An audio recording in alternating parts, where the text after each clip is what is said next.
Hello everyone, and welcome back to another Nation Wars final stage as we get underway here in the tournament. We are excited to get underway here, and I say we because I do have a lovely co-caster with me here today. As opposed to the qualifiers event, I actually get to have some friends in the booth with me, and I'm very excited to introduce VDB. How's it going, sir? It is going great. Hooray for friends. Hello, everybody. Hooray for friends indeed, because yeah, these long and lonesome tournaments definitely start to wear down when it's your third, best of 3 1v1 and you're watching them for a long time, although Nation Wars so far hasn't disappointed. I think there were some games that were like almost 40 minutes long. It was like the very last game of the qualifiers was like a 50-minute long smackdown between 4 like top-level pros, like went all the way to T3 and everything, so that was quite crazy. I remember that. That was a banger of a game, that one. Was that US versus UK? I want to say it was. It was either US versus UK or US versus Canada. I think it was US versus UK. Well, we may be in luck here today because the bracket is showing some interesting numbers. It should be what everybody's seeing on the screen right now. We have, assuming we're going live. Oh, yeah, that's right. 3-minute delay. Good time to mention, I guess, to all of you lovely folks at home. There's a 3-minute delay on this, as there usually is for most of these tournaments, so if you're wondering why our responses may be a little bit delayed to any questions, comments, concerns, or otherwise voices you'd like to throw out into the ether space, yeah, it's because there's a 3-minute delay between now and then, the future and the past. So please give us time and allow us to respond in Kurt. But yeah, as you will be seeing from my perspective in the past and from your perspective right now, we have the bracket up and running, and as of what, 2 minutes ago, there was 8 teams that were going to be going up against each other. All of a sudden, we are down to 7 teams. Very stressful. Yes, Very stressful. yes. We're both puzzling how this is going to work out, but it seems like unless we get our other German team back here, we will be, Finland will be getting a little bit of a bye, moving on into round number 2, and we have seen the bracket shift in such a way that UK versus US is going to be one of the game number 1s in the final series here. I don't know about you, but I think we should probably start with that game. Yeah, that sounds fun. That sounds like a lot of fun, actually. Perfect. I'd be down for that. Wonderful. For sure. Yeah, I was hoping for this kind of tense and underdog story that ended up being a very, a long drawn out conflict where it, ended up in this epic finale. But I guess, in another sense, exciting to get to start the day with just a right off the mentioned battle, just as hard as they can. We could always see them go, whoever loses this battle, go all the way back around through the losers bracket, back to the final anyway. So we could have a start with US-UK, end with US-UK. That would be kind of exciting. That would be awesome to watch. Yeah, like a comeback story as they make their way through the bracket for revenge. Yeah, I'm not sure. Hopefully, hopefully we get our teams back here, but if it's not the case, then yeah, that'd be a lot of fun to watch. Let me see. Are you in game, sir? I am in game and just waiting for. I was in game. Yeah, I am, and I'm just waiting for who we're joining here. Okay, perfect. I'm gonna go ahead and find. Yeah, it looks like everybody is still in lobbies that were set up preemptively, and well, I'm not even sure who's who's gonna be playing where. Oh boy. Let's see. That's fine. There's always the first half hour of every tournament is always pure chaos, and that's what we're here for. We're here to enjoy ourselves in the chaos, immerse ourselves. Yeah, that's pretty true. I mean, yeah, it is going to be it's always a matter of figuring it out, right? But hopefully these players here can stay on their toes. Let me go ahead. I'm going to pull up the rules here for the tournament because I was curious about something that you asked me earlier, which is whether this is a best of 3, all best of 3s, or best of 5s here. So I'm just gonna see if I can find it while we're sitting here and waiting for this bracket to get cleaned up, because I don't know what what on earth is going on, but hopefully we can What's going on? find I feel some that. information. Yeah. Yeah. Group stage, knockout stage. I'm just desperately trying to rearrange my bracket to match what the what is up here now, and it is basically there now. What are we at? We're at 6 here. Okay, Above knockout is stage, 5. June 21st for 4 hours. This is, okay, I found the information. It says expected in-game length per team, 4 best-of-3 matches for regular rounds, and 2 best-of-5 matches for the final rounds. So the finals will be best-of-5s. Oh, Okay. nice. Okay, yeah, it's always exciting seeing those best of 5s.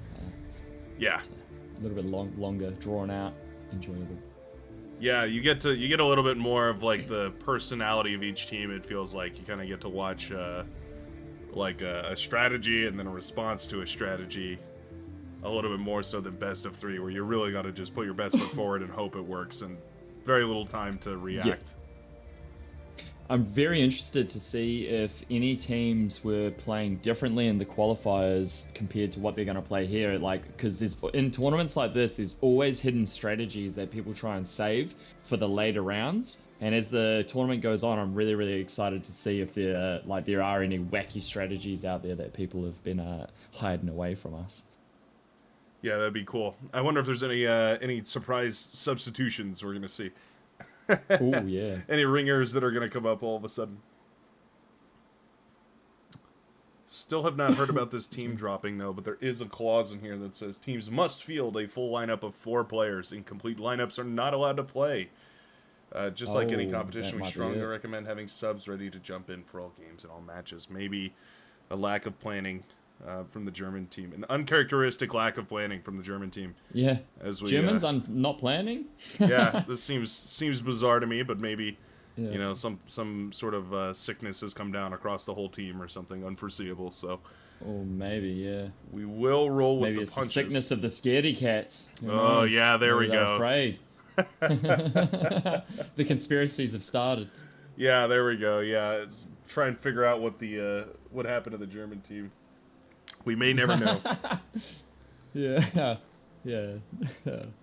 Oh, okay. So we're just waiting for everybody to get set up as usual, and then we'll go into some games.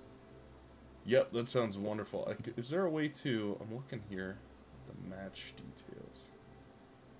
Oh, yeah, there we go. We can actually see the players when I go into this view right here. Oh, yeah, you guys can see that. Perfect. So we've got... let's see. So the UK team looks to be represented by Shaman, Pro Shaman, Pro Highgain.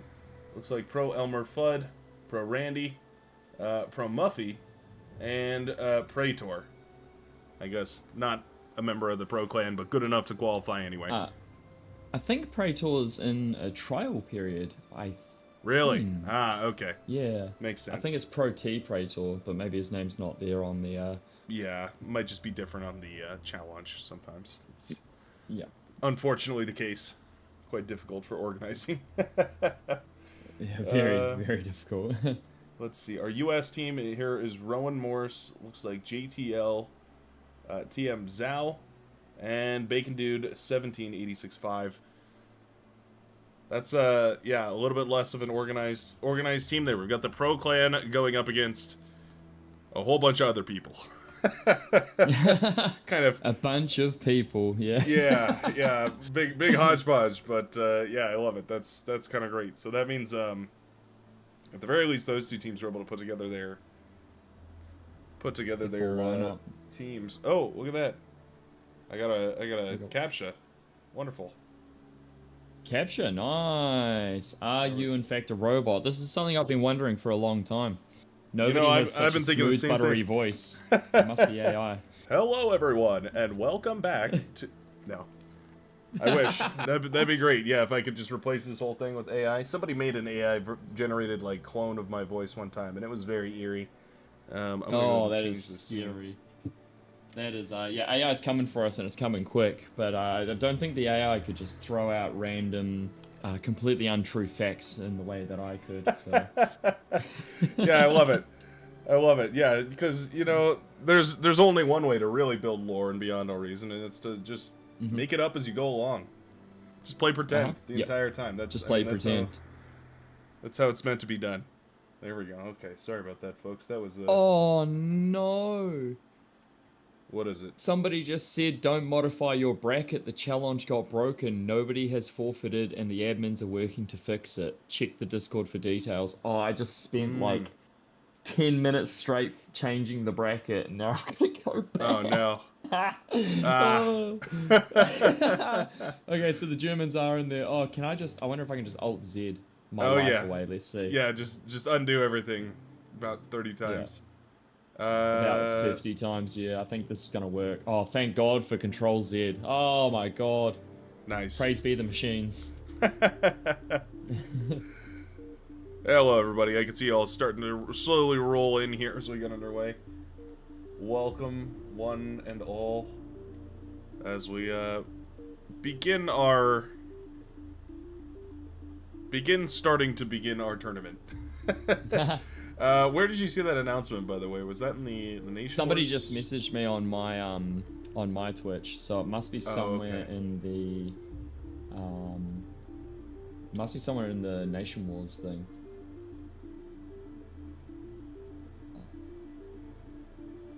Nah, that makes sense. Okay.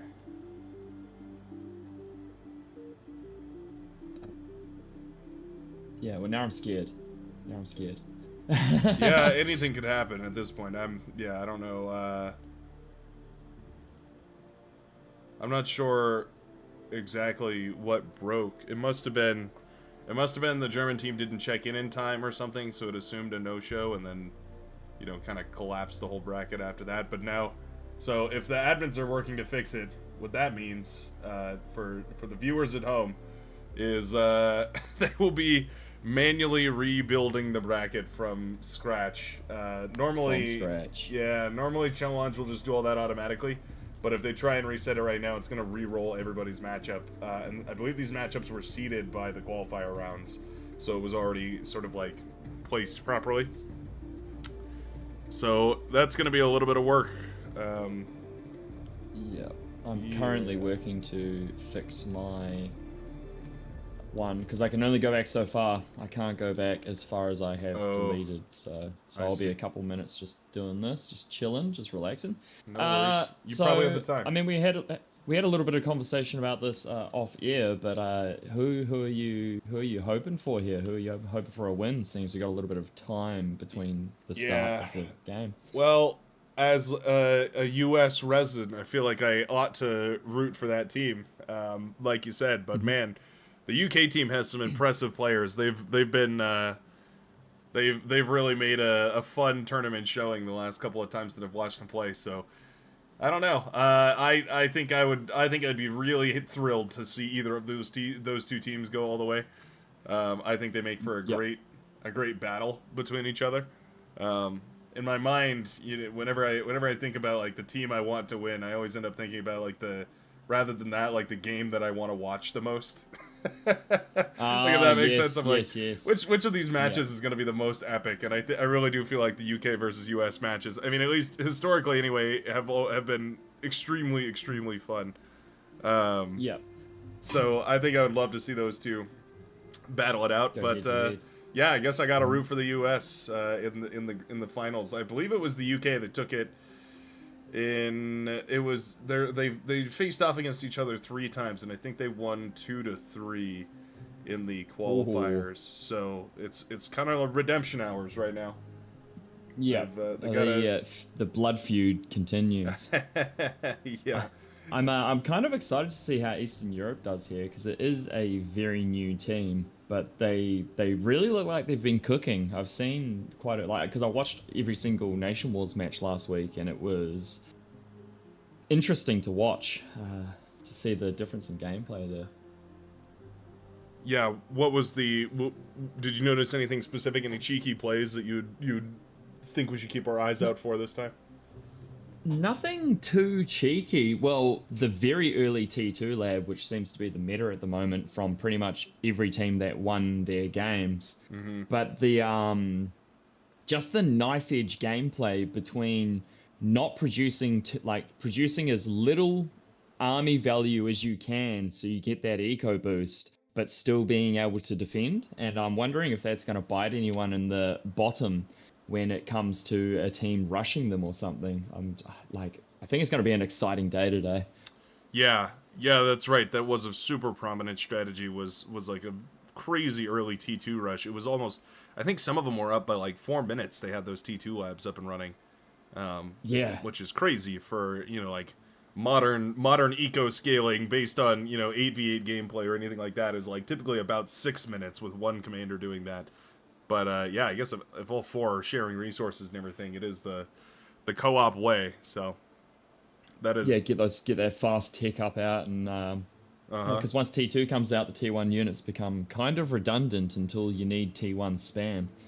Yeah, they basically can't hold up against those T2 units, but it does mean there's that tiny little window of opportunity where a bunch more metal, almost 3,000 metal, is going into a laboratory instead of units on the front line. So it feels like there's got to be a golden opportunity there. Like if a team can manage to dump those resources into the units to overwhelm the lab or overwhelm a front line or something and get a big advantage that way, like mathematically seems like that should work out, but it really does come down to the game and how the commanders are positioned, see if there's any openings ever exposed. Yeah, the commander factor is so good for defensive plays, and just you never know where that invisible commander is. They could be hiding in range of an anti-radar, and you could lose a game-winning push just from a couple of D guns. Yeah, all of a sudden 1,500 energy from the enemy team loses you a couple thousand metal. And all of a sudden, you're really wishing you'd gone for a T2 lab as well. yeah, exactly. Yeah, it'd be really nice to.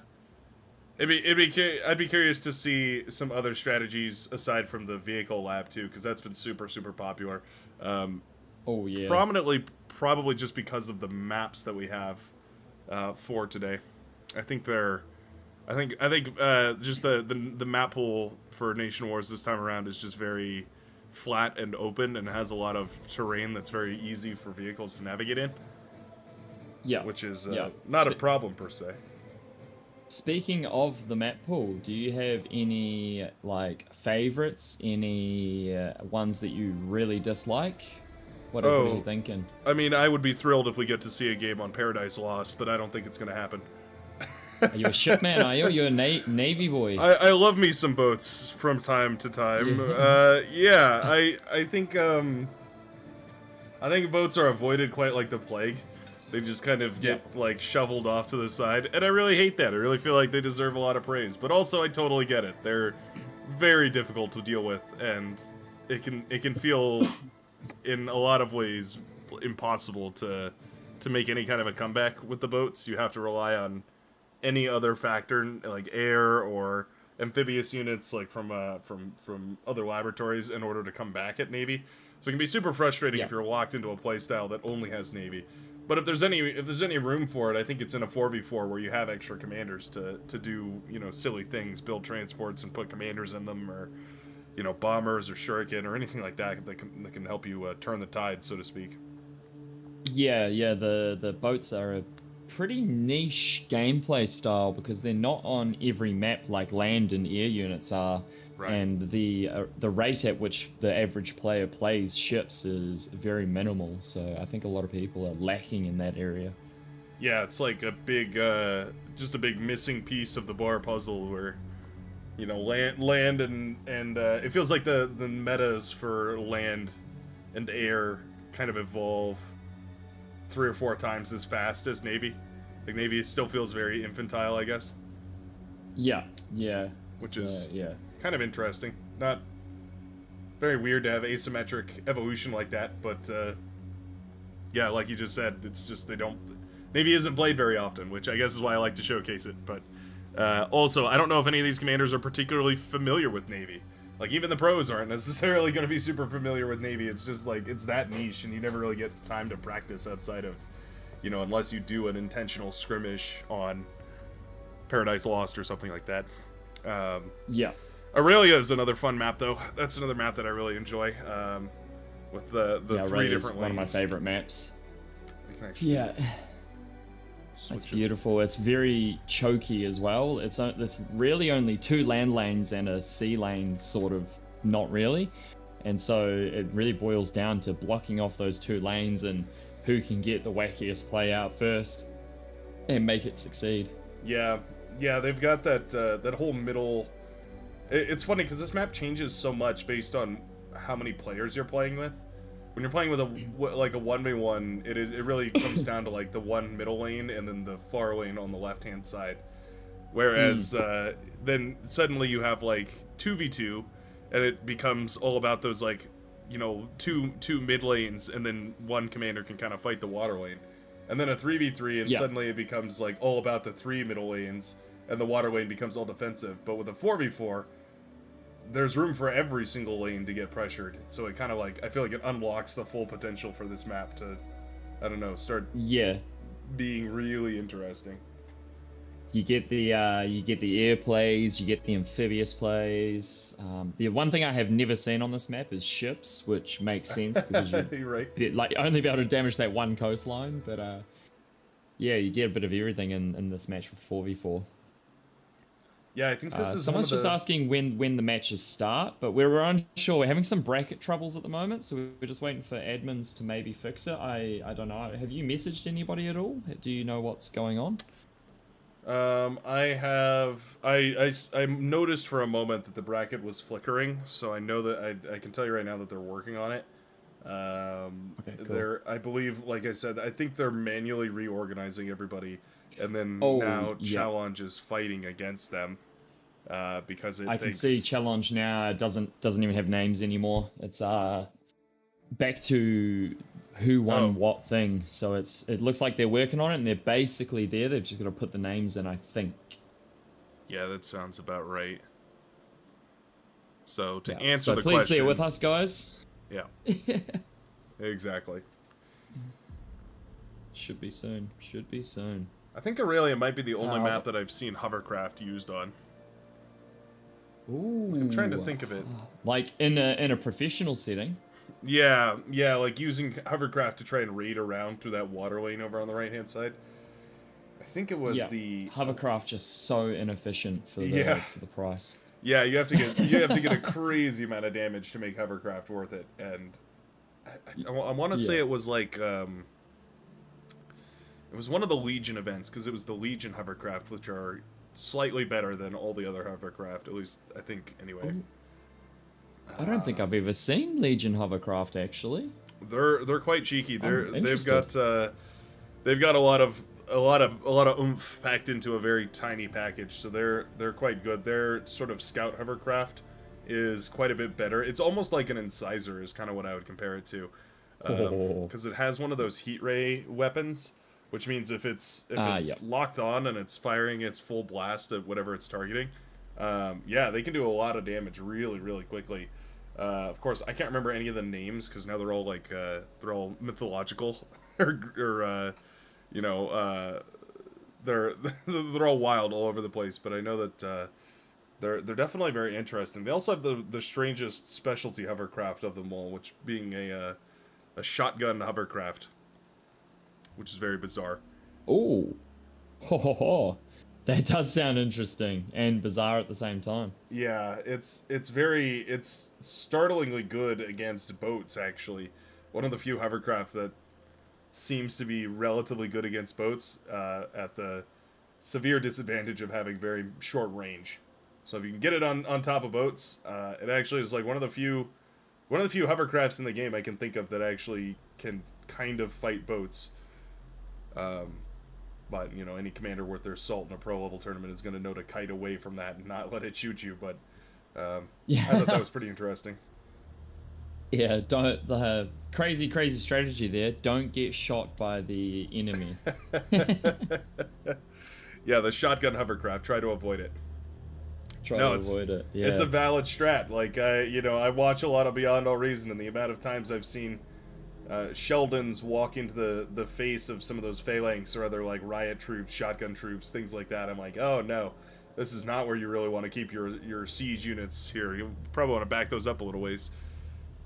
Don't think we're gonna have that problem here today. At least not as much. But No, I think any small mistake is gonna be punished, and I am 100% here for it. I am gonna be like the peasants in the at the stands in the gladiator ring, just screaming for blood. He's made a mistake. Get him! Like,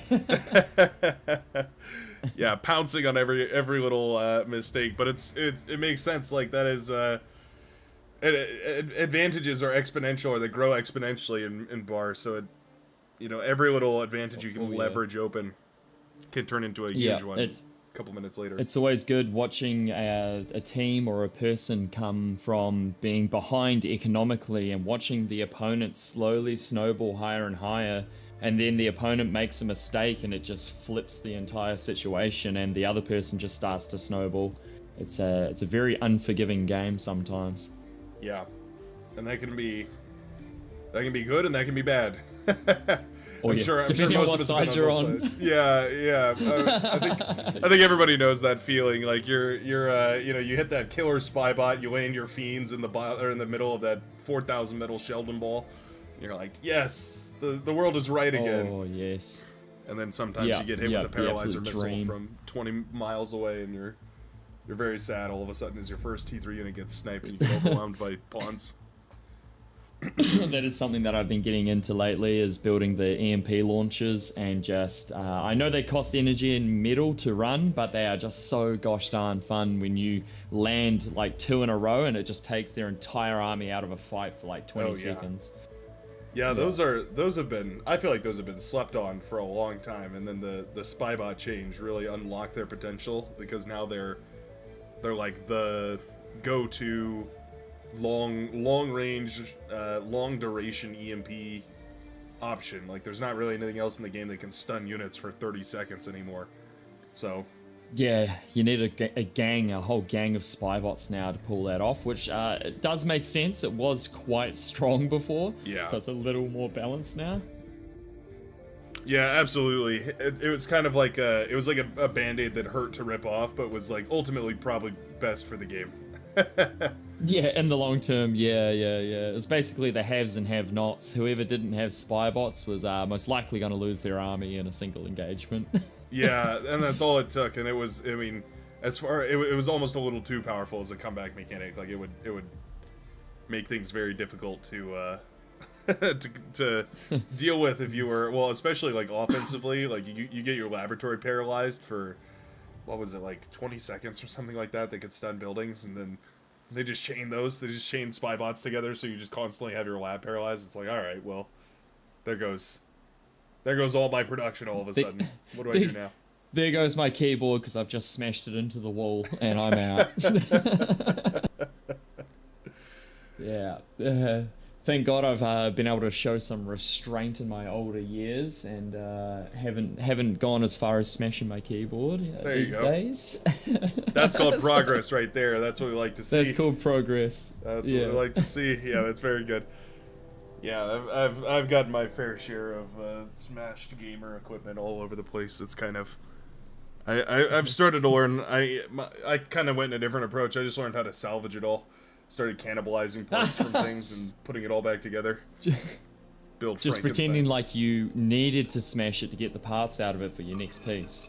Exactly, yeah. Call it like an explorative destruction mission or something like that. Yeah, we're just. It wasn't rage, okay? I just needed to know what the main board of a keyboard looks like. All right. Yeah, it was inquisitiveness. Yes, curiosity. I wasn't angry, okay? I was just very curious. Curiosity killed the keyboard, apparently. What does the inside of a monitor look like? I need to know. Rip the screen off. What does a fist going 300 miles an hour look like going through a monitor? So it looks like the brackets still aren't quite there yet, guys. We are promising to get you some games today. Just please continue to be with us. We commend you for your patience, and we want to remind you that we all love you. Yep. Daily affirmations. You are loved.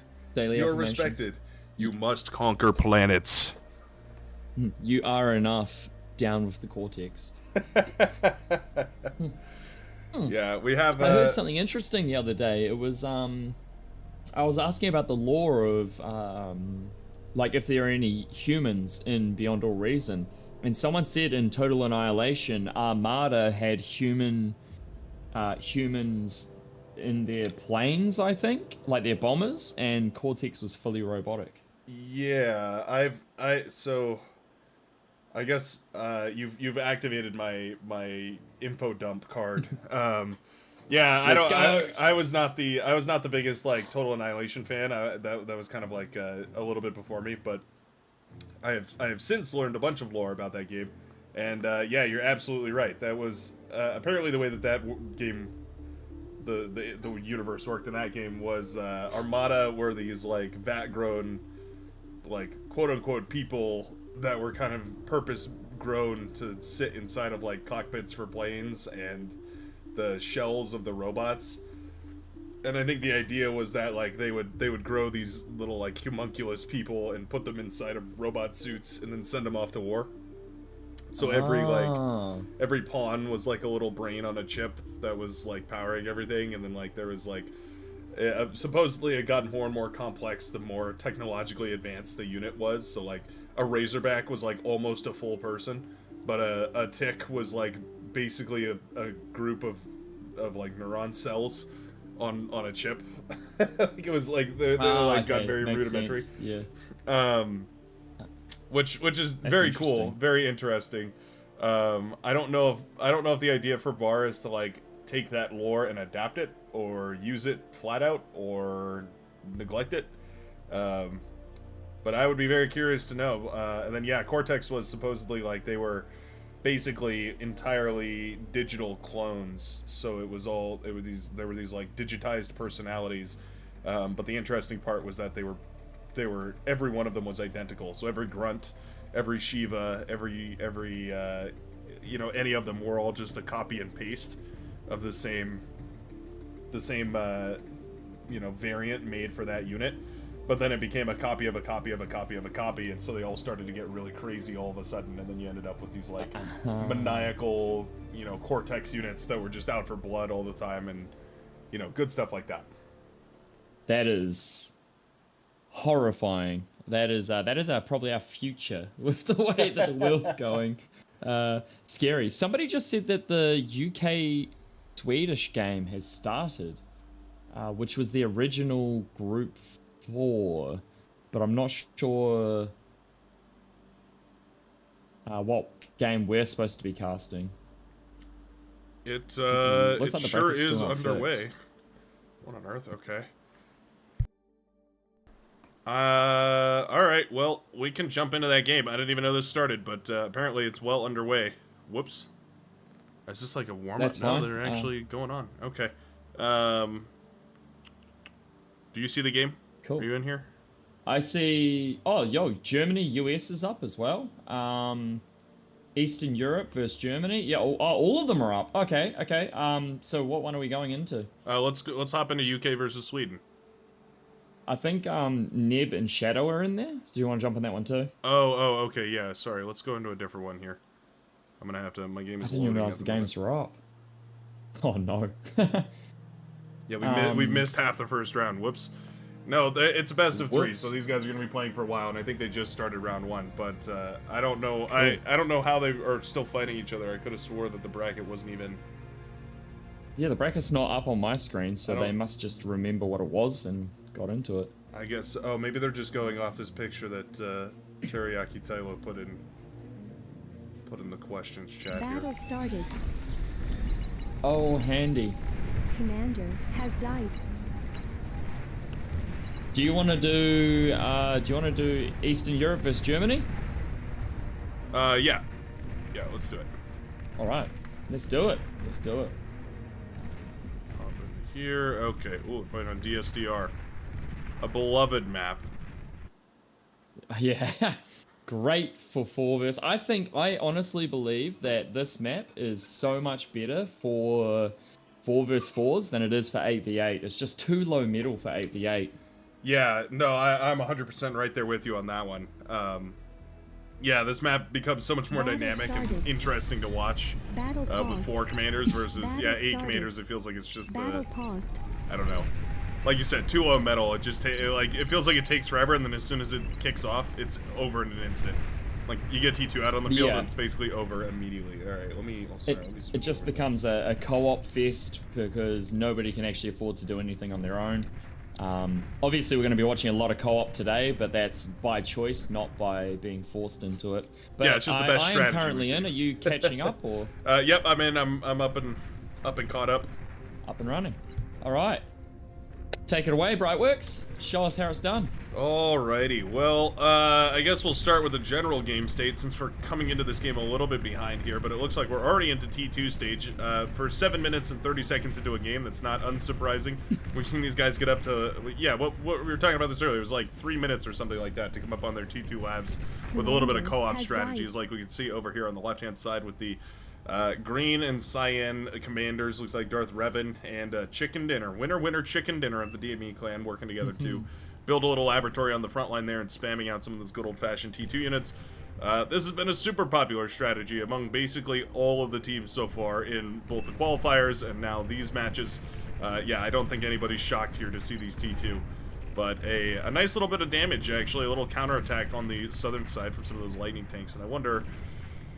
Well, the red team is looking a little bit far behind. They do have Shuriken in the air. Those are quite nice. Those can be a nice option for coming back from losing your whole T1 front to a bunch of T2 bulls that are shutting everything down here. It looks like a little bit less Yeah. co-op from the red team, though, I want to say. Seems yeah, like they they're... do. Well, they've got an air lab, and then the rest of it's all that one T2 lab. The blue team is just the single T2 lab, and they are just getting their first T1 bot lab up now, probably for a little bit of tick spam by the looks of it. Yep, that looks right. Oh, I love this I'm constructor very play. surprised at how close the eco kind of is. The energy is very similar. The metal is only like a 2,500 metal difference, which is kind of close. It's only a couple of balls Yeah, difference that's between them. That's pretty remarkably similar for these guys. They, you know, because they rock it off as soon as they have the tiniest little advantage. So, yeah, maintaining that balance this late in is pretty impressive. I'm just worried about that number of bulls is growing in the midsection though. They've got the lightnings for yeah. spam support, and then they've got 4 bulls out already. Those balls are scary. Those balls are scary. I wonder what they're going to do. I'm actually interested to see how they decide to deal with these balls. Is it going to be a starlight for the damage, but they don't have anything to defend a starlight, so they're going to have to maybe just go into mass balls of their own. They're actually not building anything. There we go. They are going to go into balls of their own. Ah, okay. Yeah, I was waiting for it. We didn't... No production wasn't the answer. There's a lot of options, but not building anything certainly wasn't the right one. They had me biting my nails there for a second.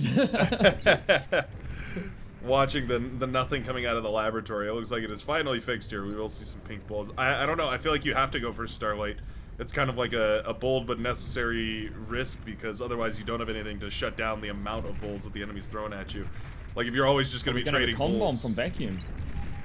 He's Yep. got a radar jammer here. Chicken Dinner might lose his commander and all his bulls. This could be ultimate. This could be amazing. Huge. He Nice reveals D-gun himself right with there. a D-gun. Oh, I think the Ooh. bulls would have been better to get than a lightning truck though. But he does slip away. Cheeky. Not bad. Not bad. That now puts, yeah, you can see Chicken Dinner is already running away at this point. Is very, very hesitant to push forward here because doesn't want to lose those super expensive heavy tanks. He might From, die. a Chicken's dead. Oh, 5% HP left on the Cyan Commander right there. Oh my goodness. Oh god. Mike Ermintrout, is in some trouble here as well. Are these all... Oh yeah, we've got the Breaking Bad team right here from the Yeah.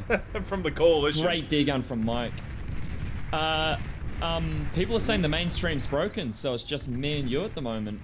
This happened last time as well, so I think everyone's going to be navigating their way over to us, Well, welcome everybody. which is a shame that the mainstream's gone. But yeah, welcome everybody. That's just how it died. goes Oh, sometimes. pink. Technical difficulties abound. Oh, every Sometimes. single time. There goes Chicken Dinner straight after Pink goes down. One more shot. Commander And there it has is. died. Boom goes the Cyan Commander. Nicely done. That's well, That's an a eye lot for of an eye ticks. right there. No, those bulls AoEs Stupendous. And now we can see that the blue team is now 6,000 metal ahead. 7,000 even now, which is a giant jump compared to where they were just a couple minutes ago. They started reclaiming anything, I wonder. I guess it's just those T2 mexes. You know, the red team's not being shy about upgrading those either, though. Yeah, I wonder where that 7,000 came from.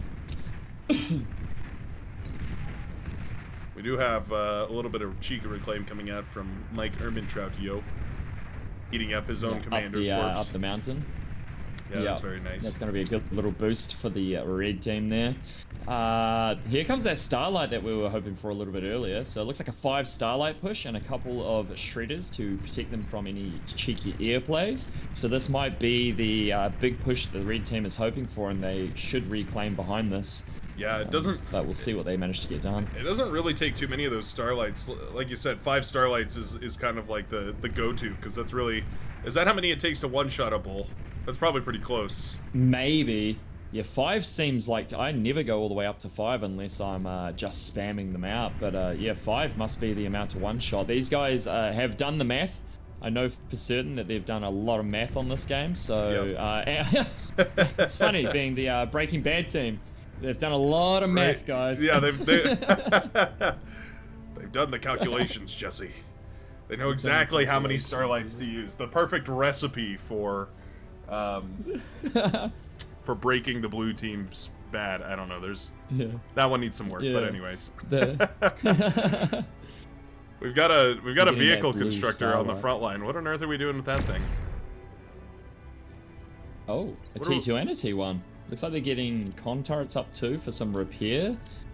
It's going to be a very slow push maybe by the looks of it. I wonder what the blue team's going to do. They're going to get starlights of their own, and they're getting 4 out. Okay. A little bit cramped by that lap. Even. This is super dead even. Blue team is up to almost 10k. They are up to 10k metal ahead now, so the blue team is exponentially growing ahead of the red team, it seems. Just that little edge on the economy. Yeah, just denying a couple of those mexes here from the red team, and then, I mean, we've got 2 extra mexes on the southern side. It doesn't seem like a lot, but it is an extra 16 metal per second or so that's going to be going back to the blue team. It adds up eventually. Adds up very quickly. Yeah. Things have slowed down a little bit, though. It seems like both teams realize that they're not going to be able to win with the first T2 units on the field. So now everybody's kind of making a more stable kind of situation here. We do have a lot of those bulls pushing on that northern side. I love the evac here with the transport planes lifting up and getting out of there with some of the build power. Mobile build power has got to be one of my favorite parts about this game. Yeah, I love being able to transport things around. Yeah, that bull push on the north is really scary for the red team. If they get through and pop that AGO, it will be a very hard situation to come back from. Let's see if they can defend this position.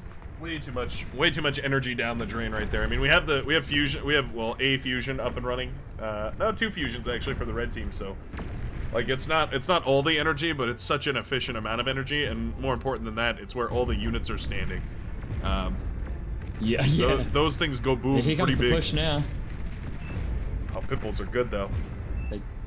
They do get pushed back. Pitbulls and a Dragon Claw. Man, I bet the red team is just sweating bullets right now. They really do not want this position to pop.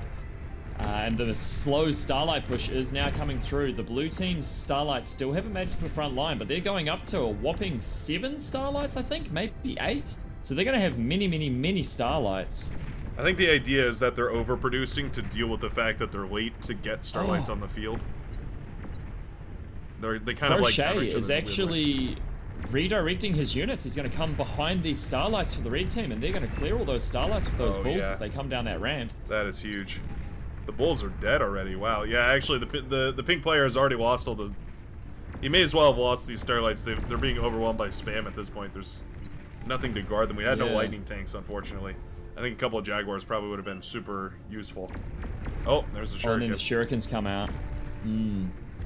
That's what they built the Shredders for, but the Shredders are just a little bit out of position. They're moving back away, just giving up those starlights. That's a huge loss. Great play from the blue team. Yeah, that's a wonderful little surround right there. Pincer attack from multiple different angles with the spam and then the swarm from the northern point. And there's a beautiful 12,000 metal just chilling on the ground there that Blue has control of, complete control of by the looks of it. Yeah, what are we reclaiming that with? I hope we see some res bots or something come out. Just a commander for now, it seems. Yeah. Oh, that's funny. David Goulding said breaking bulls. Breaking bulls, that's a good one. That's great. Yeah, the commander who could do it all, I guess, is just going to be reclaiming all the 10,000 metal or whatever is lying there on the floor. The little commander that could. Random variable. He's living his best life at the moment, to be honest. He's going to be big and chonky by the time he finishes eating all that. Yeah, that's a lot of that's enough metal to start up like proper T3 if you wanted to. We've already got fusion reactors. It looks like we've got kind of an idle construction squad from Darth Revan just building more and more fusion reactors in the backline right there. Plenty of energy right now for the blue team to keep pushing forward. I've just noticed as well that the blue team is literally pumping starlights on repeat. There goes, who was that? Vacuum Ultimate goes down, his commander, and there's just nothing but starlights coming out from the blue team's lab, which is horrifying to see. It's very scary, but also the fact that the grunts and the ticks are reaching them is kind of, I don't know, that's got to be comforting to the blue team, just to see that, like, yeah, the starlights are dangerous and all, but there's nothing to protect them. Like, I feel like 40 starlights are worth less than 10 starlights with 10 jaguars. Like, escorting those units properly, they'll get, you know, more than 4 times the value just because they don't die to stupid cheap spam like grunts or ticks or anything like that. Seems like it's working for the blue team. Yeah, the spam is just so nice. And with grunts, it's, if people are spamming ticks, and the update a while ago where grunts don't miss anymore, it makes ticks a little less viable. A single Juno could clear all of the red team's spam as well. Yeah, Juno missile would be horrendous for the red team right now. Camping underneath all their radar. The red team does have Hornets. Wasps, sorry, on the northern side, but I don't think they're going to get anything too crazy done. Just a little bit of static D clear. Man, this is an epic battle. Shuriken are pulled. They go down, but I think they probably do enough damage here. A bunch of the starlights fall. They got their value. Yeah. They stunned all those starlights and a few static D, and now there's nothing to really stop the starlights from the blue team, and they're just going to keep rolling through. This looks like the beginning of the end for the red team, unless they can come out with something a little bit stronger than what they've currently got. Oh. You know it could work quite nicely? A paralyzer missile. Go on, hit me. Oh, yeah, EMP missile, like, definitely sleeping on that, not having that in the red team space. Like, yeah, speaking of, that would be great. Landing one of those on that big bundle of starlights right there. I feel like lightning tanks would be more than sufficient. Like, if you just build up a big bundle of jaguars.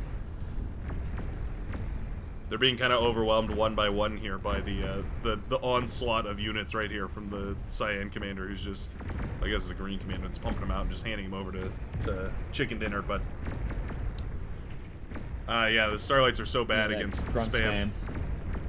Yeah, the starlights are nice, but the spam is nicer, and this looks like the beginning of the end. I think this is all over for the red team. I don't see very much way that they can defend this now. There's too many starlights and too much spam right on their front door. That's so funny. Despite the red team going for the starlight push earlier, they didn't support it properly, and the blue team said, oh, well, don't mind if I do, actually. Just went ahead and built one of their own. And it kind of shows exactly how powerful it is. The Germans just having that eco lead, and we were talking about this before the matches started, and they just slowly started to snowball, and the red team just couldn't do anything about it, and it just yeah, snowballed out of control, and now there's the end. Well done, Germany. Yeah, GG. Is this Germany 2 or Germany 1? Germany 2. Germany 2. GG. Oh no, they tried to fix the bracket, and the bracket is now back to how it was like 20 minutes ago. Okay, yeah, I think we must be going off of the we must be going off of this bracket. Oops, sorry everybody. Do you happen to have that photo? Because I can't find it. Like half the channels are missing for me, so I don't know. Yeah, yeah. Let me go ahead and send this to you.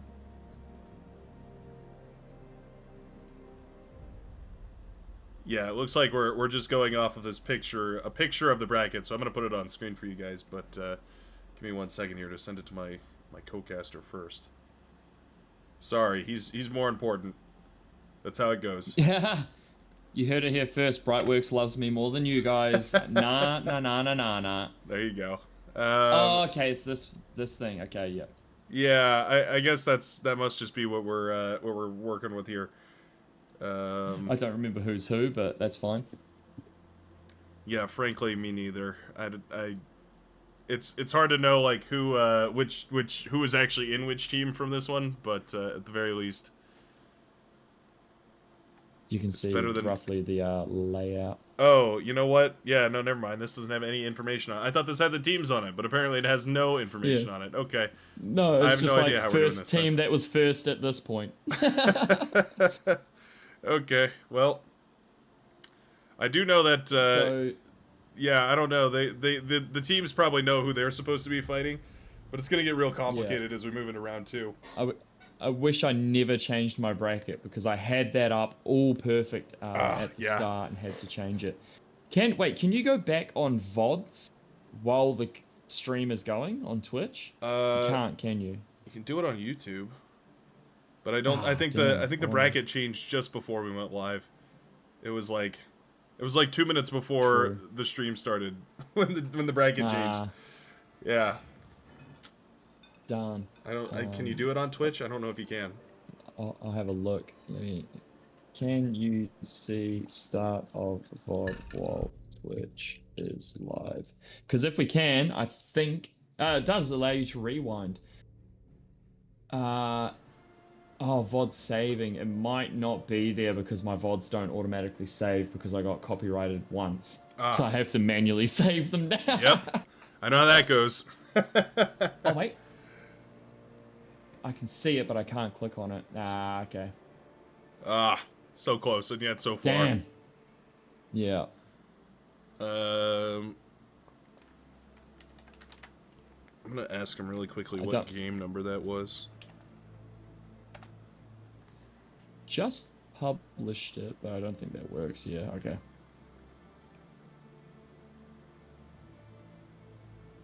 Surely that was game 1. That was game 2. Oh my god, Dang. Oh, we missed half the first round. If they're playing a third though, that means the score is 1-1. So you could sort of just think of this like a best of 1. Oh, my favorite map for their third match. I'm here for it. Oh, Let's go. Yeah, sorry, I forgot to ask you. What about your favorite maps in the pool here today? Oh, Aurelia for sure. And probably DSD. So the 2 maps that we're going to watch right now. There you go. Yeah. I'm a very anti-ship boy, but just because I can't play them. Yeah, no, I mean you're probably in the vast majority with that one. That's probably well and away the prevailing opinion because, like we've already been on a tirade about, boats are just so hard. Ships. They're so annoying, and you never get any good practice because it feels like. I don't know. My gripe is that if you ever play ships, it feels like there's always one person who really likes ships and plays only ships, and they're gonna smoke you in that matchup, and it's very difficult to learn because you can pretty much only watch your replay, watch yourself get destroyed, and you can only do that for so many hours before it starts to get tedious and you go back to building grunts. Before you get really sick of playing that game. Yeah. I think I know what the brackets were. I think this is the original bracket that I've got up here. Let me bring this across. I think this is it, but it looks like they're starting the game anyway, so it doesn't matter for now. I'll export this and send it to you, and this may be what we're looking at here. Put this into downloads.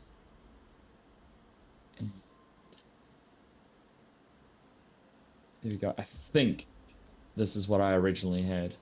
I may be wrong by a team or two, but either way, we are loaded in.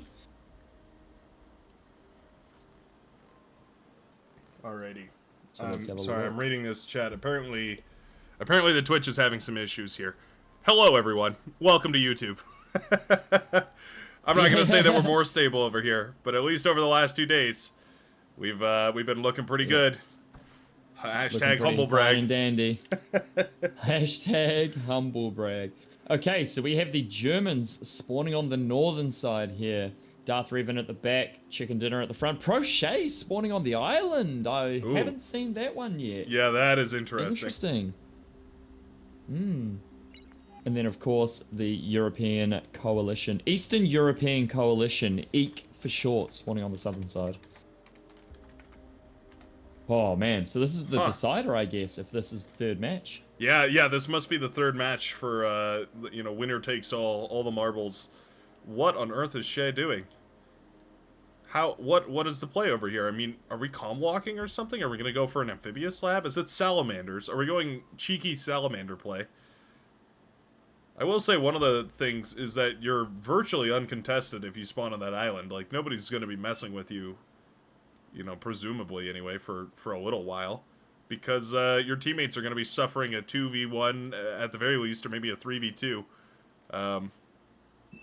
Yeah. This seems really difficult. He might just be a battery, and he might be going for that walk to try and deny that middle section at the minimum to the enemy. So. I do know that in the qualifiers, when we played against the US team, they actually... No, not the qualifiers. No, it must have been the qualifiers. When we played against the other UK team, they actually did walk from where Prochet is all the way to our base and de-gun our lab. So they might be trying something along that vein. Very aggressive to open with that, though. That feels like a move you can pull out if you really need to. But yeah, to open up with a with a comm walk is a little bit crazy. I guess blue team kind of just feeling. Yeah. I mean, it makes sense to just hand over that metal. Basically, just give that metal over to one of these frontliners and let them try and steamroll through the middle with it. But grabbing those mexes early on is super useful. So I don't know. Ooh, Revan spawning is a Legion but they are commander. giving up that three mix. Giving up that 3 mix is kind of interesting as well for this. Yeah. I was thinking maybe he's going titles, but the titles aren't that strong in this map. So no, they're pretty inefficient actually.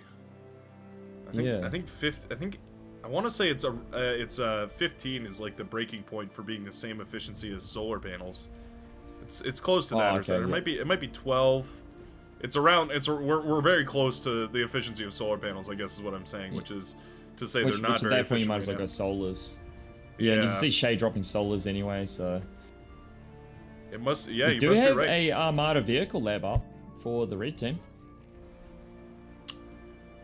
Looks like we have a Legion vehicle bay up and running for the blue team. I wonder where we're going to be going from there. What's the bet? There. It's going to be a Decurion push. I'm going to call it, okay? This is going to be a Decurion push from the green team, going up against Janus, Stout, maybe a couple Whistlers from the red team. That's what I reckon. You got any bets on that? No, I think you're perfectly right. 100%. I think I'm just curious to see if we're going to be using those Legion napalm units, the barrages, to try and cordon off a big area of the map. Like 2 or 3 of those can basically shut down this midsection, or at the very least force units up into the high ground of this midsection. You just put a little napalm on the bottom. I wonder if that's kind of the idea here. If you can get them to the front and drop them in that choke point, then that choke point just becomes a death tunnel. Is probably the best way to describe that. Yeah, there's not really a great way to deal with it. Like, either you push through fast, and then you take a little bit less damage on the units, but then, your units are trapped on the other side, essentially. Or, you just don't push forward, and the effect is, well, exactly what the other team just wanted. as good. So, yeah. Yeah. You're totally right, The Germans though. actually going for an early defense there. Both LLTs blocking that position. Chicken Dinner going for the center, so they're getting those extra mixes, and they've got the extra mixes on the outside, so they're going for that heavy eco lead in the start and not having to build units. Oh, and you were totally right. Decurion are rolling off the line at this point.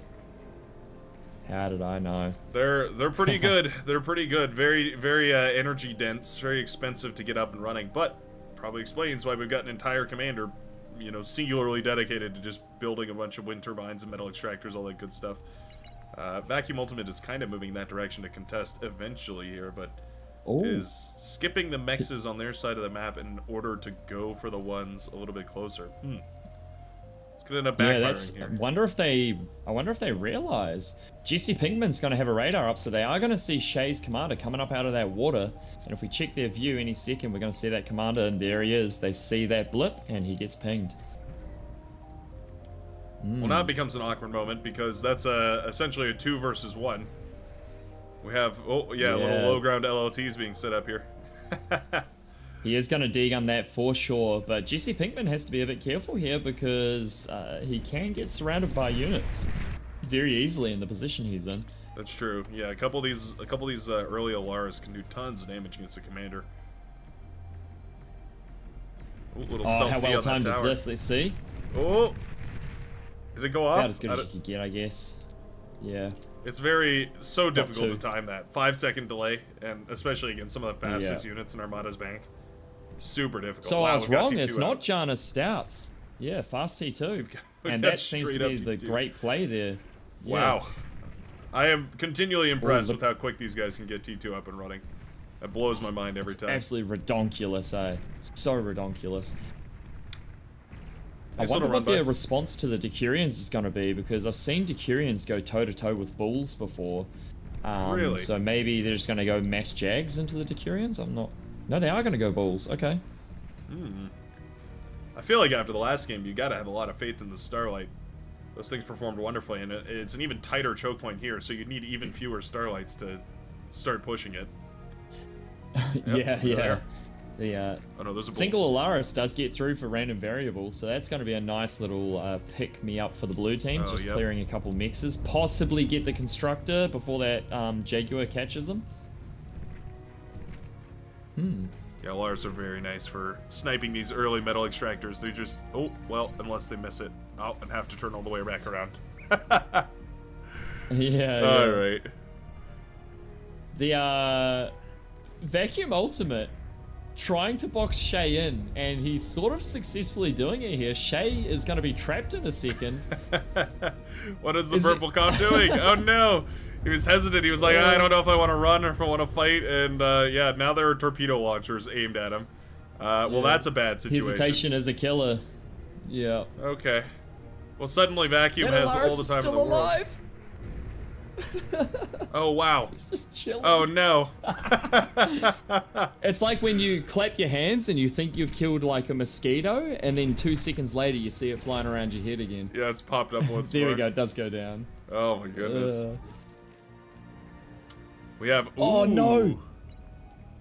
What do we Vacuum got? Ultimate's gonna make it to the island. The island yeah. of resources. The island of plentiful D-guns. The Island of Plenty. Yeah, that's a bummer right there Yeah. for the purple commander, and kind of for the blue team in total, because that was a nice little juicy bit of economy. At this point, there's enough wind turbines. and Not whatnot game coming up, ending. but yeah, yeah. But yeah, Super annoying annoying. to say the least. And now they can take those mixes, and Shay is just stuck. Yeah, Shay's He wondering needs how an the airlift. how the heck he's supposed to get out of this situation here. Go for an air lab, I guess. Go for a transport. That's super annoying. Yeah. They have T1 transports. Oh, they have a T2 vehicle lab, and there's a single amphibious tank in the back of the blue base as well. The red team just being such a nuisance to the blue team this game. What Yeah, they nation sort is of red showed team? up The everywhere. red team is the Eastern European Coalition. Oh yeah, thank you. I saw some of those amphibious boats, the Tritons. Oh yeah, there they are. Heavy convertible tank boat. They're the only unit, I think, in the game that is classified as both a boat and a land unit. It is not a hovercraft. It is specifically not a hovercraft because they're vulnerable to torpedoes. Fun fact. Whoa, that thing looks crazy. I've never seen that before. They're awesome. So this is like one of the weirdest things about Legion. This is kind of their heavy tank. So if you know, like for like core, you would think of like their amphibious heavy tank as like the poison arrow, and then for Armada they kind of just have the bull, and then I guess the turtle. For Yeah, the turtle, yeah. Legion, they have this thing, but the sad part is that it's only enabled on maps with water on it. So you can't actually build Legion's heavy tank. They're like default heavy tank unless you are playing on a map with a little bit of water on it. Little comm sack on the right-hand side. Yeah, comm Down battle? goes Che. Yeah. Okay. So they're giving up the commander there to kill the other commander because they see this heavy tank come out. And I guess they just want that reclaim. Darth Revan's coming in, and they do have a cheeky construction turret landing on the high ground to get that reclaim. And I think the blue team's actually going to get the better reclaim from this. Is the heavy transport going to pick up that con turret? Because that would be kind of funny. That would be hilarious. Yeah, steal the not. con turret. Yeah. And then capture it. That'll be, but yeah. Vacuum is, I think yeah, the blue trying to team reclaim. gets more. Absolutely, yeah. 600 build power versus the 300 there. Wow. I mean, mathematically, they should get double. More or less. 400 versus 300. Oh, yes, that's right. Sorry. Yeah. But Still more, though. Darth Revan might catch Vacuum Ultimate. If Vacuum Ultimate waits too long, he can get a D-gun on that heavy trans. I think he is going to escape. He's trying. No, misclick? The misclick? Anti-air missile. Oh, he has to retreat. No, Oh, the no. OP Legion commander. That tiny AA missile built Yep. into the Legion backpack finally finds its huge value. Shutting Such down a the hassle, transport. man. As someone who loves a Banshee snipe, that anti-air missile on the Legion commander has been the bane of my existence. But we do have a little raid coming through from Chicken Dinner with some, are they quick shots? Is that what that is? Commander Yes, it Yes. has died. Yeah, those are brutal. Super duper fast, high impulse high burst damage. They're nasty to deal with. Lightning turret, or lightning tank rather, seems like it'll clean that up nicely. Blue commander did go down, by the way, to a bull on the left-hand side. Now it's time for the revenge, though. Oh, yeah. Mike's in a little bit of trouble and he's got no units here. And this is what I mean, the red team really working on that knife edge between how many units can they get away with not building. And this is sort of the crux of the problem is if somebody sends units, you've got to wait for units to build to send them through. You don't have them waiting there. Yes. Yeah, it's the Commander has died. other side of the coin of co-op is you get those labs up so quick, but if you're not receiving your well-requested reinforcements, we can see arrows being drawn on the map right here. I'm sure these commanders are in a team, like a voice chat or something, but maybe a bit of a communication Lots of swearing issue. in languages I don't understand. Right, yeah, I was gonna say that's kind of like that's an interesting point here, is that the I wonder if the Eastern European coalition here, I'm just gonna call them the coalition from now on, but I wonder if the coalition Eek is for short. yeah. I wonder if they're having communication issues. I wonder if that's like a legitimate thing that they're, you know, I don't know. I have no idea. I'm very illiterate in that sense, but Yeah. kind of an interesting idea, not one I had thought about beforehand. It's one of the nice things about Bar, though. There's a million ways to solve any kind of communication issues via the drawing and pinging and all sorts of other manner of stuff you can do on the map to indicate how unhappy you are with your air player. Yeah. If you hear if you hear 15 pings, you know the air is messed up. And if you see your name in there, just assume that they're asking for your support and pinging the air player. It's not your fault. Yeah, It's they're the air's fault. rallying support against the air player, maybe an eco player or two as well, with 6 APHIS in the back and 2 troops in the front line. Yeah. These heavy convertible tank boats. Bit of a mouthful. Kind of cool. I like them. It is a mouthful. Very cool. Yeah. One of the amphibious units that I actually, well, even though it's not cast as amphibious, one of the only amphibious units that I actually think are kind of cool here. The rest of them are fairly not great. They're the other amphibious units are super, I guess I want to say niche. Like, they feel like they're kind of gimmicky. I feel like gimmicky is a better word. Like, they kind of have a, gotcha, I'm in your backline now, sort of a role. Whereas these can actually just go toe-to-toe with a bunch of these other units. Like, they're just straight up very good. They can't hold their ground there. And they're actually cheaper than bulls, even though they're amphibious. Because normally the amphibious units are... what they gain from being amphibious, they normally lack in stopping power and movement speed. And but these guys seem decent. They are, yeah, these are, you know, I wouldn't be surprised if these get a little bit of a touch-up, because they're, like you said, very cost-effective for what you pay for and what you get out of this unit. Super-duper cost-effective. I will say, though, they are being microed to the absolute highest extent right here. You can see the Cyan Commander on screen right there was clicking back and forth to dodge as many of those bull shots as possible. Yeah, they're, like I said, they're kind of weird because they almost are like a geothermal in the sense, or like a Cerberus in the sense that you can only build them on maps with water. So they're great if it's a map with water. Oh. If you aren't playing on a map with water, though, you lose one of Legion's best units. So it's a weird trade-off like that. Does it not even pop up on your lab if there's no water? Yeah, it'll be grayed out. You can't select it. Oh, that's cool. That's cool. I didn't realize that. Yeah. Yeah, it's a strange mechanic, like one of those. I don't know. I feel like Legion is full of those, but it is something to be aware of for sure. If you're, for the viewers at home, if you're playing with Legion and you're wondering why on earth you can't build these epic tank boats, it's because you're probably playing in all that glitters and there's not any water on that map normally. Normally, yeah. Go play some do you have to Supreme, say maybe. the Legion faction is just so beautiful. Like, all the models are amazing, and all the wacky, like, most units have like multiple guns on them and stuff. It's just such a great designed faction. Probably needs a little bit of balancing, but it's obviously not fully released yet, so the team has time to do that. Yeah, I'm a big supporter of Legion. I'm a big fan of Legion, and I've been, I love supporting the devs on it however I can.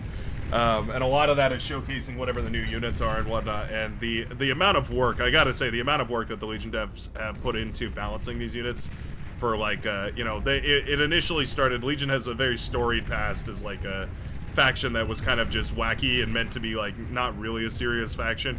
And then everyone was kind of like, well, what if it was actually a serious faction? And then it started to gain a little more traction, and nowadays, it feels like we get new units every, I don't know, week or so, thanks to tremendous efforts here from a bunch of different people. It is all that is to say, I have nothing but respect for the crazy hard work that goes into making all these units, and nowadays I feel like they're getting pretty good at balancing them. Like, here and there'll be a couple units that stand out, and somebody discovers something really where it's like, oh, you know what? That is a little bit crazy powerful. And I feel like maybe that's what we're seeing with the Tritons. This thing that people haven't thought of before, it turns out it's really strong. You don't know until somebody pulls it out. Yeah. Pinkman now, in a little bit of we trouble. have the blue team barreling down here on Jesse Pinkman. He does go down, so they are on the front door of the red team, but at the same time, we have a platypus attack in the back of the blue team's base, so both teams getting a little bit of eco damage. I think the blue team has a bit more of a serious chance to get some damage done here than the red team, and this might be the end, depending on how much damage they get done here. Yeah, wow, those Tritons are heavy. Yeah. They're a heavy convertible boat tank. I wonder if there must be balance to try and go up against boats. I could see why they're so tanky. Oh, true. Boats. Yeah, boats are so strong. It will eventually be it does shut get down. cleaned up, but there is more coming, which is It's a big issue. anarchy at the moment. Yeah. The blue I need to put streamer mode on. 1 second, something's messaging me. Challenge is up and running, so that was probably the only message that I'd actually want to get notified for. There you so that go. was really Nice. That was a good one. Yep. Yeah. Aha, beautiful. yeah, that picture I did send you is the right thing, by the way. Oh yes, yeah, I can see that. Resident Legion expert. Yeah, that's our boy. That's our boy BrightWorks, guys. The Resident Legion expert. He's got all the information. I've been very I've tracked the Legion development pretty closely. I don't know. I really like their the style. More guns strapped to everything. Oh my god. Big flamethrowers or not flamethrowers, napalm launchers and all that sort of stuff.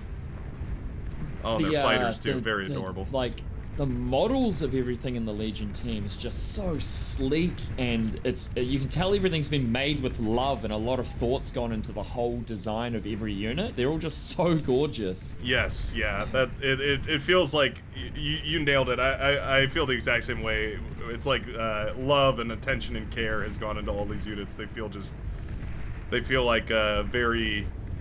You know, every one of them has been well thought through. Is like, how is this, like, aesthetically? How does this design feel? And then, like, you know, does it? I don't know if Legion has lore or anything, but at the very least a cohesive design. They're aliens. They look like aliens. They came from another planet. I would love it if the big reveal was that Legion was like humans. They were the only human faction. Humans. Yeah, Like that would be cool. That was initially my guess, was that they were going. It was going to be a big reveal that Legion were they were like the last remaining humans in a galaxy that got wiped out by robots, rogue robots. Yeah, hiding in a corner somewhere. Yeah. I do just want to point out, Vacuum Ultimate is the final commander, and he is being pushed off his island by another contingent of those boat tanks. So he is going to hide in the corner here, and I think the red team is slowly losing this one. It does not look good for them. There is actually a nuke up and running, just slowly building up its nuke now for the blue team. So I think the red team is on their way out of this first round. Yeah, this is well, the saving grace here is those tank boats don't have any depth charges or anything like that. But yeah, it's still not comfortable to be having your entire flank exposed to a bunch of amphibious units like that. Man, what a showing from the Triton. Did not expect this unit to be so popular all of a sudden, but hard to argue with the crazy effect it's had. Yeah, I have to say I've watched a lot of... I watched every single Nation Wars game so far, and I've yet to see a single Triton come out. And this is what I was saying at the start, whether we'd see some wacky strategies that people have been hiding, and I feel like this is one. I feel like people have been sleeping on the Triton, and the Germans have found it, and they are exploiting the lack of knowledge from about people knowing about the Triton here. Yeah, at I'm least not knowing even how strong it is. I'm not even terribly sure how to counter this unit. Like you could build Starlights, and that's fine. That works against any heavy unit. But aside from that, they can shoot up at air with their machine guns. So shuriken-based kind of counters are difficult. They're cheaper than a bull, and they're half the price of a Starlight, so you'd need one Starlight to kill 2 of these tanks, and I don't think the Starlight has it in them. They also have anti-air. I have a feeling this unit might be getting a little tweak after Nation Wars. It definitely feels like it. Watching these go up against the bulls here is pretty impressive. Maybe they just get moved up in cost. Yeah, because you're right. Most amphibious units cost a little bit extra for a little bit less effect because they're amphibious, but these feel like they're kind of on the same price point, but also amphibious. Also amphibious, yeah. Very interesting. Very, very interesting. I'd be shocked if we didn't see more of these this tournament, and I'm going to be pretty shocked if we don't see them change pretty quickly after.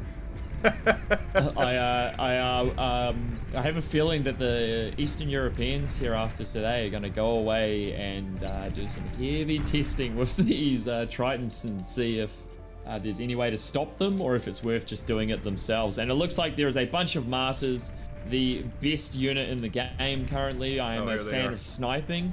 They are not going to snipe a commander, even though they could, and they're going to go for the fusion. Boom goes the fusion. Martyrs are great. They overkill basically anything that they fire at because they do such a big burst of damage. And so case in point, that fusion reactor is now rubble. Not that we even had a bot lab in the first place, but it won't be resurrectable here for the red team, which is a huge pain.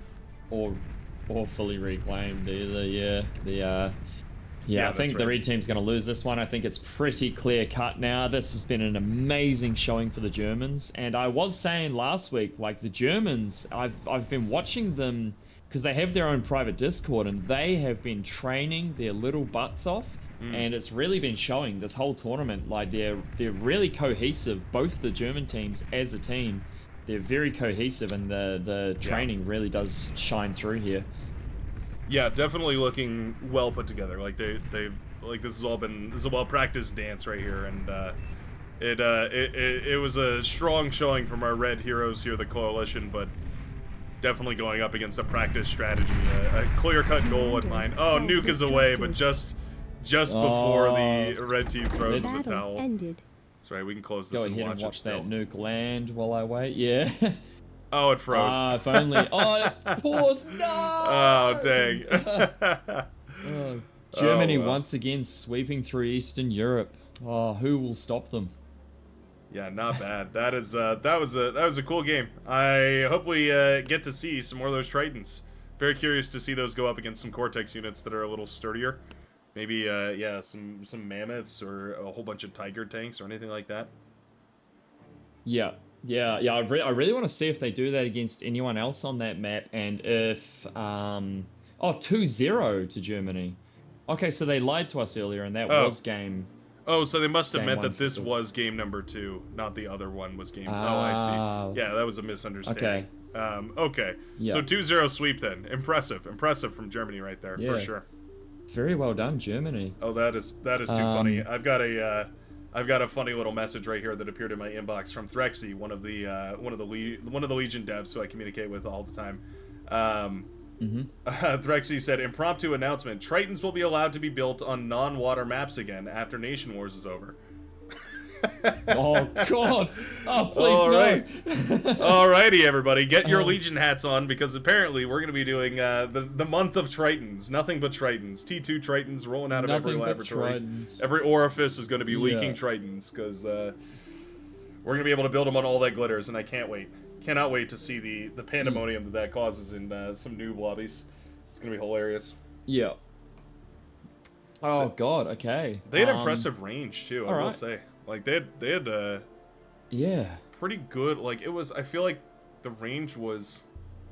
There. I don't know if you saw it, but there was a single destroyer that was produced in that game by the Orange Commander on the right hand side, and it seemed like they Oh, I were didn't able to see get that, within no. range of it. Yeah, I was watching that little battle, and I was like, oh, that's interesting. Apparently, these are good enough to keep range with the one of those With- destroyers. Weird. I'm so invested into that unit now. I have to say I love that stuff. Just being blown away by strategies I never even thought of, and units I didn't even realize existed. Yeah. And then they just come out of nowhere and clear out these guys are no noobs. Like, that is a very strong team, and they just swept them away with that unit. That was beautiful to watch.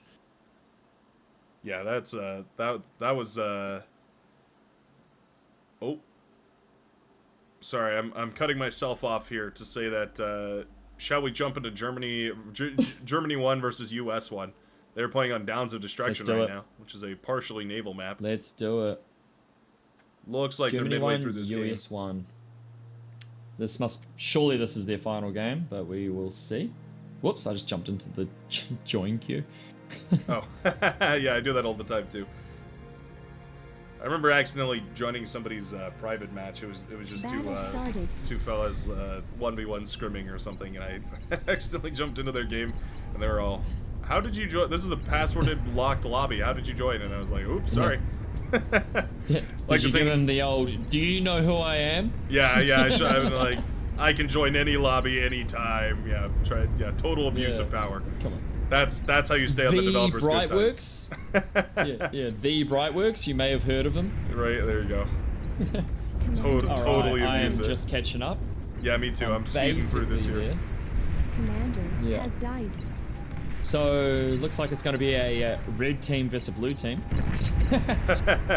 So yeah, America versus the other German team. So let's see how this other German team holds up against the American team here. Shun nuclear bomber, produced right here by TM Greco. Ooh. That's very nice. That is a unhappy sighting when you're playing as a boat commander, and you hear the whistle yeah. of a lich dropping its bomb directly on the big cluster of units you have. Yeah, that is a bad day. There is I don't believe there's any unit that in the T1 catalog that can survive out of a lich bombing. Yeah, the Liches are also one-shot labs, two-shot commanders. Like, they're just so deadly if you don't shoot them down. The problem is they cost half the price of a fusion. So Yeah. if you do get shot down, it's a big waste of money. Yeah, it's a tremendous investment. That's why I think we see them used defensively so often.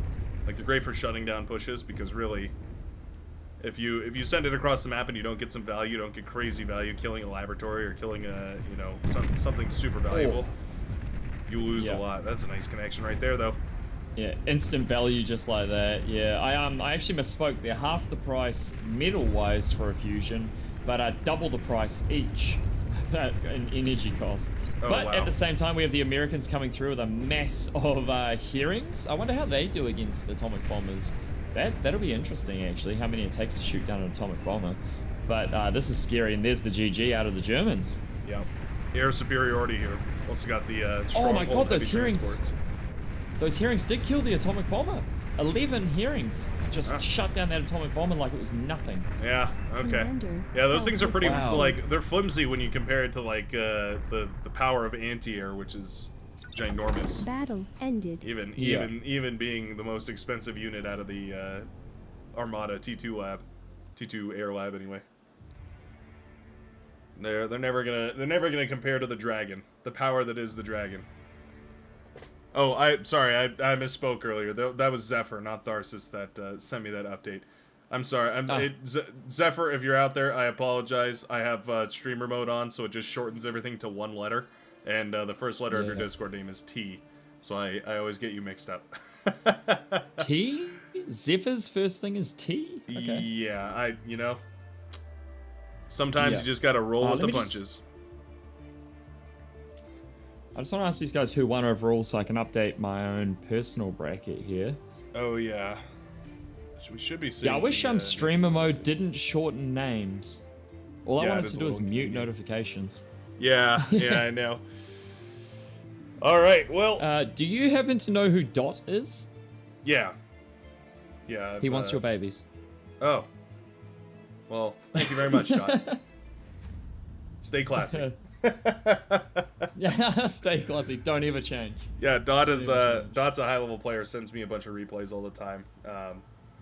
Apparently wants my babies. I don't know. Yeah, it's good stuff.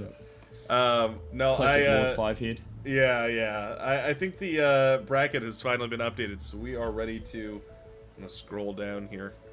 My bracket not nearly as fancy as yours, but. At the very least. I spent about 3 hours this morning making it, and then 10 minutes dismantling it, and then remaking it again. So up and down, totally up and down, it. a roller coaster of emotions today. I think for everybody watching these brackets shift all over the place here. Yeah, but we are back up and running with these brackets, so this is quite nice. I'm gonna do a little recap here. It looks like. Going into round number 1, it was the US 1 who took the lead 2-1 against Germany 1. And then it was Germany 2 who took the win here 2-0 against the Eastern European Coalition. Looks like Finland and Canada duked it out, and Canada came up on top with 2-0 lead. And Sweden likewise took the win 2-0 against the UK 1. All right, so UK 1 is knocked went down. Yeah, they got knocked into the losers bracket, so it's time for their redemption arc. They're going to be going up against Finland in losers round 1. Germany 1 and Coalition going to be going against each other in the other round of the losers bracket here. Looks like Sweden and Canada are going to be going up against each other in round number 2, and it looks like US and Germany are going to be facing off in the top bracket of round number 1 as well. So should be some stellar matches. Do you have any you'd like to watch, sir? So is it round 2 and losers round 1? Is that going consecutively, is it? Yes. Yeah, those are all going at the same time. I mean, you know what? Every single team is an absolute banger, so I'm actually going to give this one over to you, seeing as I picked the first round that we watched. Alrighty. I would love to see that UK versus Finland game. UK versus Finland? Yeah, let's do it. I think that's going to be a good one. I wonder if they have it open yet. I'm not sure. UK. I do see the UK and the Finns. Oh, no, it's the UK and the Swedes. Looks like they're all still in game. They are still in game. What is going on here? I thought you told me that their game was finished, so I'm out here just lying to the viewers. oh, I think they just finished.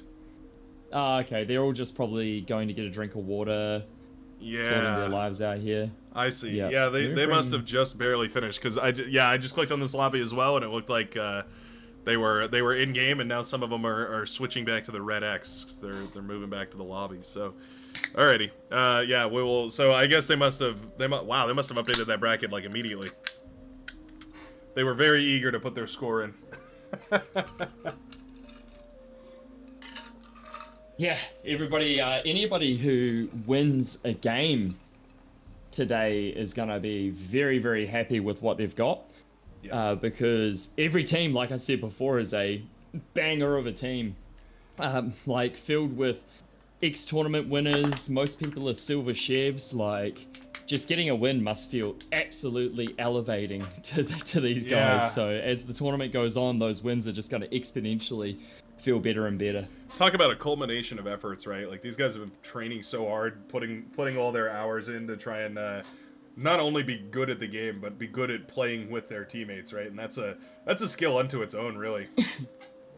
Oh yeah, many personalities in the Beyond All Reason sphere, and not many bad personalities, to be honest. Like, everybody I come across is an absolute banger of a person.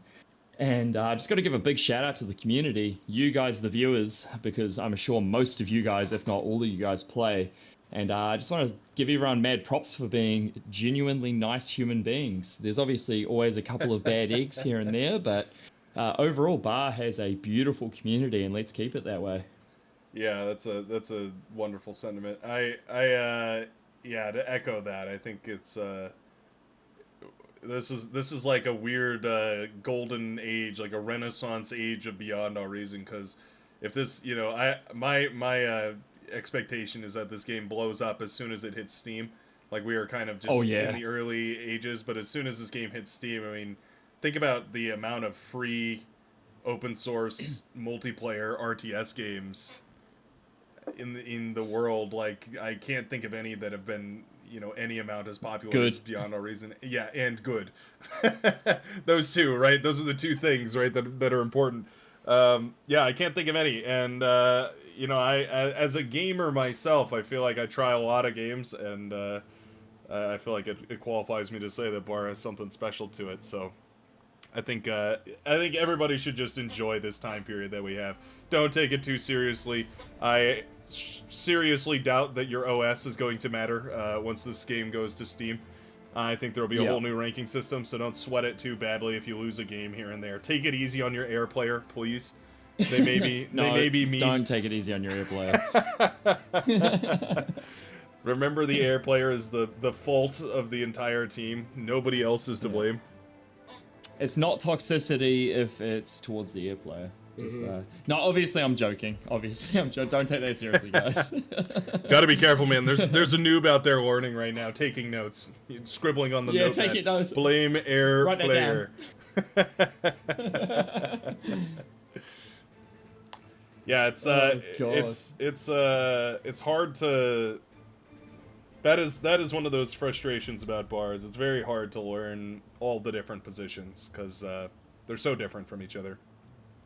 Oh man, it's almost like chess, but like it's one of those games where it's sort of easy to just get the basics of it, and then the deeper you go, the more you realize just how much deeper there is to go, and you're like, oh, I must be nearing like the bottom of like everything I should know, and then you just like get a little bit deeper and you're like, oh, an entire another section of the game's just opened up to me. Like, it's, oh. Yeah, no, you're right. There's so much depth to it in that way, and it's kind of like, I mean, I feel like I've, fairly well versed myself in this game, and I still feel like I run into weird mechanics every once in a while where I'm like, oh, I didn't know it could do that. I didn't realize that could do that. Yeah. Trying to think of one off the top of my head. I don't know, little fun facts or whatever. Like, spybots can reclaim. That was one that I learned like fairly recently. Is like, spybots can go out there and eat metal. And it's not efficient. Like, they're not super fast at doing it, but it's useful. Like, you're gonna have spybots, usually. Yeah. So. And if they're invisible and the army, if you lose the battle but you have a spybot sitting in the corner there, their army goes past you towards your base and you're defending. That spybot can sneak in the back and just reclaim. Then if he sees anything coming, go back invisible again. It's so beautiful. Like little things that happen like that just make the game that much more interesting, especially to watch, dude. Bar is such a fun game to watch. Oh yeah, the cinema mode. You just go into like the first person view camera or whatever, and then you just zoom around the map watching these battles. That's what I love, is that this game is fun to watch from every scale. Like, if you zoom out, it's fun to watch the colors like battle it out. It's like this like rainbow. It's like a Skittles battle or something. And then you zoom in and you got these like beautiful little models that are all fighting each other and actually like flinging projectiles around and everything. Yeah, exactly. It's just beautiful everywhere, no matter where you look. It's just it's a well developed game, and it's still not even done being developed, which blows me away every time I remember that. I'm looking at these games here today, and it looks like the Finland versus UK game is not coming up and running. So if that's not gonna happen, let me see if we can find another one. Is this not the Finns in the UK here, or are they just chilling? I think they're all AFK at the moment. Yeah, I think they've gone on a little bit of a break. Maybe not. Oh, they did just ban Downs. Oh, yeah, okay. I don't. Oh, they Unless didn't rename there's the a, lobby. Okay, sorry, that confused me. I didn't see the lobby was renamed. Okay, yeah, we can continue waiting for this one then. Yeah, I was looking at it. I was like, I don't like the name isn't changed, but the players are still. Oh no, okay, yeah, they are Finnish. Those are Finnish. Those are Finnish. They're finished, but they're not done. Flag. Yeah. Oh, Thank you. A little bit personal here. Have you been over to Europe before? No, not really. Like I've went a long time ago, basically before I was even old enough to remember. But I would love to go back again. I'm still waiting on BarCon 2026. It's gonna be great.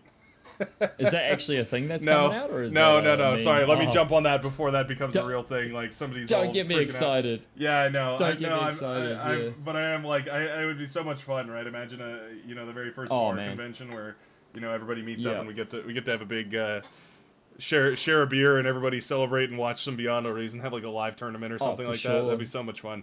Yeah, I would totally. There's if you know of a fella called Mr. Tumnus, I just found out recently he goes to a esports bar in London where I live, and I might go over there with him next time he goes and try and convince the bar to put Beyond All Reason on.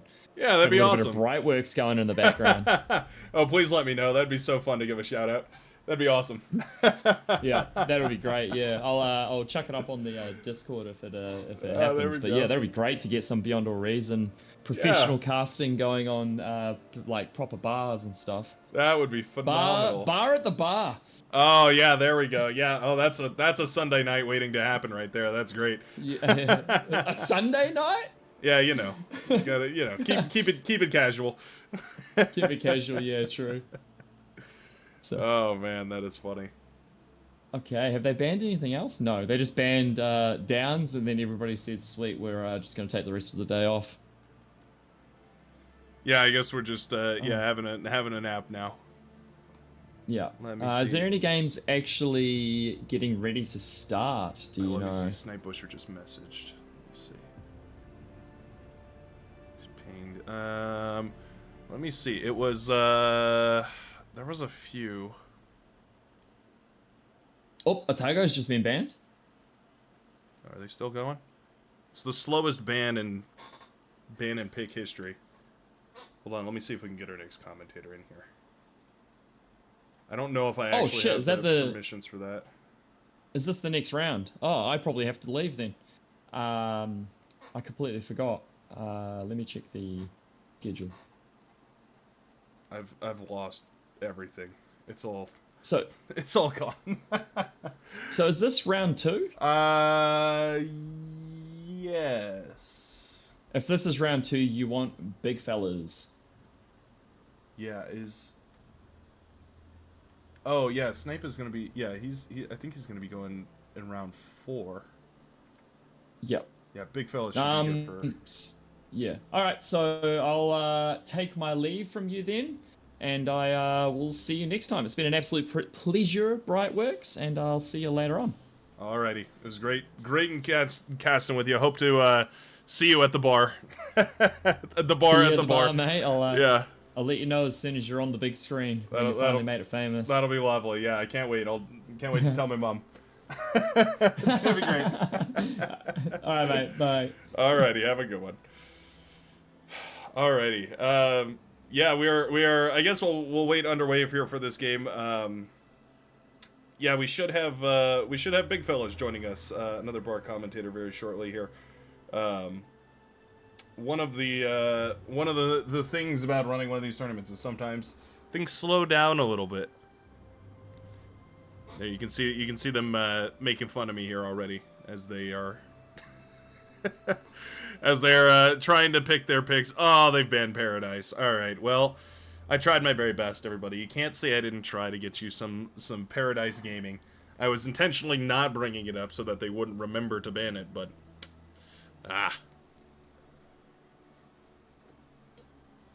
First pick will be DSDR. Very cool to see. That should be very cool. Let me see what is exactly happening here.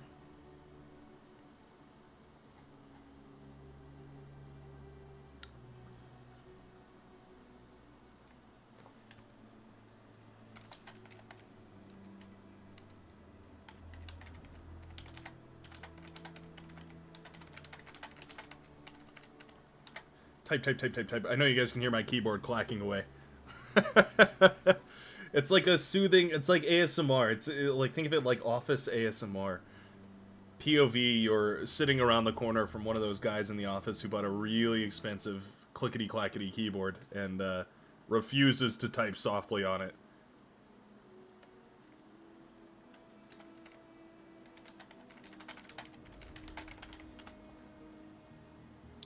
Let me have a little look-see here. Let me make sure my...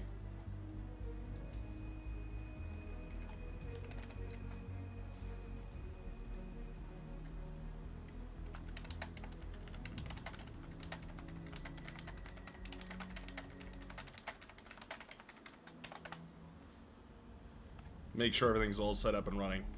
Either way, we're gonna talk about some, we're gonna cover some beautiful Beyond All Reason. B-bar. The biggest Beyond All Reason ever. Let me go ahead and actually show you guys the game. There we are. Ah, wonderful. All right. Ladies and gentle worms, we have the UK team going up against the Finnish team. Hey, there you are. How's it going? I'm okay. I'm just jumping in to check if you wanted the go-caster for the next rounds, or if you're good to go like this. Either works for me. I was just going on the schedule that had big fellas. If you'd like to hop on over, that's perfectly fine. If not, all good with me. I'm ready to roll with the punches. All right, and which game were you gonna be watching? I'm watching the UK versus Finland game at the moment. Ah, okay. You don't want to go for the Americans. You know, I'm saving myself. I'm saving the You're Americans. saving yourself for the lady face? Okay. I've seen the Americans play already today. Sorry. Yeah, no, it's just because Big Fellas wanted to say he's also an American, so he was looking forward to see the USA, but he will have a chance for that a little bit later, I guess. But I will send him over, so yeah. Oh, here he is. There he is. Hello. No Howdy. I'm here. Hello. All right, have Welcome fun, aboard. boys. I'm popping over. Alrighty. Dude, I'm stoked.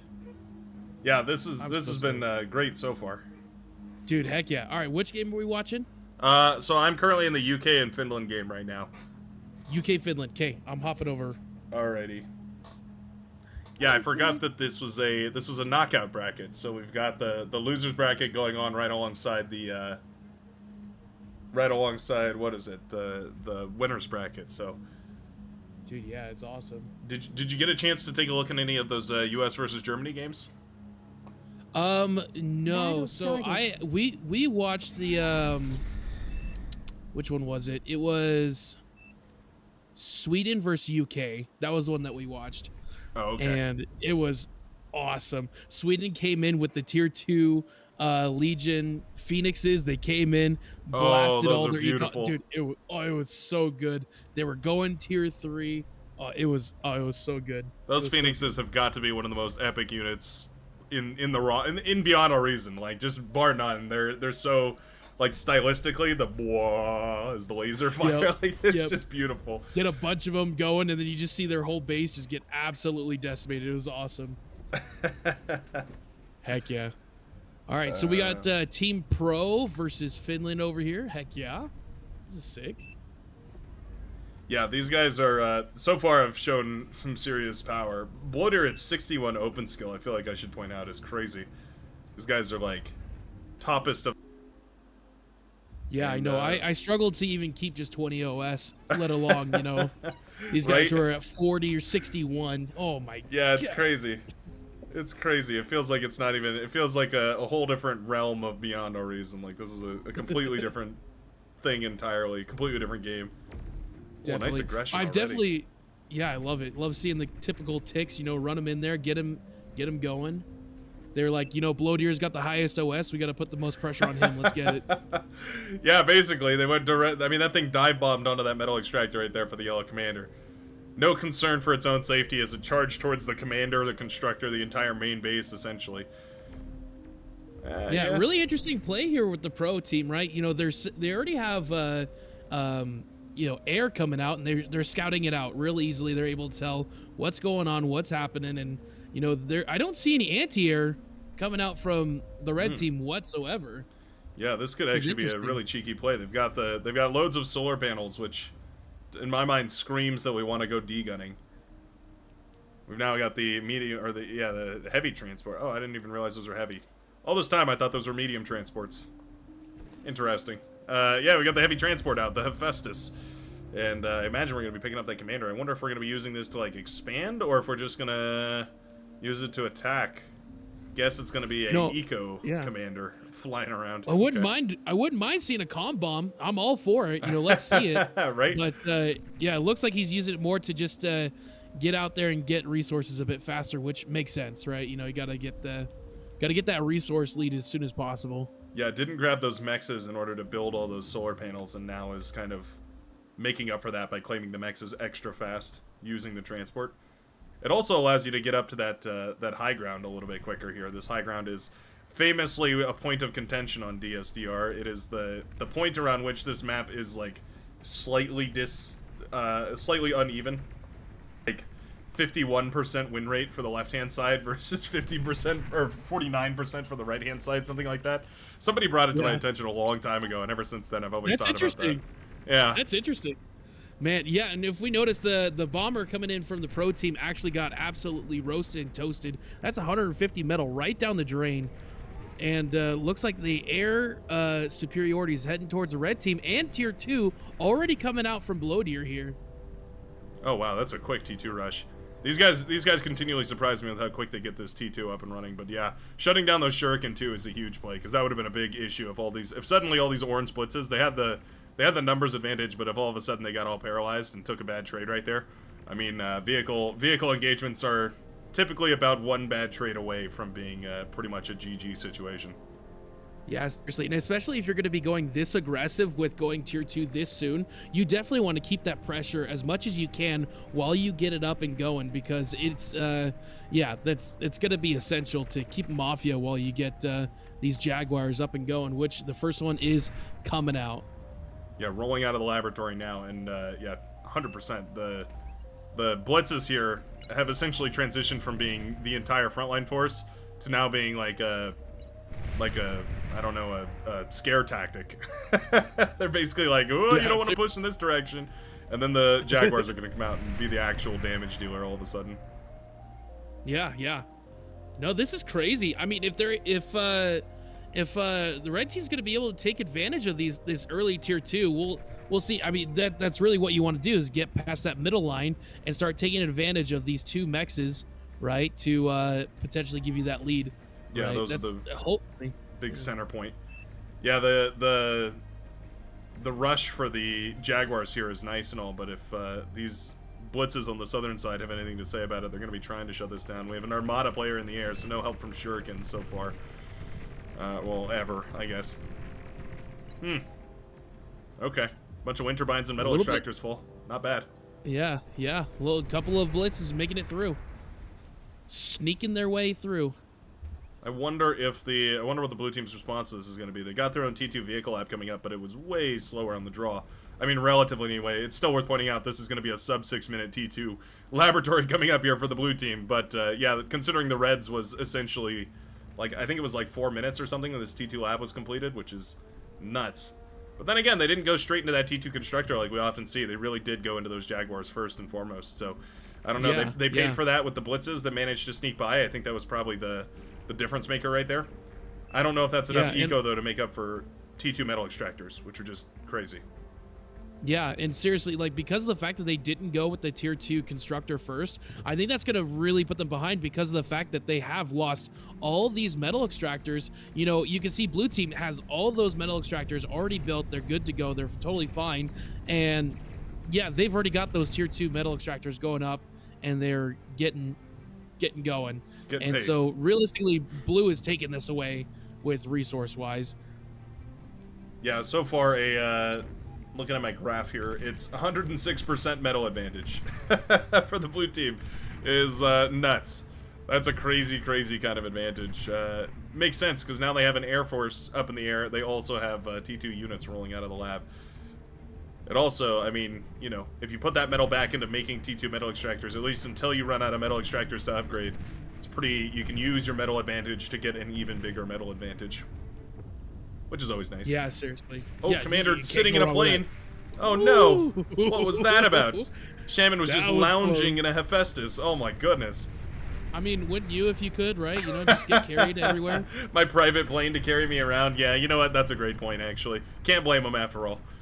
But man, what a risky situation right there. All of a sudden, the blue commander was like 2 shots away from being blown out of the sky for absolutely no reason. There was no play there at all. It was just happened to be sitting while the fighters were dip diving, dodging, ducking around, and ended up being in the firing path there.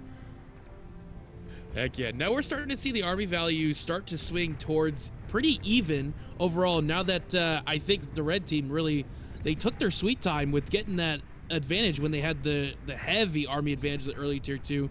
But realistically, they're not doing anything with that, and not really much happened.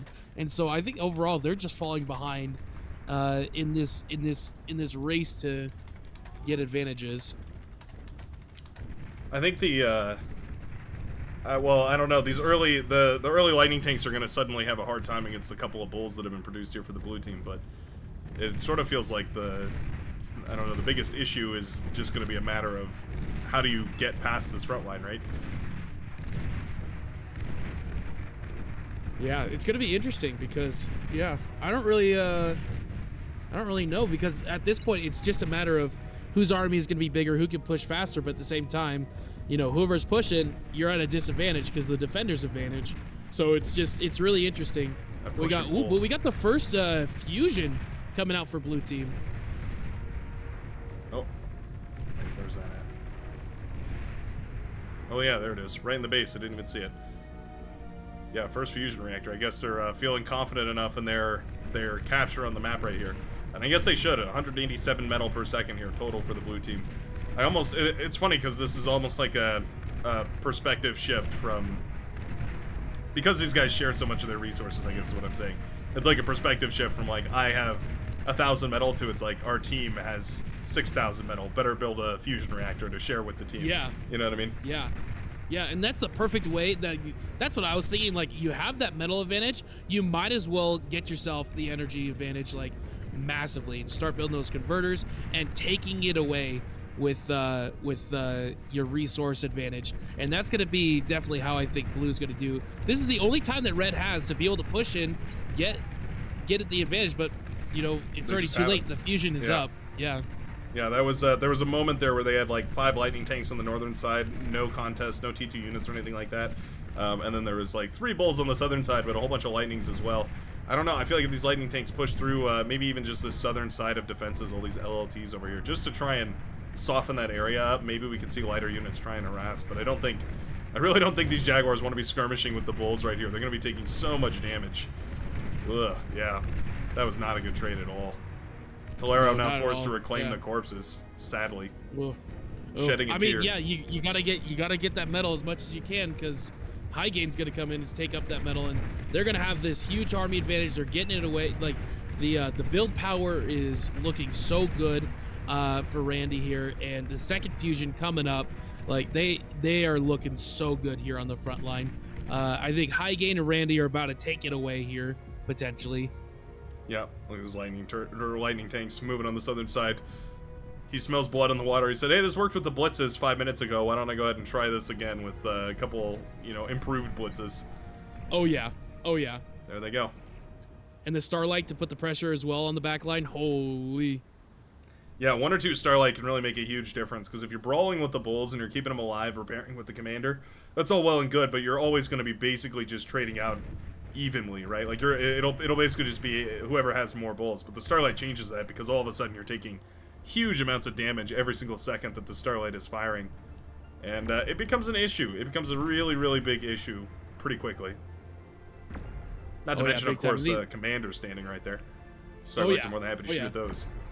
Oh, yeah. That is juicy for them. First fusion coming out for the red team, and they are a whole fusion behind. These Jaguars going to be able to pick up quite a bit of these tier 2 extractors. Woo.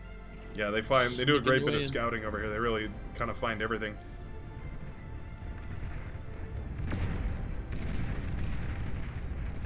Bloatier on the northern side, the primary target for that bull tank. It's kind of funny. It's been repairing that bull in red this entire time, and I think Shaman realized, wait a second, I don't really have to fight the bull. I can just shoot at you. And there he goes.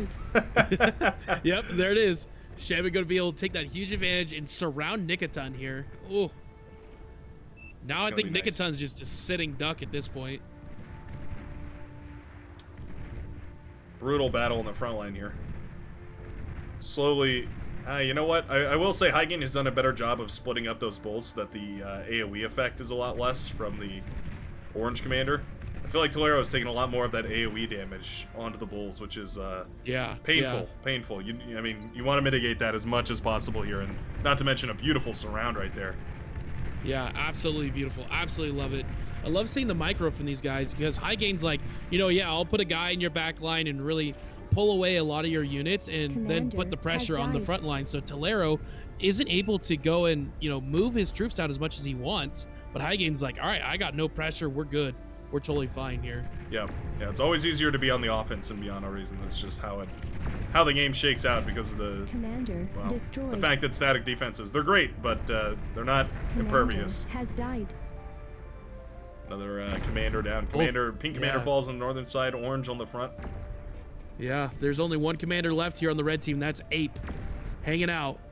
Oh, man. And I think this is where blue team just takes it away, honestly. The fact that they got that huge resource value in the very beginning and didn't take the aggressive approach, I think the early tier 2 from Bloatier really just put them behind. I think it was just overall just a couple minutes too early. Yeah, I think if they had scaled with the constructor first, maybe it would have worked. The blitzes, or the Jaguars rather, ended up being necessary in order to stop the blitz run bys. But yeah, if they had just gone for the constructor and then gone into production after that, maybe they could have whittled their way back with those T2 metal extractors, but just a little too slow. Looks like the UK team takes game number 1. Very nice showing. Freaking G's. Yeah, that was a quick game. That was hard fought between those two teams. I always love looking at the graphs on these games, because whenever there's co-op, it looks like nobody is doing anything except for the two commanders that are battling it out. Yep. Very funny. Yep. All the resources into one person. They're like, you know what? Let's give communism a try and see how it works out. In this case, it worked out for them. It sure seems like it. I mean, that teamwork is kind of, it's sort of taken by the storm. Like, it is I don't know, it wasn't too long ago where the meta was like everyone would just build their own lab and fight their own lane, and you would kind of like try and win your lane and then go help your teammate out.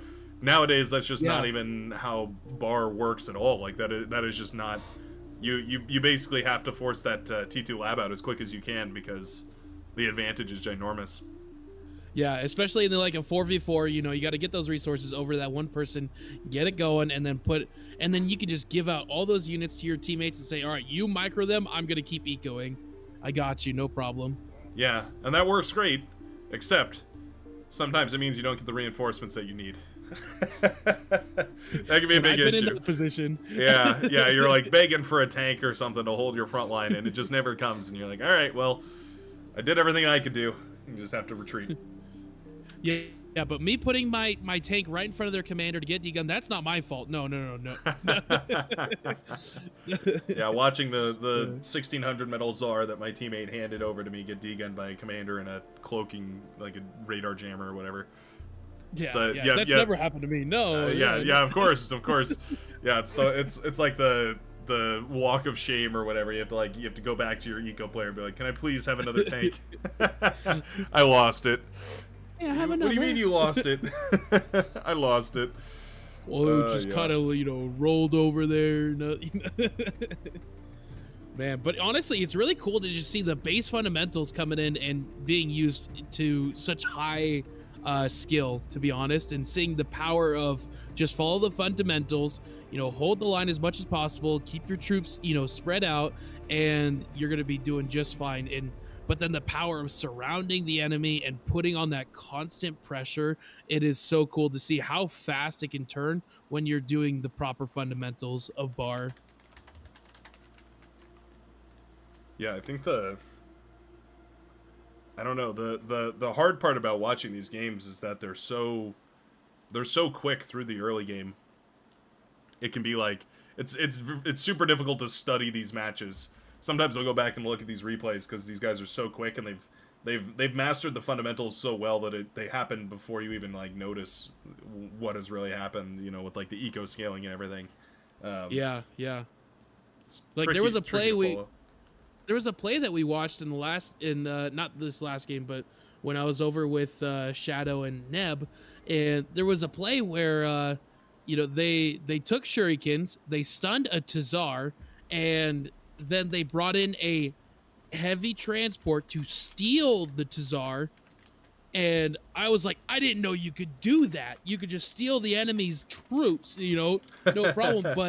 But the enemy was so fast with the commander that they were already degunning as the transport was coming down. I'm like, dude, I would have never noticed that, and how fast they're reacting to each other. Oh, it's so cool. It's so cool to see. Yeah, the little micro things are impressive because, well, so many of them are impossible to even notice. Like they happen so quickly and you would never even see them. But then when you do see them, it's like, whoa, wait, that was really impressive.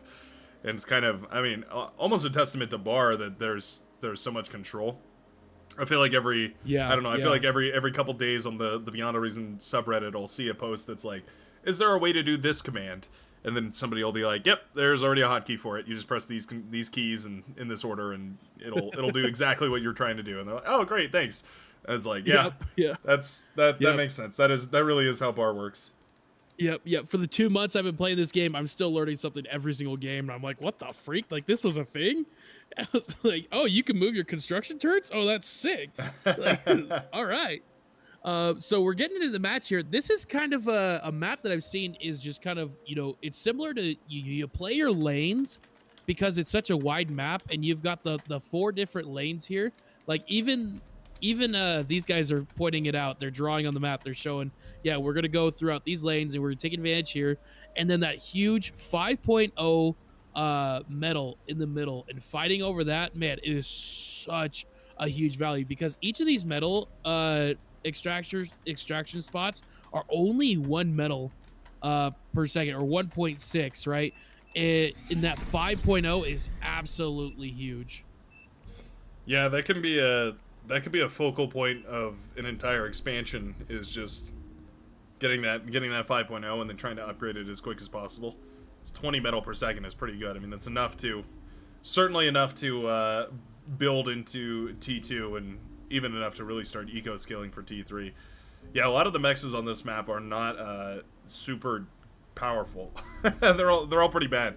Kind of weird, actually. One of those few maps in Beyond a Reason that has a bunch of different types of metal extractors, a bunch of different I don't know, purities or strengths of metal extractor.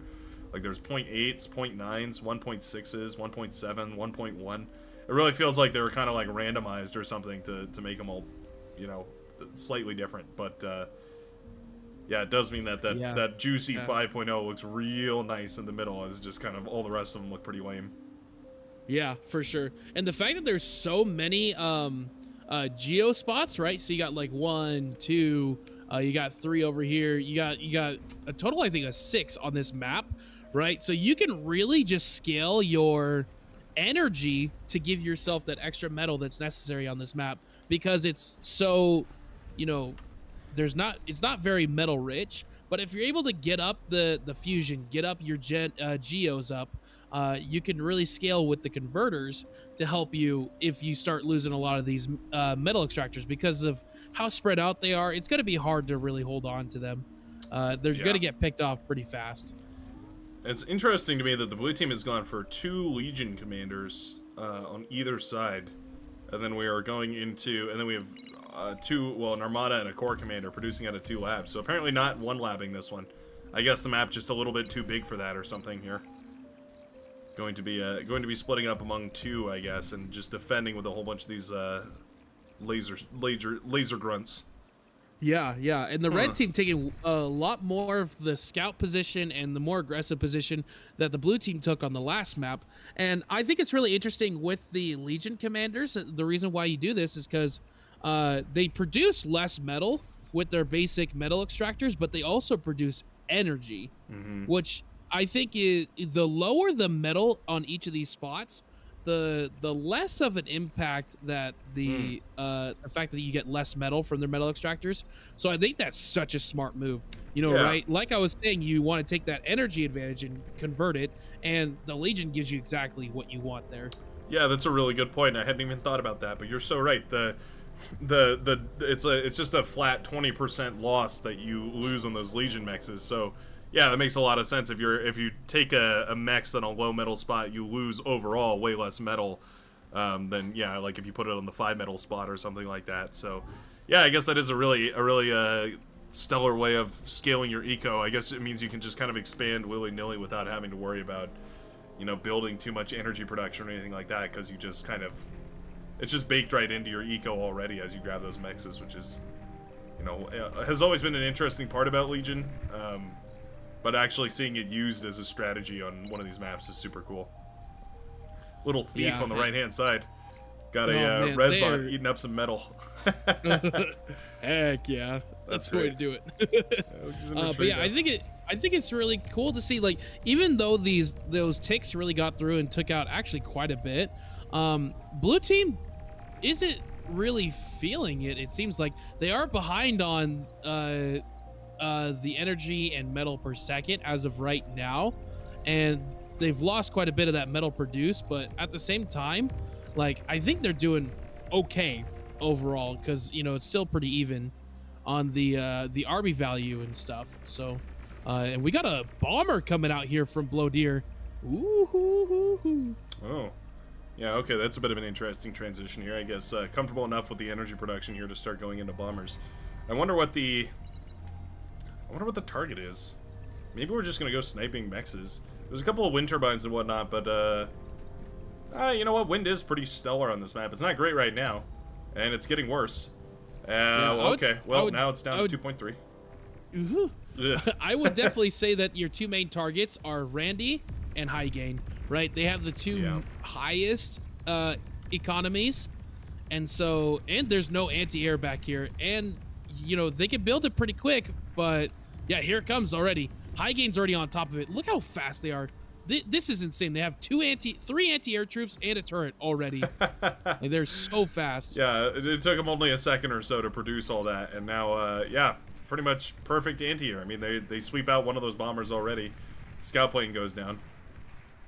Oh, no bombs dropped. Wow. That hurts. I mean, it really doesn't get better than that. That is pretty much a perfect defense. And now, especially with the units, you can go put those anywhere. That's great. Yeah. They have the metal lead, but man, that hurts. That is so much gone. 145 metal for each one of those bombers, and that just hurts. But Tolero here taking a huge advantage with the 5.0 metal extractor and pushing Muffy off and saying, get out of here. This is mine. This is why they're taking the advantage here on the metal total produced. Like, they have it. They have the big one. Yeah, well, and not to mention they're also there's no Legion commanders on this team either, so they get that kind of innate, like, 20% bonus or so from just the fact that they're not losing any metal to the Legion shenanigans. They are missing a And- big chunk though. Like there's a bunch of metal extractors down over here. Maybe keeping this a little bit even just by the fact that yeah, those mexes aren't claimed. The blue team was very eager to grab all those, which is great, of course, but definitely it can bite you in the back because it makes more targets. For sure. I mean, it's a lot easier to take those out overall. We can see on the red team, Bloodier are going tier 2 already. They're set up. They're going tier 2. And we can tell, you know, that one 5.0 metal extractor is the equivalent of a lot of those metal extractors that are missing, you know, realistically. So they just have to hold it. They just have to keep it safe. Yeah, no, you're absolutely right. That at 20 metal per second, that would be, I mean, 4, 8, 12. It'd be like almost 5 or 6 of these other metal extractors. They're all a little bit variable, so it's hard to say. But yeah, it'd be quite a few of those other metal extractors around the map here.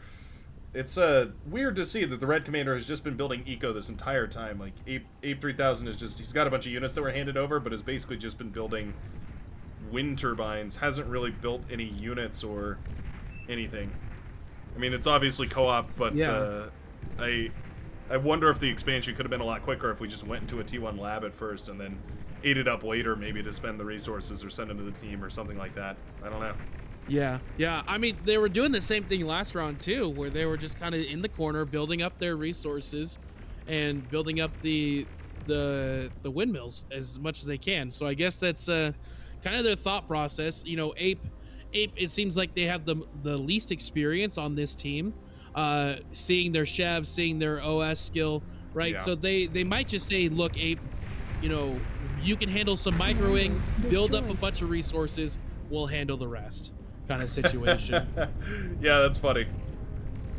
I like the idea that you know, you just assign somebody to be like the economics advisor. They're just like, all right, manage our team's economy, please. That's the role that they've been given. It's funny because it's almost exclusively reversed, and when you go into like 8v8 games, like noobish 8v8 games or anything like that, where you have the highest level commander will be in charge of the economy, whereas in this game it's kind of exactly the opposite. You kind of have like all the highest level pros are going to be fighting on the front line, managing the army and the reclaim and all this like res bots and all that sort of stuff, and then you delegate your lowest experienced commander to be in charge of building wind turbines all game. Yeah, really interesting here. Tolero's holding down the middle relatively well, to be honest, against all these pawns that are coming here. And Bloodier getting a pretty big push in Shaman and High Gain with these tier 2 advantage that they have. This is looking really good for the red team. I'm glad to see those lightning tanks getting some advantage or getting some use, because I feel like on that DSD game they didn't really find the value that they were hoping for. They did manage to find eventually, like, blast through that southern side and kill some metal extractors and whatnot, but it felt like that was kind of that was like the last opportunity. It felt like there was a lot more before. Yeah, I agree. But man, let me tell you, Randy here putting the constant pressure with all these incisors, dude, and getting the surround here on Tolero. They might be looking to really put the pressure back onto him here.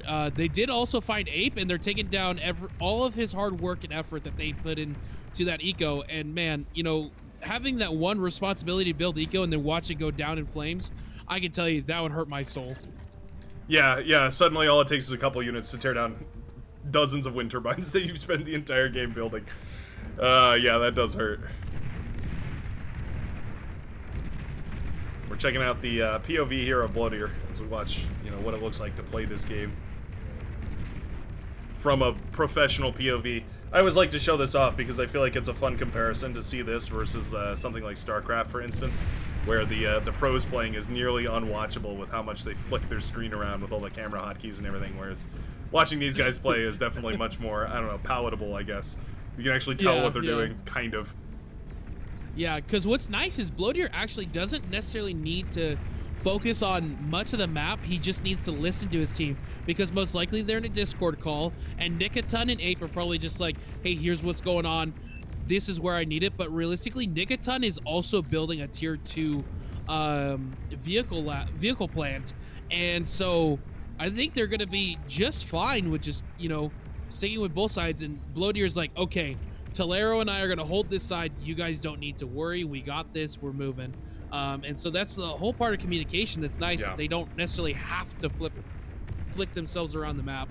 They just need to focus on one area and get themselves that huge advantage. Yeah, as long as the push is continuing onwards here. On the left-hand side, they can sort of afford to give up some ground on the right-hand side. I will say these red spots are very nice. The green red spots here for Randy have done a great job of bringing this army back from the dead. A bunch of incisors and jaguars, kind of anything that can be resurrected, being pulled back to life here. Yeah, definitely. And what's really interesting is overall, the resources are still relatively even because of that constant pressure that Randy put on like Nicoton and Ape. All those metal extractors are still not built. They're still not being used. And so they're pretty even, and the tier 2 metal extractors all coming out from both sides. Overall, still relatively even, moving towards blue side here, which is really interesting. We're seeing the same issue from last game where Bloatier's just not putting enough pressure. He has the advantage, but just not enough pressure is being put on the blue team. Yeah, I think the Starlight are kind of the answer to that issue. They're meant to start putting that pressure on, but man, they're slow. It's just not a fast pushing army, and you have to constantly keep it reinforced with a bunch of jaguars and bulls and stuff to make sure that it's not killed by a bunch of really efficient small stuff.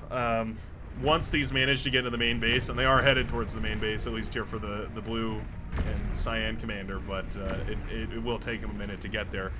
And maybe it's enough time for the green commander to start breaking through the line here. Now, I will say, those res bots were great. They resurrected a bunch of stuff. Most of that stuff ended up just dying to T2 units, and that's a huge issue, because all of a sudden all that metal that you could have in theory reclaimed and enjoyed, now it all belongs to the enemy, or at least the enemy side of the map. Yep. The slow and steady push, I love it. That's my kind of strat. Bring it on. Yeah, I love that. Yeah, going for like static defense creep and all that sort of stuff too. Very, very fun way of playing the game for sure. Starlights almost feel that way. They almost feel like a static defense that you can move. They're so slow and so cumbersome, but they just do so much damage. This push is falling apart. Had the defenders. Yeah, thankfully Highgain had the defenders advantage, so they were able to build up enough of their units to just kind of bring this slow push to an end with their own Starlights and their own Jaguars slowly pushing into them, as well as building up a pit bull to, if they really do get in there, it can actually help out a little bit.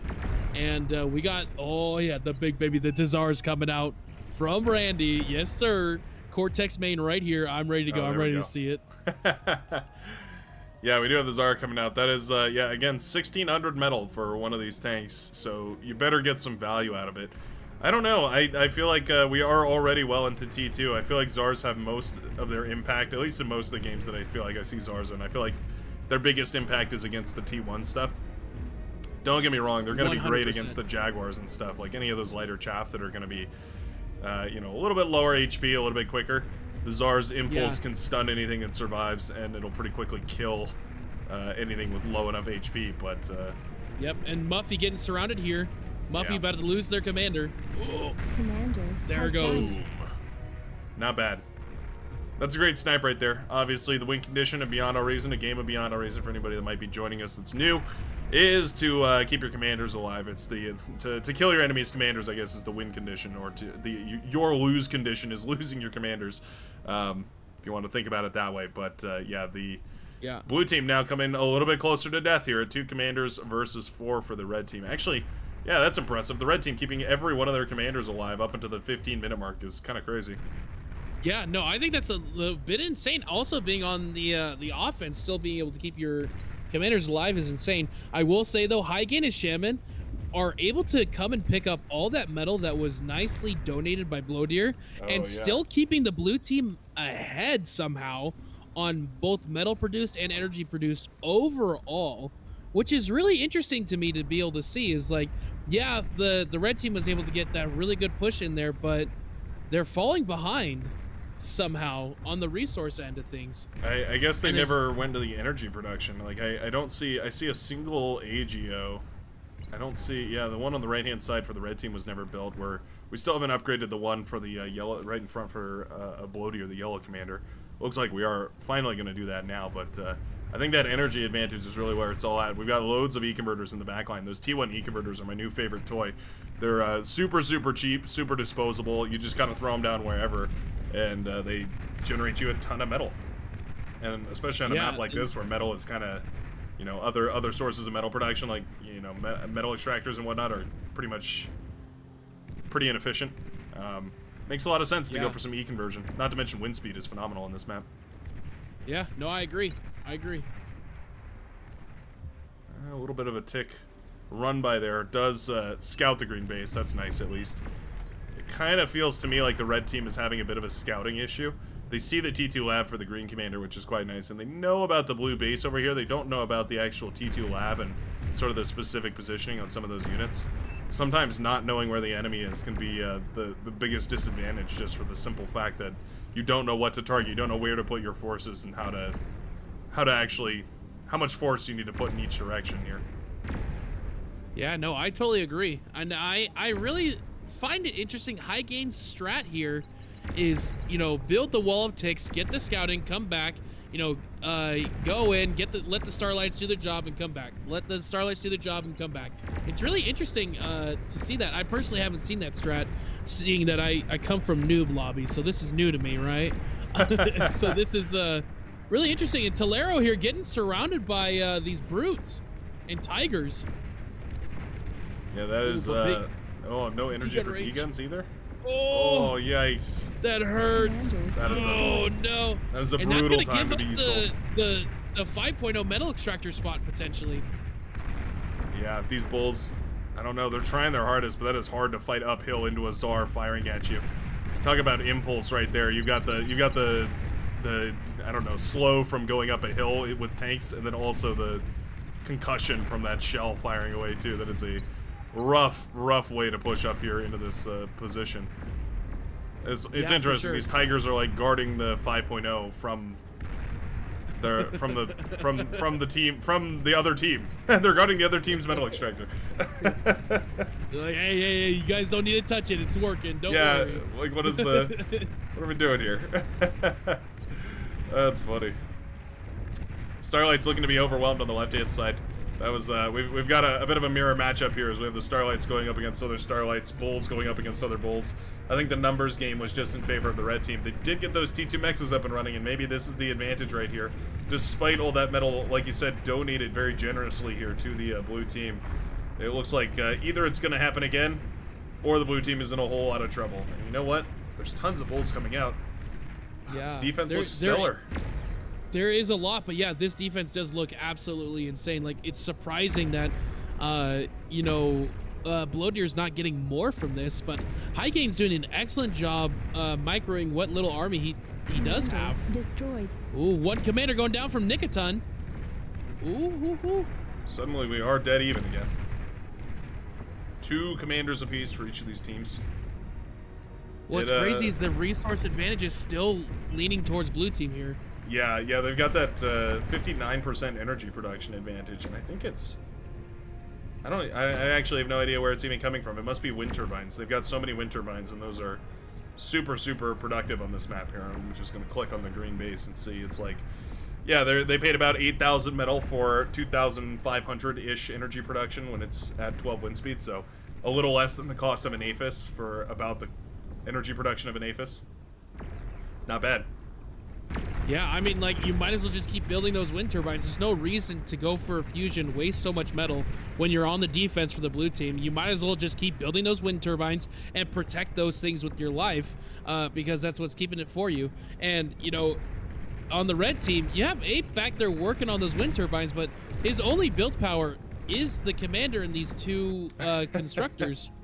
And so it's just, you know, it's just not nearly as fast as a bunch of construction turrets, which have 200 build power, able to just go in and help out when necessary. Yeah, so, I'm blown away that this base has been.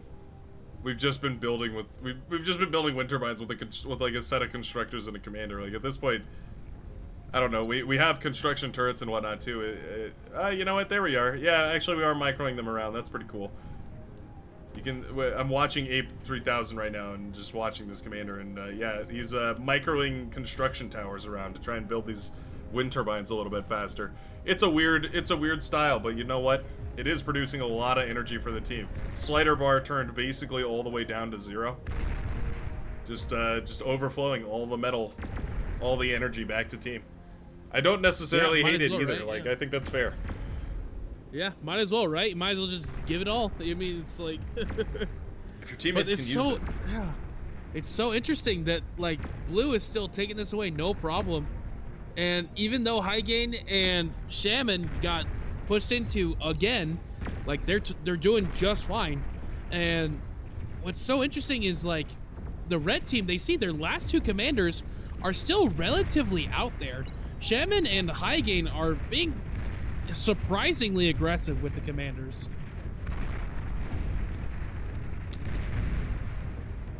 Shaman and Hygen, let's see here. Oh yeah. Yeah, right up there on the front line. Wow. I mean, yeah, especially for battling Starlights is pretty. It's a ballsy move. That's definitely. I mean, it only takes.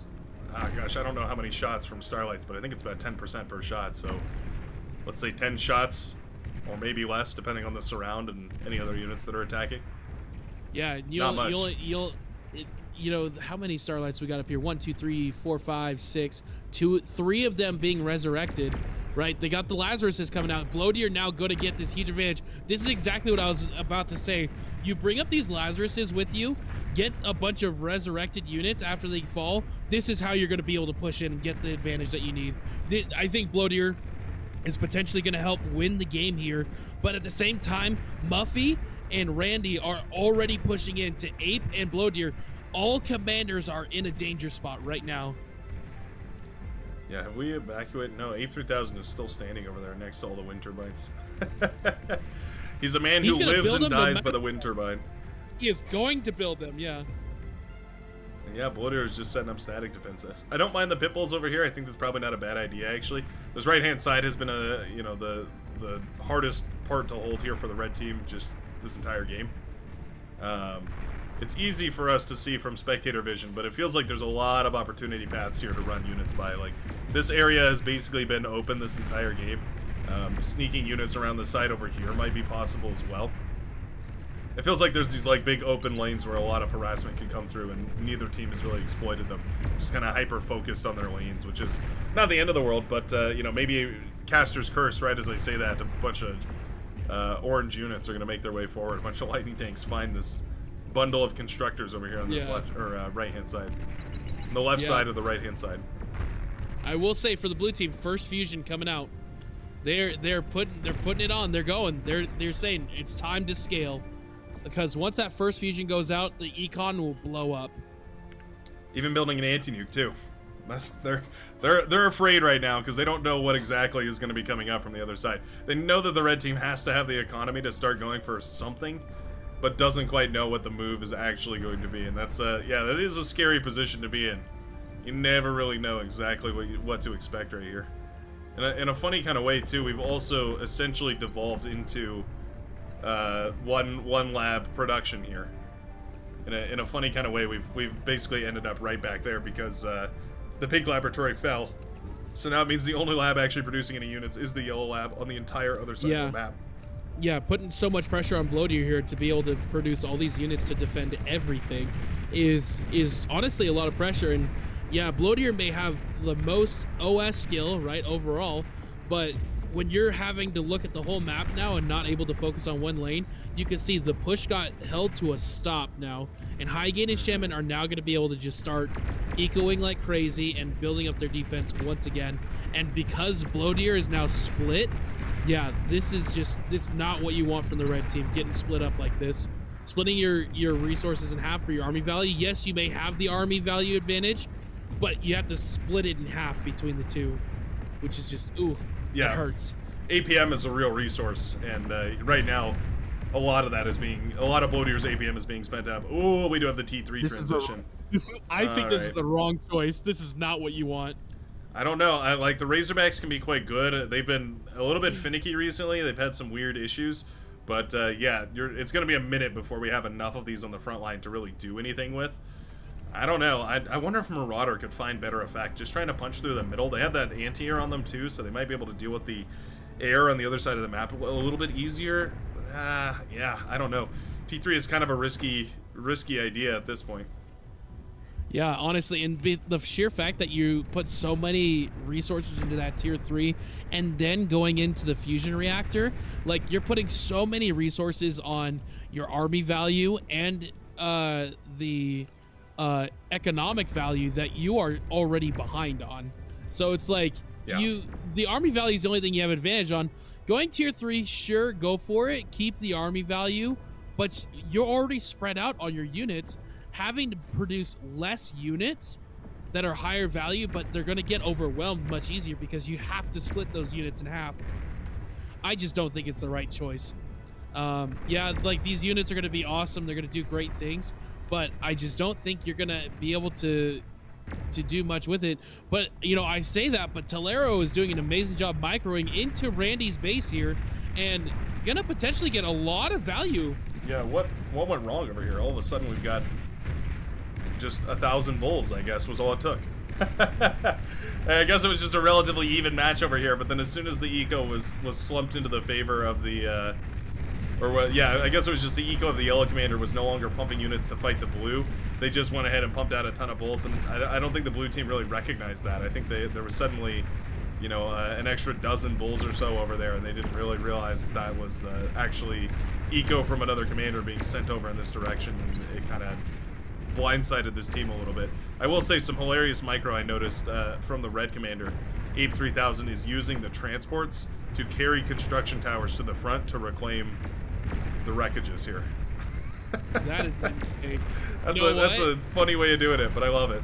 They told him you're eco, so you better get us some eco, and he's like, all right, I'll do anything necessary to get us that eco. Whatever it takes, yeah. And it's not necessarily bad either. Like, they've got a big range. They can clean up those wrecks pretty nicely. They're just, I mean, they can't defend themselves, but, you know. More power to them. Go for it. You got the space. Might as well use it. We're going very heavy into the fusion reactors here, the yellow commander. But man, every time I click on it, I realize Bloodier has 9K in the bank and is just barely able to spend it. Like, we're really struggling to put our metal down. We're going into T2 at this point. I wonder if we're going to go for like nuclear bombers or something like this. That's exactly what blue team's going for right now. They have 3 right now, and they're going into the tier 3. Yeah, they see those Razorbacks. Those are prime targets right there. Ooh, flak is available. Is it enough? Oh, they get bombed, actually. Nice connection. I love it. Man, what a harrowing sound when you hear those the whistle of those nuclear bombs sizzling off. Yeah. Look at this cheeky little wall off that we've got over here on this left-hand side. Isn't that special? Huh. Yeah, I mean, you got to slow them down somehow, and then you just set up your vanguards and let them go to town, I guess. Yeah, I guess that's the move. The Vanguard have, I mean, at this point we're up to 5 of them, which is pretty good. 6 of them, actually. 7 of them? Oh, wow, we're just crawling Vanguards out like crazy. Okay. High Gain made a very good observation by pinging right there in the middle. They were able to get the tier 2 metal extractor off, giving them that 20 metal per second for the red team, which is now swinging that metal per second to their advantage. They are officially caught up on the econ, which baffles me that's even like that's the power of this one metal extractor right here in the middle. Yeah, no, that's been wonderful here, because I mean it's if you think about like metal produced versus metal spent, it's unbelievably efficient. It's like the most efficient thing in the entire game, I think. Whoa, nuclear bomber does take out the Razorback. I guess that's a good trade. Yeah, the Razorback is almost 4K. The bomber is about 2K.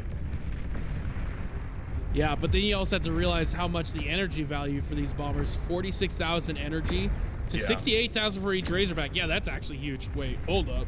It's a pretty favorable trade.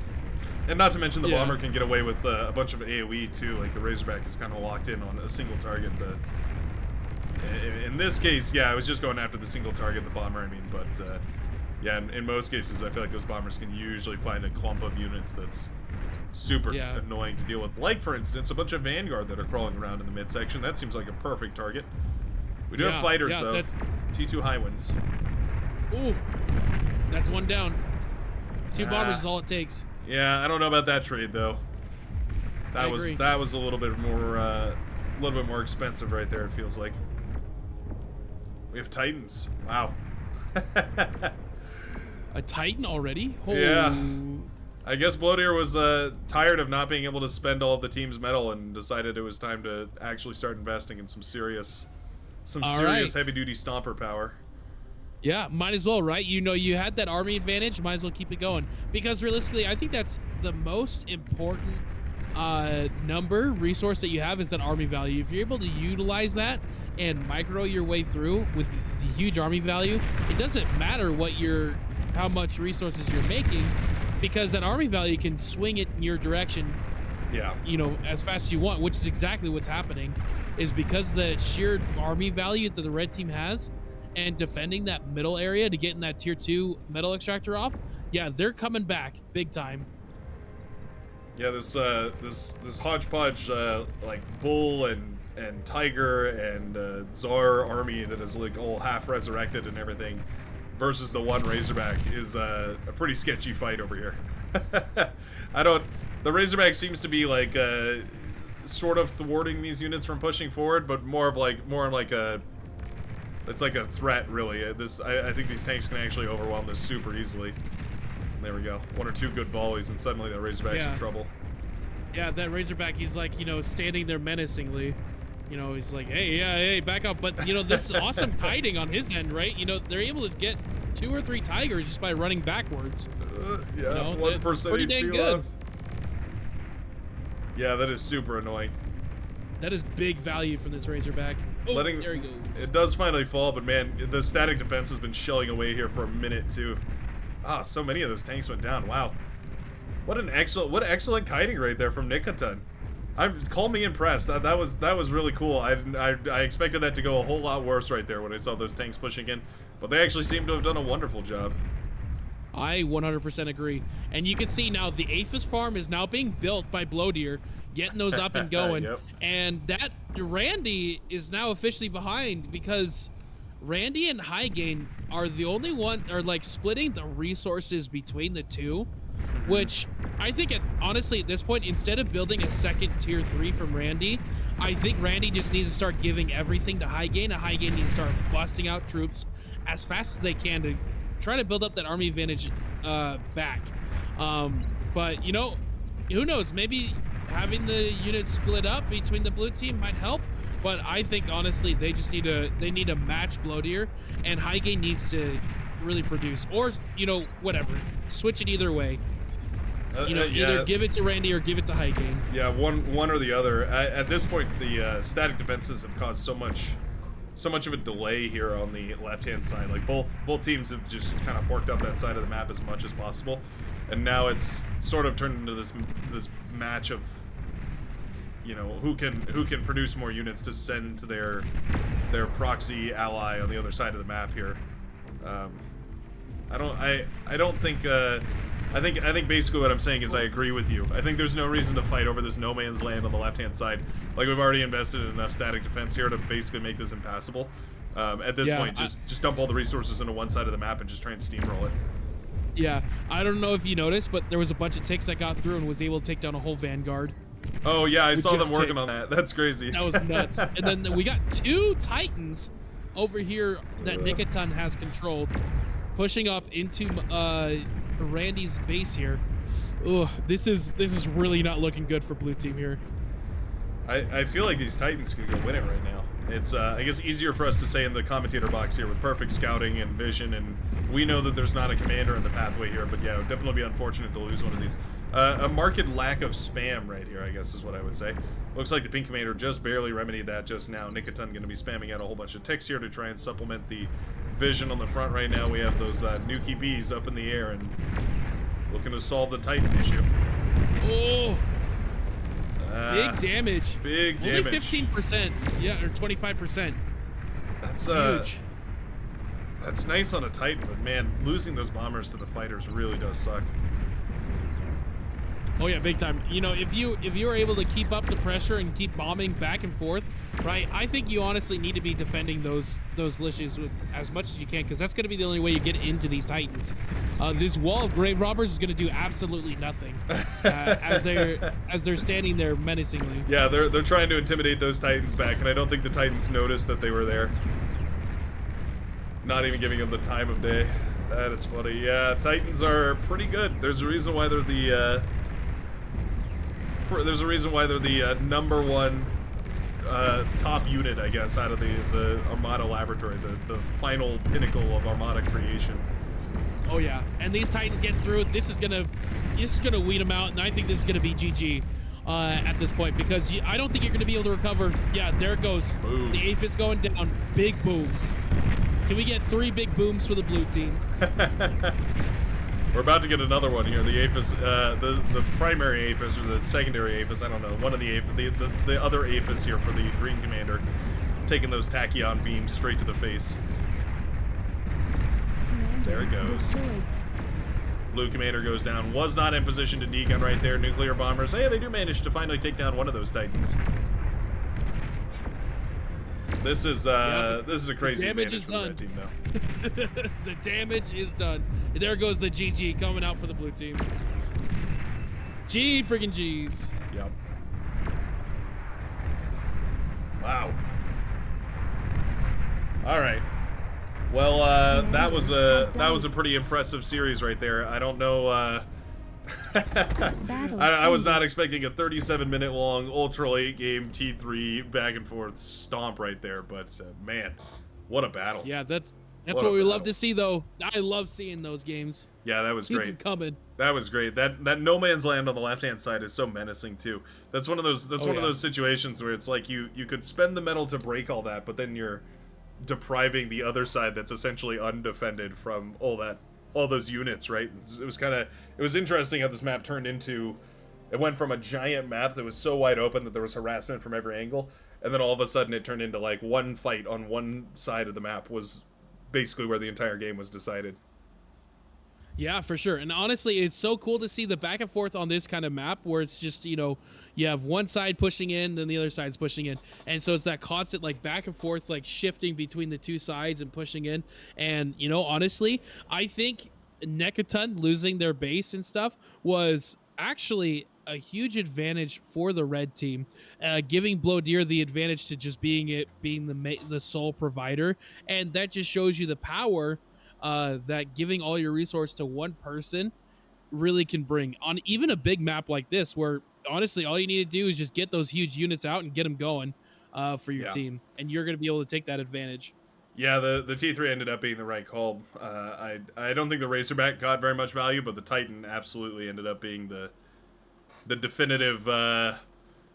I don't know, the characters there that were able to close out the game. There's not a lot you can do once those Titans get within range. That tachyon laser that they've got mounted on their backpack is pretty brutal and kind of impossible to deal with unless you've got a really, really specific toolkit. Yeah, like, a D-gun. Yeah, basically. Yeah, like that's kind of the only thing. But you know what? This takes us into game 3, baby. Yes, sir. We're gonna see a game 3. Yeah, that's crazy. That wasn't even the final match here. These guys are still one apiece. Oh man. Yeah. And we're gonna be able to see some fun strats here on Aurelia. And let me tell you, I've seen some crazy stuff on this map. The fact that it has a bunch of water here on the right side, you're able to see all that coming in and see how they're able to use that. But let me tell you, there was a crazy strat I've seen where one person just built 2 transports, dropped 2 commanders in the enemy base, and surrounded the enemy and put on the. Oh, dude, I've seen some crazy stuff on this map that people have done, and so I'm excited to see what these guys do here today, because we've seen the high aggression in the early game from Team Pro, right? And then we've seen the high aggression coming in from Finland on the second game in the early game. So we'll see what happens here on game 3 in Aurelia. I wonder if we're gonna see some more of those Tritons coming out here. We got a really, really up close and personal look at those Tritons. Me and VDB when we were watching the other game in Aurelia, and man, those things were looking unstoppable. They're Dude, heck yeah. they're super good. So yeah, I'm very curious if those are going to be if those are going to pop up as like a new and fabulous unit, or if it's going to be a kind of a one and done sort of a strategy. Yeah, we're gonna have to see, dude. I'm pumped. I'm excited. As these players get settled in here really quickly, I'm just going to flick back over to the bracket, just so that everybody's aware that some of these round 2 and loser round 1 bracket is wrapping up here.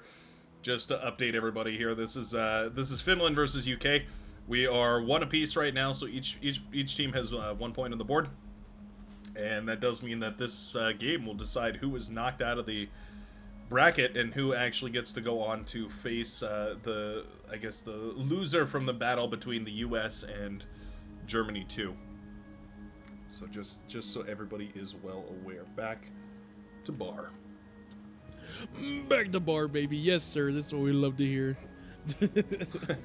Heck yeah. Dude, I'm excited though. This is gonna be sick. This is gonna be real sick.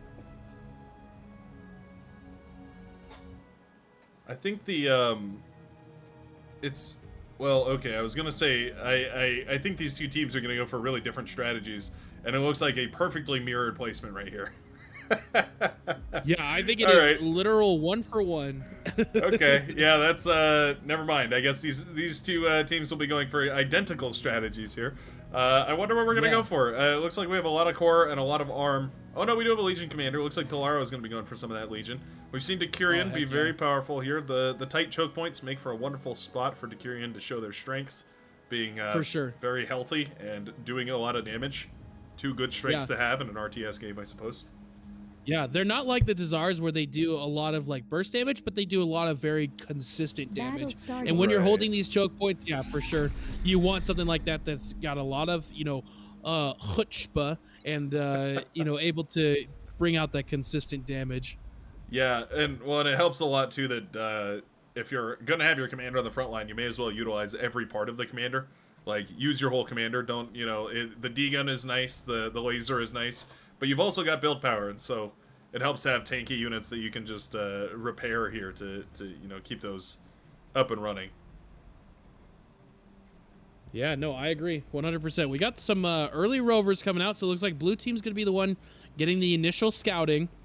This is going back to like game 1, but we can see already off the rip a Decurion right away. Exactly what we were saying, right? Get those Decurions up and hold that area. So that's they know what's up. They know what to do here.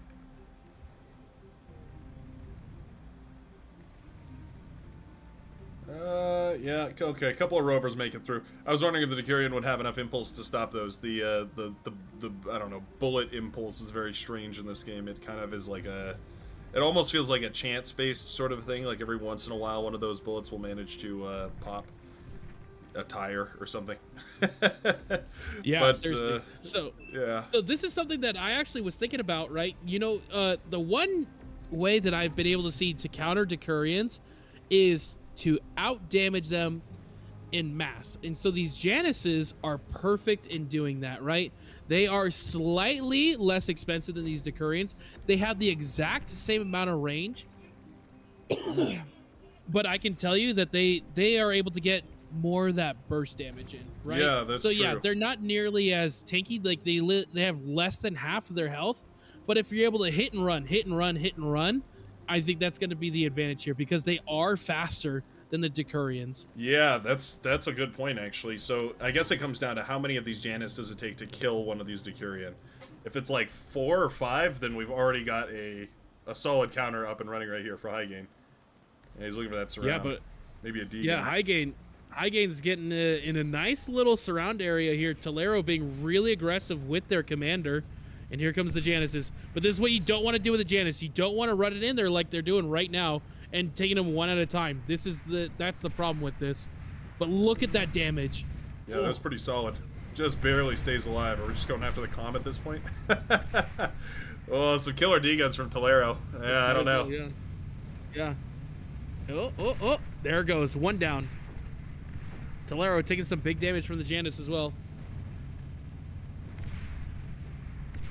Oh, yeah, the impulse. Impulse lets the D-gun go. Oh, but the commander. Commander Oh, has died. commander goes down. Wow, those Decurion melted him. Oh, my High Gain- goodness.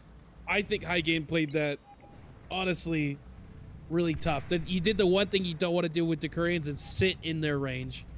Yeah, that was kind of like a worst case scenario right there. All of a sudden, this is looking really rough. At the very least, these Decurion don't have a commander nearby to repair them. Randy is chilling on the coastline here, just enjoying a nice, comfortable retirement. Yeah, Randy and Tolero just, giving a solid handshake to each other and, giving a head nod saying, all right, All you're right. here. Thanks. Thanks for killing my my teammate. That was real cool of you. Yeah, how dare Oh, you? there And we then go. Bloatier coming in and being able to get all this metal from this commander. Oh, that really hurts for blue team. Yeah, losing those Janus, man. That early, I think it comes down to that earliest Janus right there from, or the earliest D-guns rather from Tolero, where he managed to take out. I think it was 3 Janus he managed to D-gun. Yeah, it was a lot. It was so good. You really can't afford to lose those. I think you're totally right though. I think this is absolutely the counter. It's cool to see that the blue team has come up with this. Well, I don't know if they came up with it, but this counter works, I guess is what I'm trying to say. Because yeah, the Decurion were looking very, very difficult to deal with in some of the other matchups, and so this is pretty. Yeah, neat. as long as you keep those Januses at range and you focus fire one at a time, you hit and run. But Nicoton coming out here and helping out by building up some light laser towers, but these Januses are going to be able to handle these no problem. Yeah, it takes what two Janus to kill an LLT in a single burst. Yeah, I think so.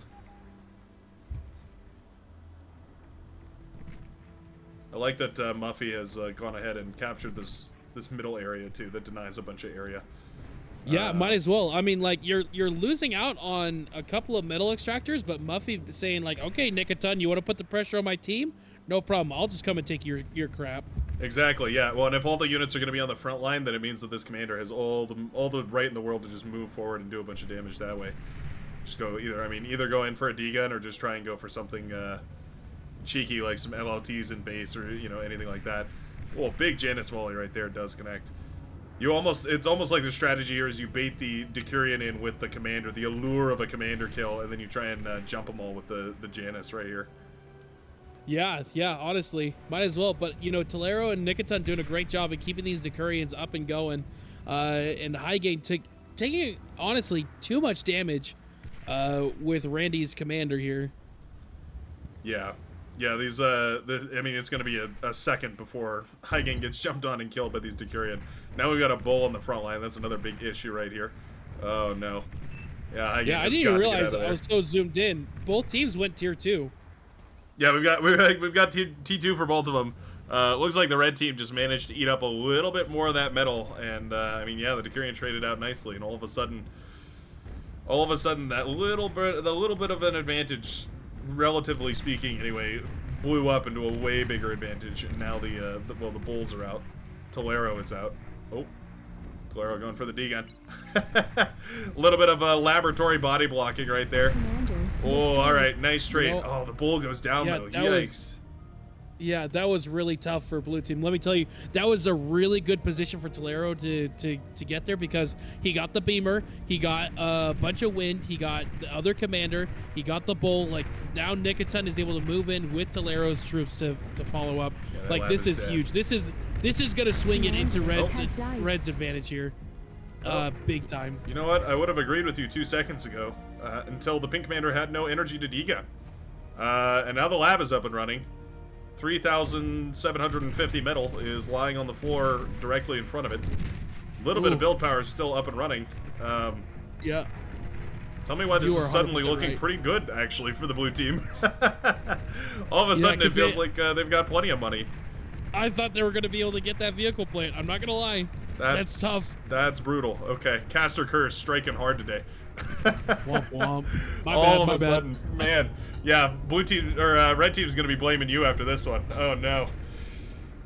What on earth? That was not how that was supposed to go. Not at all. All right. But yeah, honestly, it's not being reclaimed quite yet, and so it's still just kind of sitting there. menacingly. Yeah, we need more build power. We need more troops on the front line. This is a delicate dance right now for the blue team. They lost a lot of infrastructure when all that blew up, but they do have. There's a light at the end of the tunnel right here. They just need energy. They need 1,000 more energy per second coming in here, and it feels like, I mean, wind speed has kind of died down. It's picking back up again. As soon as that wind speed picks up, though, yeah, you can see we're just building solar panels as quickly and as fast as we can just to try and get anything out and running, just any amount of energy production. Keeping Yeah, these and hero honestly, bulls alive. we haven't looked very much here on the top side, and Ape doing what Ape does best and building up quite a bit of an eco advantage over here on this Yeah. on this top side. But the fact that Pro Muffy is putting the pressure on Blow Deer here, I think it's keeping them pretty even overall with that top side. But now Randy is eating up all this metal, and that's just so good. That is. That's one hell of a sound effect. But yeah, I guess I don't disagree with you. That's exactly what the blue team must be thinking right now. Oh, nice transport drop, by the way. Oh, misses the D gun. That's unfortunate, but it's all right. Try again. Yeah, all that metal going in for the into production, basically, I guess, is I mean, it's hard to beat a 3,000 metal advantage on any front line. Like that's gonna be what, like four bulls or something over your opponent. Not to mention High Gain doing some moves right here, some cheeky plays. He's trying not to have to D-gun those down. I think he wants to get the kill normally, so that he can have that juicy reclaim afterwards. But either way, yeah. But honestly, that pressure putting on with the commander gave them just enough room to be able to just continue to eat up all this metal, have a good time, and just give themselves a little bit of breathing room while they get these tier 2 metal extractors up. Yeah, I think if these T2 mexes can come up, especially if we can start boosting our teammates here, like it feels like I don't know if it's just me, but it feels like the entire other side of this map has been neglected. Like it feels like there's 100%. barely anything going on anywhere else on this map. There's a single front line today. It's all centered around here, so here we are. Yeah, the only people who've really touched it is Muffy and Ape. Like those are the only two that are like really moving it. Now a little bit of Shaman as well, but Shaman just set up a little bit of defense and said, all right, just don't come this way. Please just don't come this way. I almost wonder if like sending a single bull around to the other side would be worth it. Like it's obviously you need every bull in the front line here possible, but at this point the front line isn't moving anymore. You've kind of lost the momentum, I guess. Now honestly, I agree. Moment. I would say the team that would be able to do that is Blue Team, because Muffy is there to help defend. If Blow Deer tries to send something up that way, they have the vision. They know what's over there. Muffy is able to defend with the commander. But whoa, fusion reactor. You have all that extra, might as well. Yeah, right. And well, you got all those solar panels you can eat up too if you need a little bit of extra metal in the tank. Not to mention, I mean, both those commander corps, well, one of them's mostly eaten, but there's an almost completely fresh commander corps still lying on the ground right there. There's tons of metal to be had from the front line available. Not to mention, three things not to mention. We've got bulls all over the place, bull corpses anyway, so whoever manages to eat all those up is going to be in a great way. Yeah, honestly, and let me tell you, like, Blue Team, personally, Randy is handling this extra metal here really well, because if it was me, I would have already eaten all this and then had metal overflowing. I've been like, oh, sick metal, eat it all, let's go, I got it, and then, accidentally send it all to the rest of my teammates to be like, oh, whoops. Yeah. But, they're using it in such a way that's, beautiful to watch. It's an art. Luckily, it's that's kind of one of the nice things about these co-op games is it's almost like your teammates are your metal storage, because if they're not, like, as long as they're not ridiculously spending the metal, they're building like 1,000 T1 solar panels or something, they're not going to be spending the metal either, so that overflow kind of sits in everybody's bank for a little while, which is kind of cool. Battle paused. Yeah. And let me tell you, the energy I was watching the energy per second. The second that fusion reactor went up, it went plus 85% towards Blue Team here. Holy. Yeah, that's a great use for that metal. That kind of puts it puts the ball in the blue team's court, and I think the way that they're going to use it, at least it looks like anyway, before it was paused here for a second, is starlights. Which makes a lot of sense. Those are super energy intensive. Takes a bunch of energy to fire them, a bunch of energy to produce them. Yeah, really makes a lot of sense to go ahead and go into those laser giraffes and try and blast down any of those heavy tanks that you can. Yep, and let me tell you, Highgate is microing near perfect to be able to defend in the way that they have been with the constant pressure that Tolero and Bloatier have been putting on them. And let me tell you, like, I'm sure Randy's like, you know, I trust Highgate with my literal life. You know, I know he'll let me get this fusion up and we'll be able to scale much harder. And, you know, I can tell you that the blue team, they don't really have any scouting on Bloatier in their base, so who knows what they have realistically. But, you know, from spectator perspective, blue team is sitting in such a good spot. Like, they're looking really good right now. Yeah, that's a good point. They do need some better scouting. Their information right now is all based on radar, which gives you a good idea of how much is over there, but doesn't really tell you what it is, right? It might be 100 ticks, it might be 30 Razorbacks. You just have no idea. And this single LLT on the bottom right-hand corner, I think this is single-handedly holding back the power of Muffy. Battle started. If this LLT goes away, then yeah. So Randy apparently, Randy had a child woke up, and so they currently need to go take care of their child, which makes sense. So Highgate's taken over on this end and going to be the primary microer, which it hurts and sucks to see, but at the same time, like, Randy left Highgate in such a good position. Yeah, kind of handed him the keys to the Empire here and just said go crazy, because all the bulls, the Starlights are already rolling out of the lab. Looks like we can go into Jaguar tanks here as well, and even a console. I'm betting that's probably to build on the front line to get, or to reclaim from the front line here. Yeah, the Starlights kind of, if you just move these slowly forward, this front line it's already won. The battle is already won right here.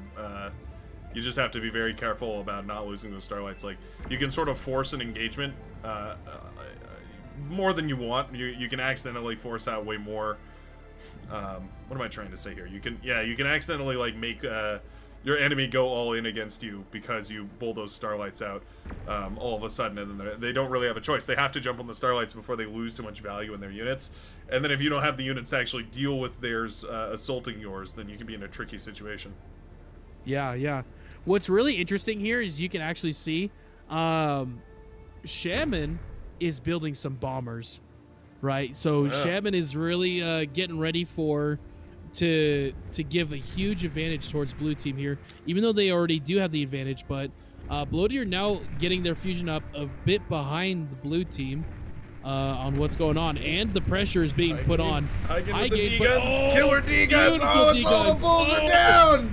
Oh my god! The whole army evaporates! It's gone. What a Your play! army value is gone. Oh my! Holy. That was like 9 bulls or something. It's like almost 10 grand worth of units down the drain for a couple thousand energy.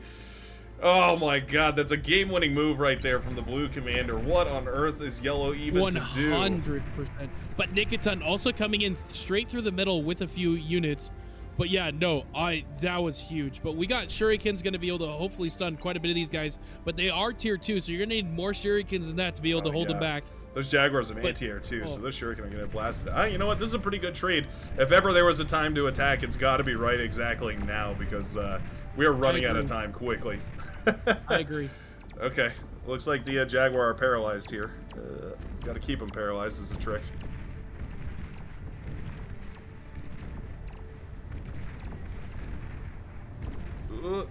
The bombers have been spotted, though. Oh, the bombers have been spotted. Bombers have been located. That's an important note right there. Oh, what happened on the left-hand side? All the bulls are dead. Yeah, I don't know. I was so busy looking at that other push, I didn't even realize all this has been perfectly defended.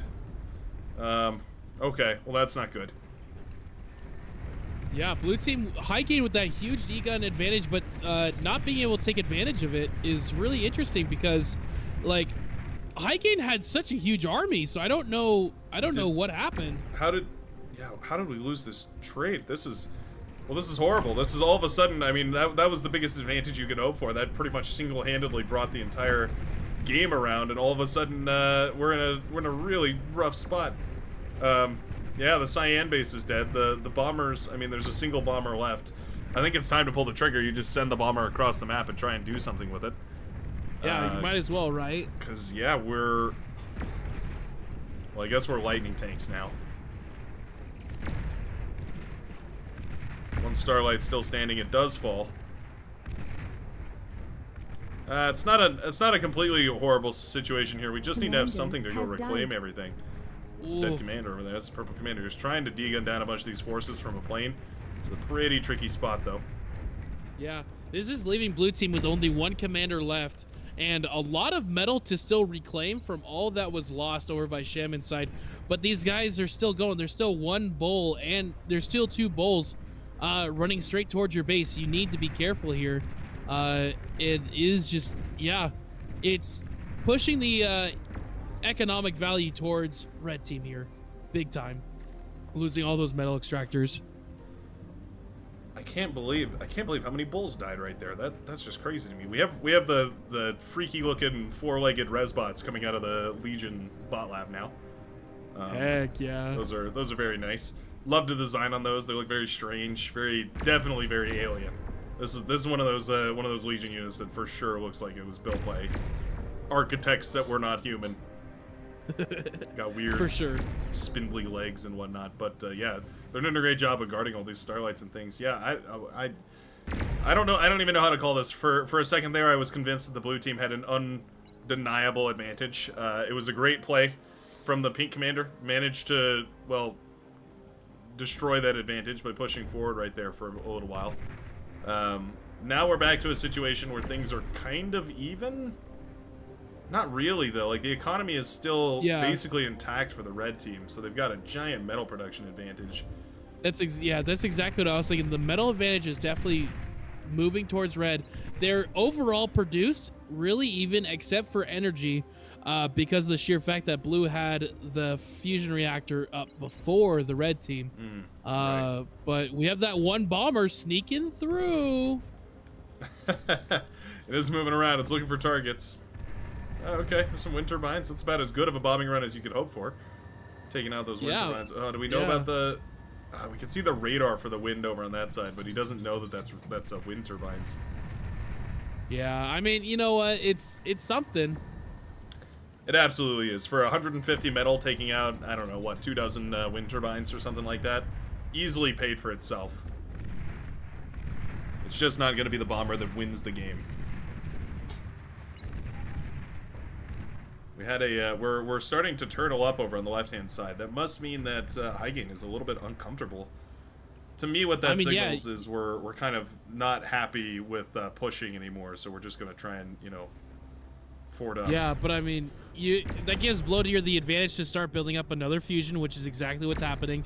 Able to build up a bunch of static defense, get yourself set up, and I can tell you, Highgain's really not feeling comfortable because you have that whole side that's open. You have the whole right side that's completely open to getting blasted, so you have to be very careful here. Look at the army value is currently 88% leaning towards red team.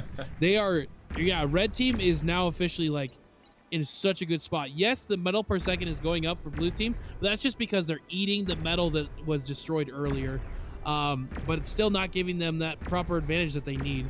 I think all that army value is from the resurrected units on the left-hand side. If you take a look at the yellow army, it's like more than half, I would say, of the army value. Probably 70% of this army value is resurrected units.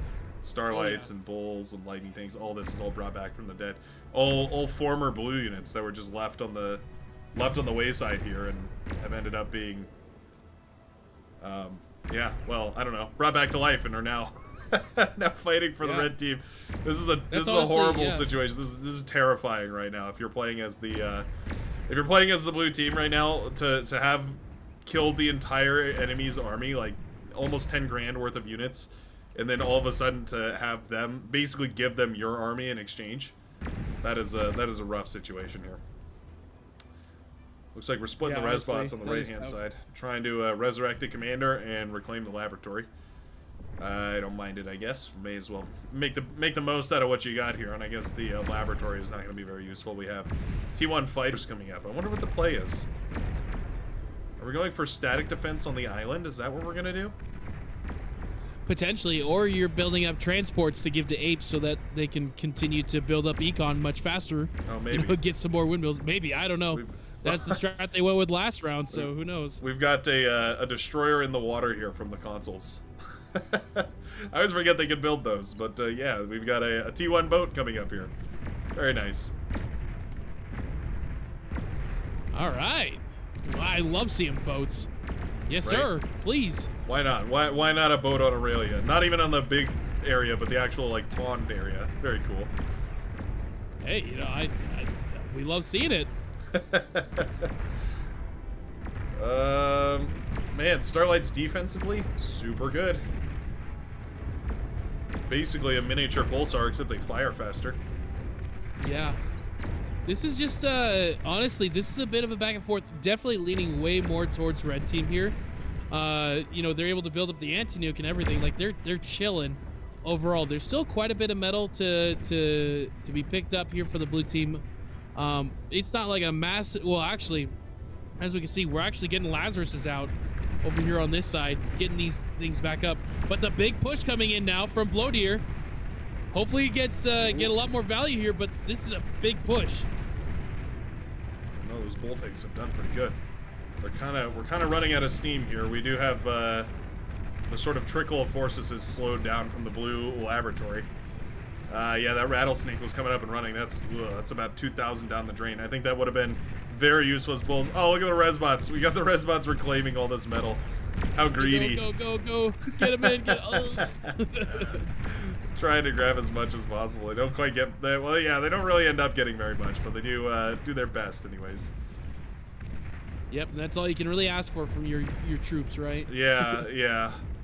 Killer E-stall right here, though. Wind speed is plummeted, and it means that the energy goes absolutely terribly for the blue team. They're really heavily relying on that. T2 lab falls as well. Not a good situation. That might be game, honestly, because they're not going to be able to keep up with this. Oh, the transport's stealing the Starlight. The transport has stolen it. Now you're holding a Starlight in your hand. The question is, what do you do with it? do you bring it back to your commander and capture it, I guess? Or you could self-destruct the transport? There's so many options, and none of them seem Your one perfect commander here. that you got there, I Yeah. don't know. You have to reveal the position of your last commander, and then... Yeah, this is just... Oh, I guess we're going to reclaim it. Yeah, he was reclaiming the Starlight there. Might as well, right? Yeah, I mean, that's fair. Yeah, 1,200 metal. Not bad. We've got a T2 Air Lab coming up here. I guess the Blue Commander has had enough of these games. It's time to play a man's game. We're going to go into nuclear bombers, I have to imagine. It's kind of the Hail Mary that most of these commanders tend to go for when in a bad spot here. Yeah, but I mean, like, what else can you do now? Because you're losing so much here on the economic side. Like, you might as well. Yeah, you need those super high value units, because every second that you aren't using those, then I mean, you're just losing so much metal. And it's not like they don't have the metal. They've reclaimed quite a lot here. We're gonna go for some fighters, actually. I think the T1 fighter swarm is definitely scary right now. We've got loads and loads of these good old-fashioned Noctuas, the Legion T1 fighter swarmer drone things. They're very cute. Not very good. Yeah, they're really bad. I've learned that the hard way. But man, we got a huge push here coming in from the Bulls and the Jaguars. I think this might be game right here, because we got the Corsairs also shooting in. And there's the GG. Oh man, wow. This was awesome. That was a crazy, the back crazy and forth. game. We even had a naval lab there producing destroyers. That's wild. I don't even know how to call this game. This ended up being a crazy back and forth. All on one lane too. Talk about a battle that was on 1/10 of a map. That is weird. But all right. I Yeah, do believe that honestly- does mean that our Finnish team takes the victory here, correct? Yeah, Wow. Finland takes the win. Very nice. UK knocked out of the bracket. I guess we won't get that US versus UK game after all. Guess it's going to have to be US Man. versus Finland. Oh, jeez. All right, I am Alrighty. gonna need to go take a food break. I am starving, so Alrighty. I will be back, and yeah, I'll be back here in actually quite a bit. So just give me a minute here, because I think we're switching things around, right? Yeah, I believe that's the end of this round. I'm looking at the bracket right now, and in fact, I'll switch you, Yeah. the lovely viewer, over to the bracket as well, so you can look right along with me. Let's see, that should Yeah. be wrapping itself up here. It looks like U.S. versus Germany is Still at the very least, going. it's unreported. Germany, U.S. versus Yeah. Germany. Okay, yeah, I'm gonna hop into that game. They're 6 minutes in. You go ahead and do that. I am going to go grab food while you guys do that. Alrighty. What a funky kind of a match. Very, very interesting.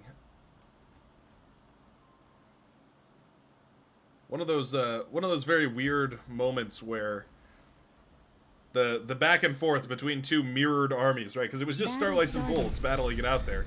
To be clear, it was just good old-fashioned T2 Armada vehicles battling it out on that front line. But back and forth they went, and it was just like one commander would push into the Starlights, lose everything. The next commander would resurrect everything, push into more Starlights, lose everything. And it just kept going back and forth. It was crazy.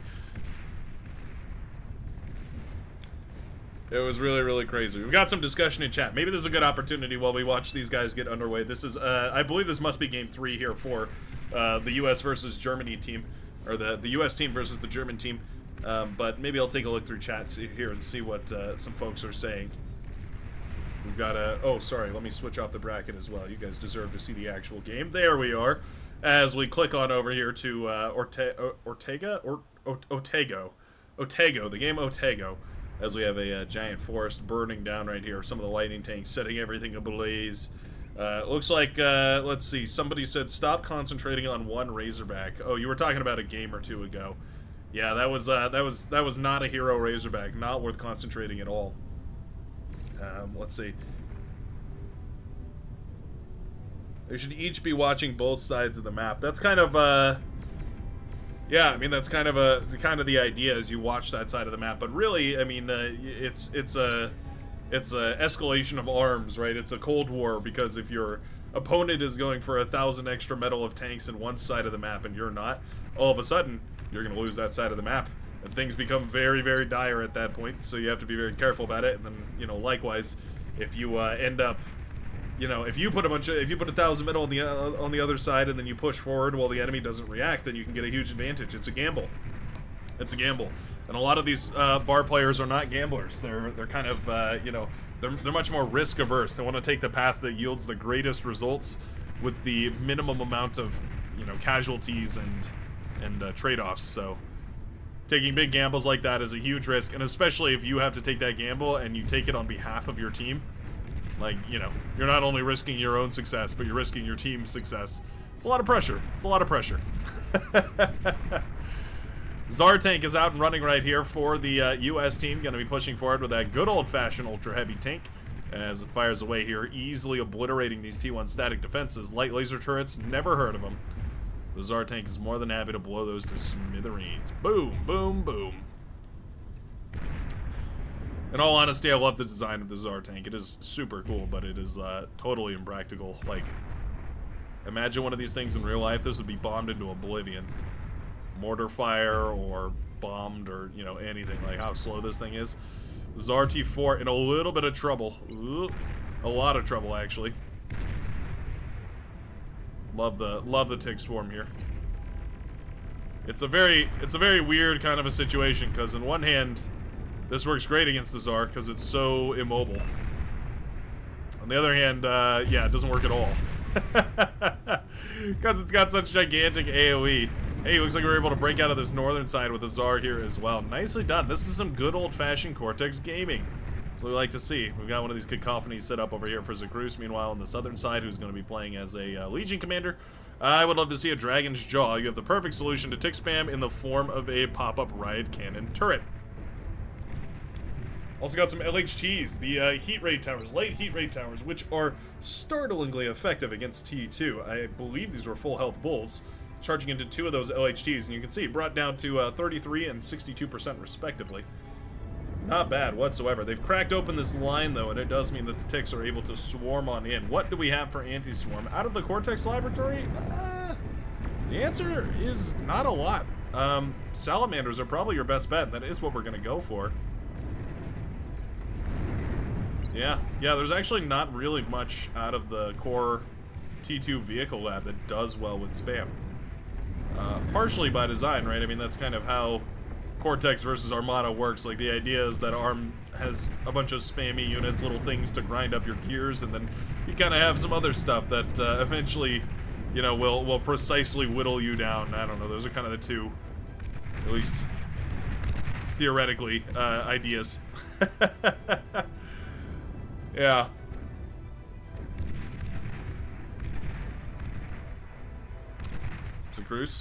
Zacruz with the D-gun. Nice D-gun right there. Catches those bulls and prevents them from doing any more damage on the southern side. Very nicely done. Meanwhile, one of these bulls has pushed forward. We do have the Tiger Tank, as well as the Salamanders, chasing it down. Build power falls. Ooh, that's super annoying. I like the idea of the self-D command. Doesn't actually end up working out here, though. The construction tower will need to be rebuilt. Don't mind that. Of course, filling this area with wind turbines is always an ideal strategy. Makes for a lovely time.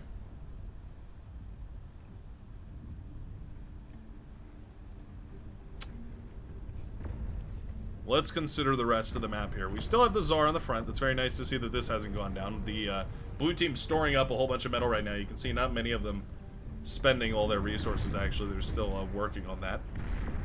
Trying to spend as much resources as possible here.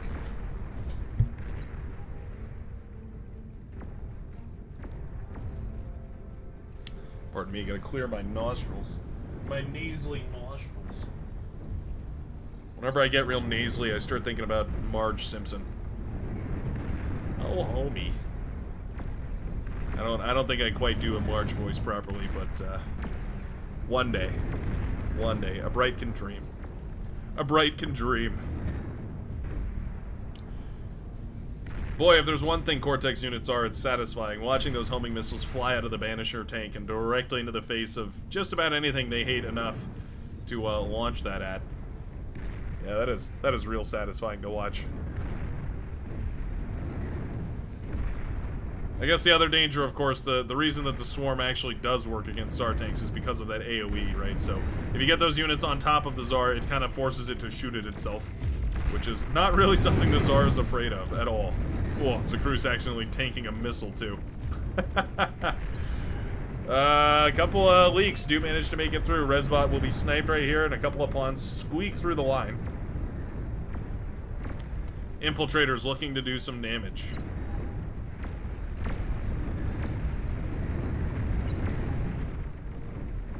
I like this little push right here from the blue commander as well, just using these to try and clear out some of these mexes, just kind of scouting around and making sure that there's nothing built up over here.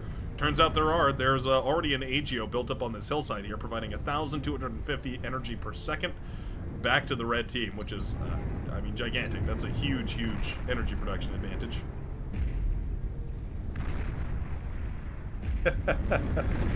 The impulse on those shots is pretty impressive.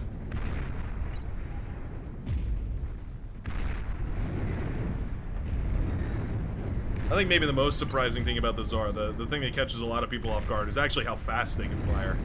They're not slow to fire at all, really. They can do a lot of damage super quickly. Look at that. Looks like this thing will be spotted. The bots do move into position. These are very, very fragile. There we go.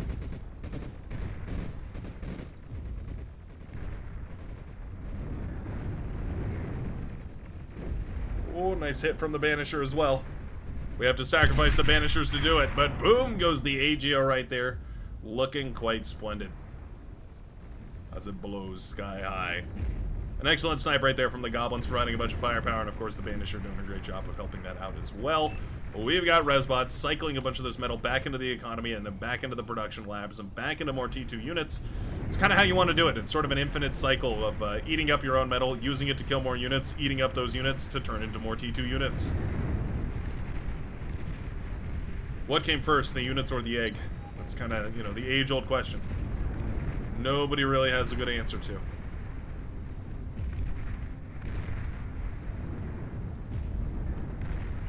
Let me double check. I'm getting pinged that something's going on.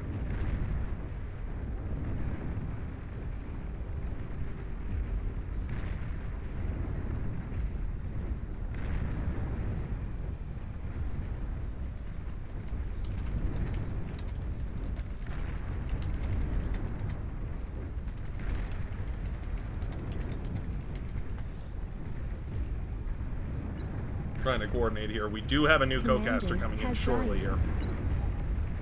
I know you all love the soothing sounds of the BrightWorks voice. But we do have a co-caster coming in here, and actually somebody who's going to be super knowledgeable about some of the units that we're going to be seeing here today, the Legion units, which have been enabled for all month. Very excited to introduce Zephyr, who we will see in just a second here. Let me see if I can. There we go.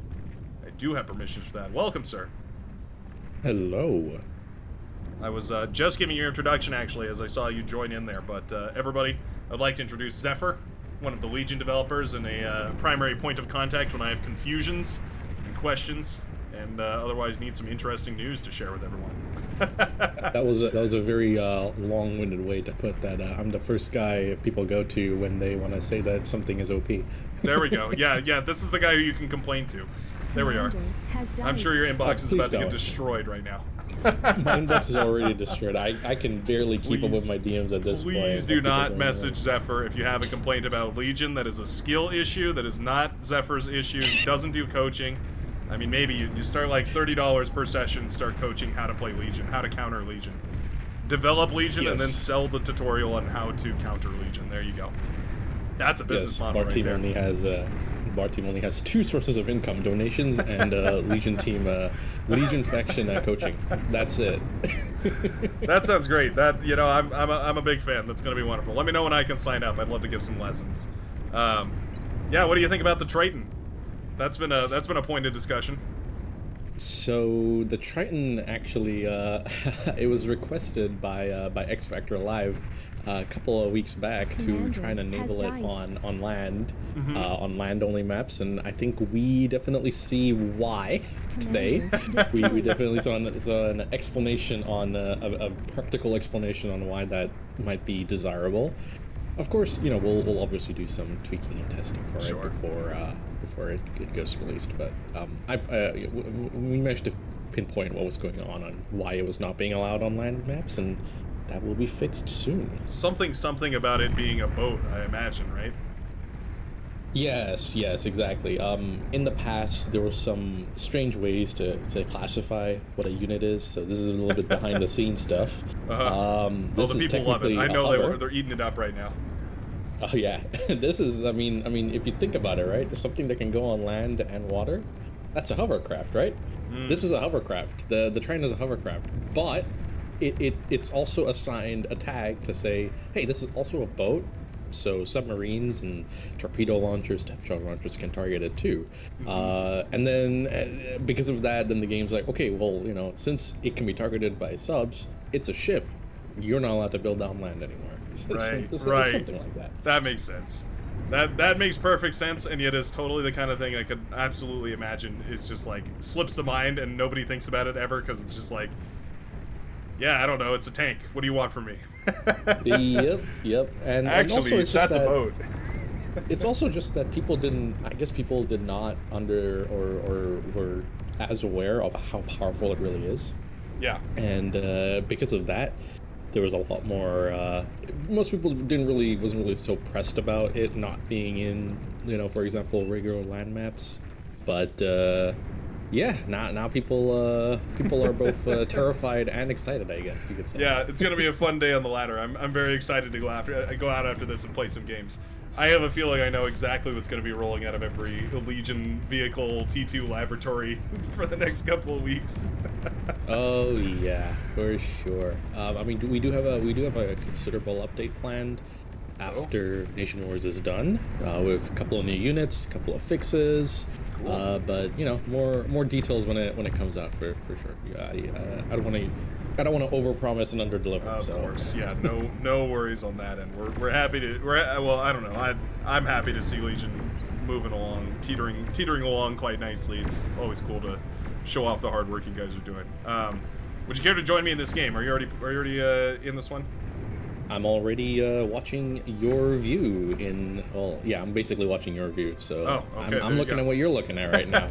Looking at a random variable just came back from the dead. Yeah, he's back up and running. It looks like it was Rowan Morris reprogrammed into a random variable. This is let's see. This is the U.S. versus German team, and it looks like, I mean, so far, pretty even match, I would say. Both of these teams kind of going at each other's throats for a little while here, and kind of scaling into that late game that we've seen a couple of times now. Well, that's true, but when I was watching the replay, as the game was catching up, I did see Red doing very deep incursions into blue territory over and over again.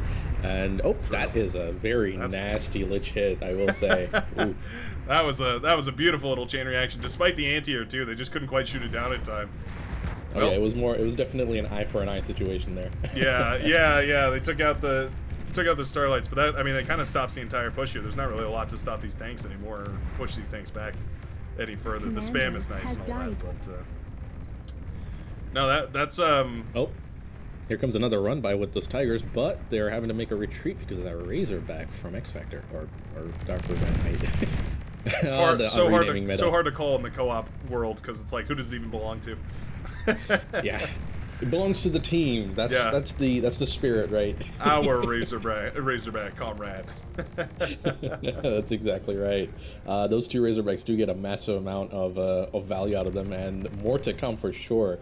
It is looking pretty dire for Zacrus right there. If the Razorbacks just push right on through undeterred, he doesn't really have much of a force to fight back against those, except for a couple of, I believe those are goblins. I'm really looking at the, yep, those are goblins right there. Yeah, those are. He does have those cacophonies up. Yeah, he does have those cacophonies up, but like, you know, this is the Razorbacks' bread and butter. This is where they shine, versus goblin level units. yeah, tearing apart these spam units like it's nothing. They appear to be much snappier than they were a couple of days ago too. I'm glad to see that that's been resolved. Yeah, Zacrus, Tharsis, and I believe it was Twerk. I know. Just stay with me with the name there. It's okay. Not spelt that way. They all work together to fix the aiming issue there, and I think it paid off. The Razorbacks are finally back to their former glory with nicer animations to boot. That AGO going up though is going to set that Razorback sky high too. Oh well. Oh, he survives. Just barely out of range of the full damage, I imagine. That's the power of damage fall off. It is interesting how Zar has kind of sent those Razorbacks into a more. Oh man, I can't even finish one commentary before we turn to another one. Those pit bulls are doing good work. Doing what they're made for. That's for sure. Will they get that? Okay. Oh, he just barely manages to kill that Razorback. If it had squeaked by past that, like I think it paused moving for a second. I think if it had kept moving, it probably would have squeaked right on by and been able to kill all that. Sheesh, that was a close call right there for Rowan. Yeah, that was very close call. Those pit bulls are definitely got their worth today. They deserve a promotion for sure. Yeah. Whichever robot, AI, intelligence, human, whatever it is, piloting them, they need a raise. Oh right, were you listening to our discussion about the lore? The TA lore. Oh yes, yes, I was. It's I mean, it's always interesting to see people's perspective on what things might be, and you know, insofar as we're concerned, I mean, the only lore tidbit that we know is that commanders are 20 meters tall, and besides that, everything else is canon to me. Anything people come up. Yeah, anything anybody says. Who knows? I didn't know commanders were 20 meters tall though. That is wild. That is pretty big, and what crazy. is pretty big is these Razorbacks getting the value out of Zacrus's entire base. So That's the Cruise effectively out of the game. Oh, nuclear bomber takes him out. And the nuclear bomber also takes JT. Oh no, Rowan. It was Rowan's I don't- base. Oh, Commander may as well have been the Rowan's entire base. blue team because that was most of their energy That is. production, aside from the Yep. wind turbines. GG is called. Nice. yeah. Yeah, you know That what? I is totally rough. miscalled it. The red team had a huge advantage. They took basically no damage. They had entire control of the map. Battle ended. Yeah, that wasn't close at They all. set up wind farms everywhere. I mean, Yeah, the amount of wind they had on the map was wild. That's been a, I mean, not a new strategy, but it's been cool to see that being utilized super nicely. yeah, those Razorbacks definitely were the MVP of closing out that game. That was very satisfying to see, but unfortunate for the U.S. team there. Yeah, is that their demise? Did we just lose? Somebody says, after Legion, what faction comes next?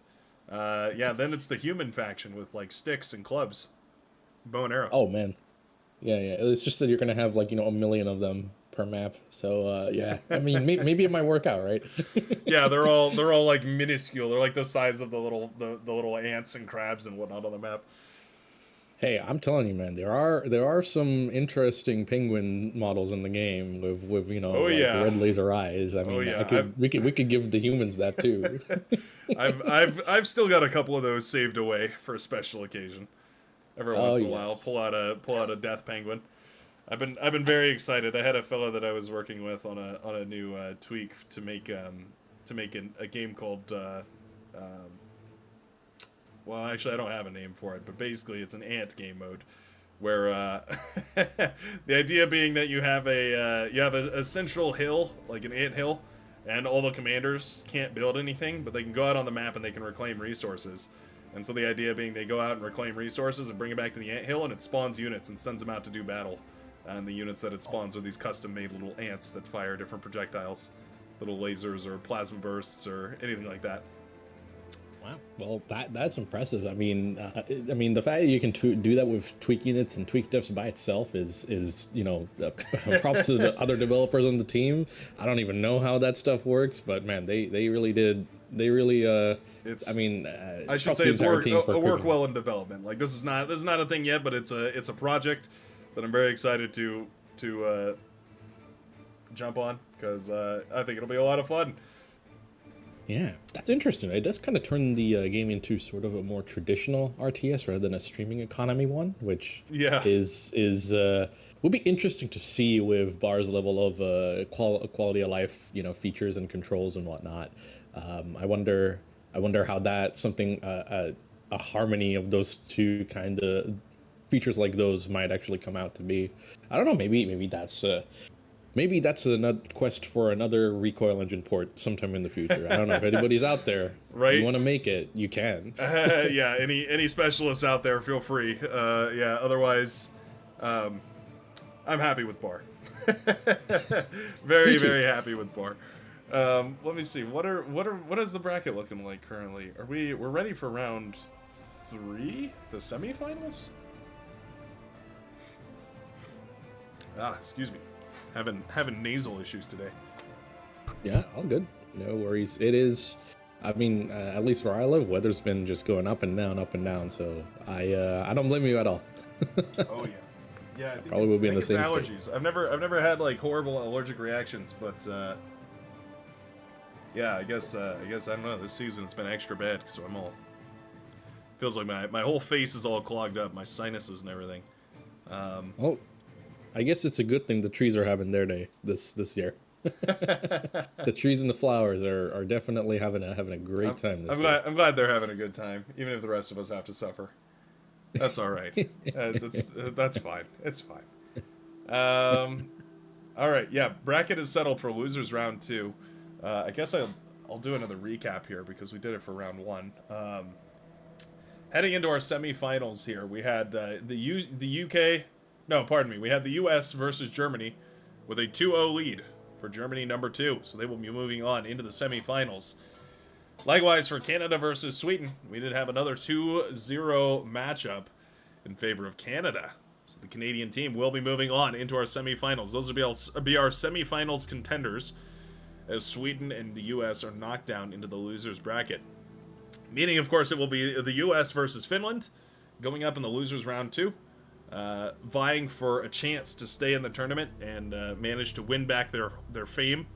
And it'll be Sweden and Eastern Europe, aka the Coalition, going up against each other in the losers bracket round 2 as well. What do you say? Germany number 2 versus Canada. Sound good to you? Yep, that sounds good to me. Let's hop right into that one then. Let me see if they're actually ready. I don't know if they're... We have Germany versus U.S. Maybe they're taking a little intermission, a little bit of a breaky break. They haven't. Hey, guys. Hey there, Shadow. Hello. Hey. I was just wondering, you also finished round 2, I assume? Yep, we are all set. Okay. And you're gonna do it with Zephyr? Yeah. I think you're locked in here with me, eh, Zephyr? Yeah. Neb wanted to tap out. He wanted a break, which I don't blame him for. Okay. He's been going at it today. Okay. All right, then, big fellas, if you're here, jump on over to the other channel, and I'm gonna steal you to be the right. co-host on the Twitch channel, if you don't mind. Heck yeah. And BrightWorks, it was awesome being able to cast with you, brother. It was an absolute blast. Yeah, it was awesome. Thanks a ton. Yep. See you over there, Shadow. Let's go. Yep. See you later, boys. Oh boy. I'm hoping for more big fellas casts in the future. Absolutely. I want more of his sound effects. his metal eating sound effects. Yeah, that was great. impressive. We need that in the game. That caught me off guard in all the best ways. That was hilarious. Yeah, what a treat. Let me see. Okay, so we are I guess we're taking a little intermission here because these guys appear to be, well, no, you know what I mean. Sweden versus Eastern Europe is going on. I was really hoping to catch the semifinals, but I don't know what's going on with them. Maybe I can poke them a little bit.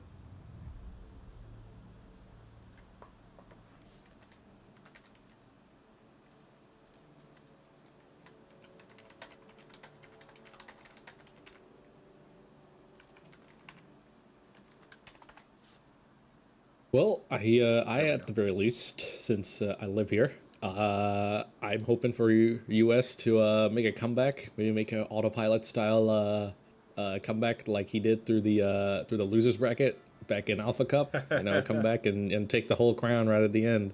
That'd be quite the upset, because I think Germany's second team has been playing outstandingly this entire tournament. They've been they've really been showing the rest of us how it's really done. Yeah, even if it means mono unit spam at times. Well, sometimes that's just the right strategy. I don't know. Yeah, it's no, seriously, that was they've shown some crazy teamwork too. Like just intuitive. Like, well, I'm sure they're in a voice chat screaming at each other, but from our perspective anyway, it looks very intuitive. Like they know exactly what the other person is thinking. And they probably do to an extent. I'm sure there's a lot of practice that went into all these games, and these teams are very familiar with each other. Yeah, that is for sure. Yeah, I'm actually really happy to see. Generally, I mean, I'm always happy to see Legion in these tournaments. It was very. I was very surprised to see Legion was enabled all the way, a couple of months back when the folks behind the tournament started organizing things. And I'm just happy to see it being included and people actually choosing it willingly. That they don't necessarily have to. Of course, as we saw in a couple of the games today, there are reasons to choose Legion. Yeah. Especially the vehicles on maps that have water. But in general, it's been great to see that it's not just a meme pick. It's genuinely it can genuinely be competitive on the high level. Yeah, no, we've seen like the Decurion strategy has been really interesting too. Like that's been a really cool evolution of the frontline, like super rapid frontline Decurion spam to try and gain just like a brute force control over the front was really cool. It was awesome to watch that happen, and then also see Janus come out as a sort of a counter to the Decurion. It was almost like we got to we got to take an opportunity to look at like real life evolution, real life strategy evolution going on right in front of our very eyes. It was super neat. I think the that's for sure. Yes. I was also gonna say it was neat to see the different like Legion bots being used, like the goblins, and then the they're not called Centaur anymore. What are they? The Phobos? Phobos, that's right. Yeah, the Phobos. Centaurs in our heart. Yeah, yeah. love that name, but yeah, Phobos. They're the Jeff Phobos moving out here and doing a bunch of damage. They're always cool to watch because they're kind of like they're like a T1 bot version of a quick shot, which is also another unit that lives long in our hearts. Yeah, same thing for lobbers and staters, since they're now called staters instead of lobbers. yeah, that one I'm still a little salty about. I'm not gonna lie. I feel like lobbers was perfect. It was like nailed it. They are very, it's very simple. They lob plasma. That's what they are. That's what they do. That's all they need to do. They have one job. They do it well. Yeah, no, but it's it is cool. And as who was it? It was I think it was Big Fellas. It was one of the casters here with me today was saying they're very, very beautiful, very like aesthetically designed, which is always neat. The like cohesive their what is it called? Their framework or whatever, the Atlas looking all very beautiful. Yeah, I mean it helps the fact that they were made at a time where we have more modern sets of modern applications to work with. I mean back in the day, Blender was still around, I'm sure, 10, 15 years ago when these Armada and Cortex models were still being made. But I'm not gonna lie to you, when I first started modeling, I caught the tail end of that work process of the traditional workflow, and it was horrible. You had to go through like 4 or 5 different programs just to get like one model into the game before you could even start animating it or anything. Oh my gosh. But today it's all one, and it's thanks to another developer on our team who is more on the art. Oh, actually, he's more of everything, to be honest. He does so many things. He worked on the new UI interface kind of infrastructure there, the back end stuff. He created a whole bunch of other things as well. But Chris Fluffy Kitsune, he made a plugin for Blender that does like the what 5 programs used to do in one from like one little panel. Just fantastic. That's crazy. Talk about an efficiency upgrade right there. That's T2. Yes. To be in my books, that's a T3. He went straight from T1 to T3. That's funny. That's great though. That's the kind of thing that like it's going to be super useful in the future too, when all those UI updates and all the backend upgrades are kind of the thing that's going to be like once bar goes to Steam and it has to be like updated as like patched or whatever. That's the kind of thing that's going to be super necessary.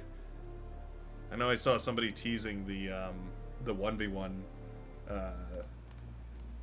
queuing system or matchmaking system that was like just a crude, like a rudimentary version. But that was like super exciting too, because that's going to be huge. I'm sure a lot of people are going to love that. The difficulty in finding a 1v1 game nowadays is pretty up there. Yeah, what can I say? 8v8s are very popular. People like brawling with 15 other people in one lobby. There is something very unique about it. Like to be able to have a 8v8 game that is still somewhat parsable, like you can kind of look at it and know what's going on. I still remember playing old, like StarCraft 2v2 games, and man, you couldn't really tell what was going on sometimes. There was just so much stuff on the screen, and you were so zoomed in. Oh, yeah. I don't know if you know who Hugh Thermal is. Sure. StarCraft 2 Pro, and when he was playing bar for a little bit, oh my god, he would not zoom out. He wouldn't do the tactical zoom. He would have his camera just at the same spot, and he'd be just zipping around at light speed, and he was still giving the pros in bar a really hard time without ever zooming out, which is insane. It's crazy, but yeah, I totally remember that. I remember watching his player cam one time, and it blew my mind. I was like, wow, it really looks like I'm watching some like StarCraft 2 mod right now, because just the way the camera wouldn't zoom like more than, you know, a step back or two sometimes. Like it felt like he would zoom sometimes when he would accidentally hit the scroll wheel. And it was like, oh, yeah, that's so funny. No, no, no, no, no tactical zoom allowed. This is the distance I want to see things, and I'm happy with it. Fair enough. I mean, you know, if it works, it works. I mean, that's a credit to Bar itself, though, right? Because it's interesting how you can still be viable playing in a completely different style, form of control than other players, and still, you know, actually be successful. So I think that's actually, I'm glad we have the tools in place to even allow that kind of gameplay. You know, we have camera anchors and, you know, camera switching and whatnot that a lot of people don't use, surprisingly. But I do know StarCraft players love using them. So we have them. If you're looking for them, we have them. Just look around. Come to the Discord, you know, look around into our maybe our interface section or just ask an Academy chat. You'll get an answer. Yeah. If you're looking for a solution, we have it. Yeah, like I was just saying a minute ago, I feel like I see one of those every once in a while in the Beyond All Reason subreddit where it's something like, is this command possible in Beyond All Reason? And then, you know, the top comment will be something like, yep, here's the hotkey for it. It's like every single time it exists. It's like, I've yet to see a command that put, you know, requested in there that like didn't end up being a thing in the game. Well, what would you say is your favorite little unknown command that you might not think a lot of people know about? Oh, it's got to be mass reclaim. That is a command that like everybody asks me about all the time. It's you hold Alt and then you hit E or whatever your reclaim button is, and then you hover over a certain unit or structure, and then you left click and drag to make a circle, and it'll only select the units in that circle. But you can use it for a bunch of other stuff. You can use it for not just reclaim. You can use it, for instance, for picking up towers with airplanes, transports. If you want to pick up a bunch of construction towers with transports, and you don't want to accidentally pick up like a bunch of units or everything in a circle, you can do the same thing. You can just hold Alt and then left click and drag while hovering over the construction towers, and it'll only pick up construction towers. Like that trick is super useful, and also very, I don't know, niche. Like I feel like a lot of people don't know about it. Well, here's something else a lot of people might not know about. Do you know about the metal reclaim trick? Go ahead, elaborate for me. You know, you just described how you can area reclaim things depending on, you know, holding Alt and then, you know, making sure that you click on something, or at least, you know, distribute the command to a whole bunch of things in an area in a circle. Yeah. But if you hold down Alt, it will only do it to that unit. You can do the same thing with reclaim fields. You know how you send resbots to reclaim stuff in an open field, and then they start reclaiming energy or trees or whatnot, and you don't want that.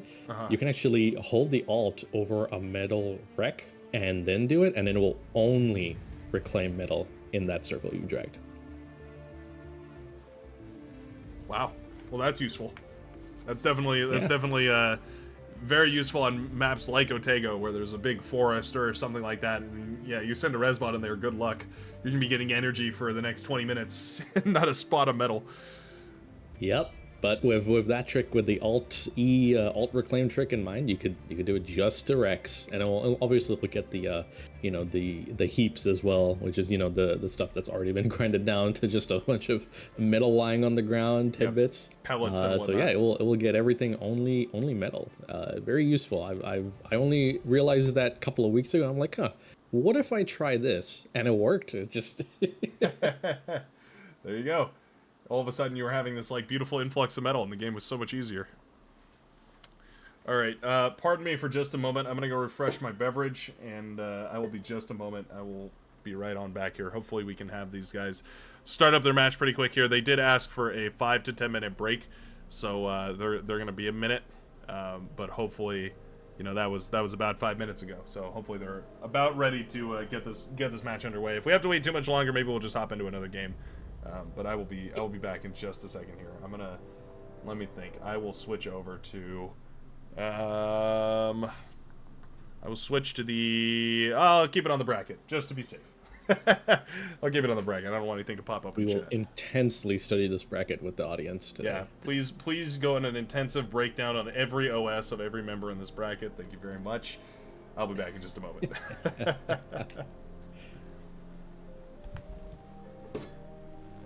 All right, well, that just leaves me for the next couple of minutes entertaining all of you. So what's going on is that, as Bright just mentioned, the German team, our German team number 2, is about to go up against Canada. They just want a little break, obviously, because they've been going at it for a long time today. At the moment, over on our Twitch stream, we have Shadow Whisper and Big Fellas, who was just cowcasting with BrightWorks maybe around half an hour ago. They are currently looking in the losers bracket. They are streaming, if I'm correct, the Sweden versus Eastern Europe round. Correct me if I'm wrong. I mean, even if you do correct me if you're wrong, I won't know it until 5 minutes later because of the streaming delay. But that should be a really fun game. I'm looking forward to see who actually comes out top on the losers bracket. And then see what the actual finals is, obviously. Now in Alpha Cup, there was very much a Autopilot, one of the best players in the game. Won't spoil too much, but he was put into the losers bracket early, and he fought his way through the entire losers bracket to get back into the final stage. And I, for one, I'm hoping the U.S. does a much similar thing. It'd be nice to see U.S. coming back to try and defend their title that they won last year for Nation Wars. But at the same time, I do think Germany this year definitely deserves it. They've been playing fantastically, and I've been really enjoying their gameplay. It's been great to see, and I, for one, am also excited to see them facing off against Canada. I haven't been able to watch any of the Canada games today that they've been going through, so this will be sort of getting to see their strategies up close and personal for the first time in a while. Should be quite interesting.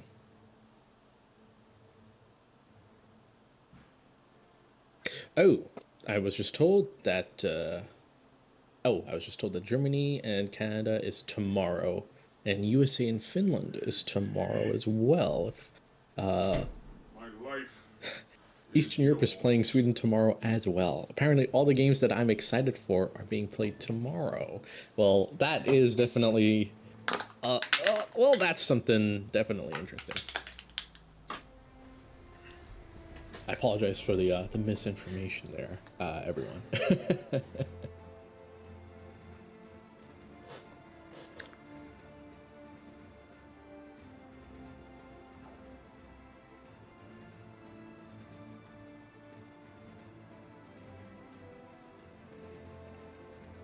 Alrighty, I am back. Welcome back. So, Bright, what's going on? Are we having... so I was just told by Random Variable on VDB that the games are done for today. Finland will play next games tomorrow, and Germany 2 and Canada are playing tomorrow as well. So can you... what's the breakdown here? Maybe. This is possible. It's possible that I have completely misinterpreted the schedule. And, well, I was assuming that we're going to go... I was assuming we're going to cover semifinals today, but actually kind of makes sense, right? We have Sweden and Eastern Europe that's still in losers round 2. And US and Finland in losers round 2. So I wonder if everybody's just kind of tapping out. And they've been playing for, 4 hours straight at this point? 4 hours. Well, yeah, so the event is supposed to be 4 hours, so maybe it is... Maybe this is where we're supposed to call it. I'm reading the rules right now. I'm reading the Nation Wars 4 tournament rules. Knockout stage. Double elimination bracket with advantaged single match grand final round, best of 3 rounds. Best of 5 loser bracket final round, best of 5 grand final with 1 game advantage. Best of 5. Wow. That's those are going to be long games. yeah. I guess group stage, knockout stage. So June 24th. Thank you. I'm losing my mind, Zephyr. June the 24th of this the Lord's year 2025 here. It says it is 4 hour duration. Expected in-game length per team. 4 best of 3 matches. for regular rounds and 2 best-of-5 matches for final rounds. I don't see anything about what we're playing today. I mean, let me double check here.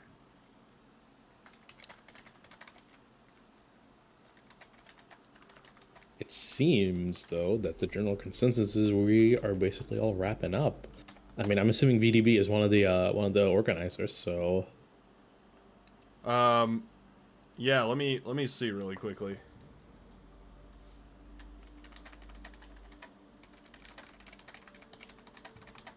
Sending messages out now. Trying to figure out what on earth is going on.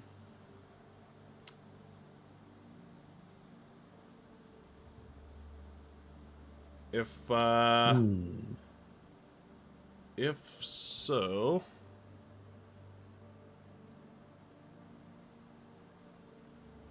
yeah, DME is or VDB said he was going to bed. Say good night, everybody. So, I think for VDB it's like 3-4 a.m. over there. Oh, okay, yeah, that makes sense. Yeah, I started early, so I'm like, I'm all now I'm awake. Now I'm woken up. I'm like ready to play bar. Okay, VDB, I do have confirmation. Alert, red alert. VDB says all matches for today have been played, and apparently is coming through some of the replays that he didn't get to see today. Okay. It would appear, ladies and gentlemen, that we are all done with the tournament today. I guess you'll have to wait until the grand finals, the semifinals and the grand finals play out tomorrow, where we'll figure out if Germany or Canada takes it at the very end of, well, the very finals, I guess. My question is, though, are we gonna watch Sweden and Eastern Europe play, or U.S. versus Finland? But I guess neither of them are playing, so I guess we'll have to seems wait that they're until tomorrow as well. both going tomorrow.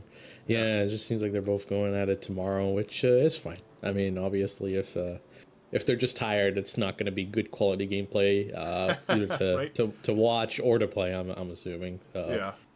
They're gonna let one tick go by, and then that tick is gonna stay in the enemy base for like the next 20 minutes because the other team forgot about it. Yeah, no because they're reaction. So sleepy.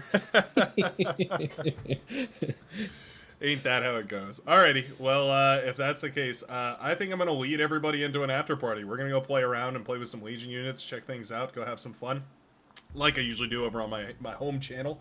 You're more than welcome to hang out with me if you'd like to go play some of those games. How you feeling? Up and Yeah, awake? sure. Or tired? I got some more other stuff to do. I gotta finish. I gotta make the final push to complete these Legion units Okay. before Nation Wars is done, so we can have that. We can have that merge into the game ready to go as soon as it's done. I will say that here public service announcement here. I guess hopefully this Monday we're gonna have every single land and air unit for Legion done. And Wow. you know where development is going after that, guys. There's only one place it can go. There's only one place it can go. Oh, wow. Well, that's crazy news. All right. Very awesome. Yeah, That I is- can't that is wait for hype. you to.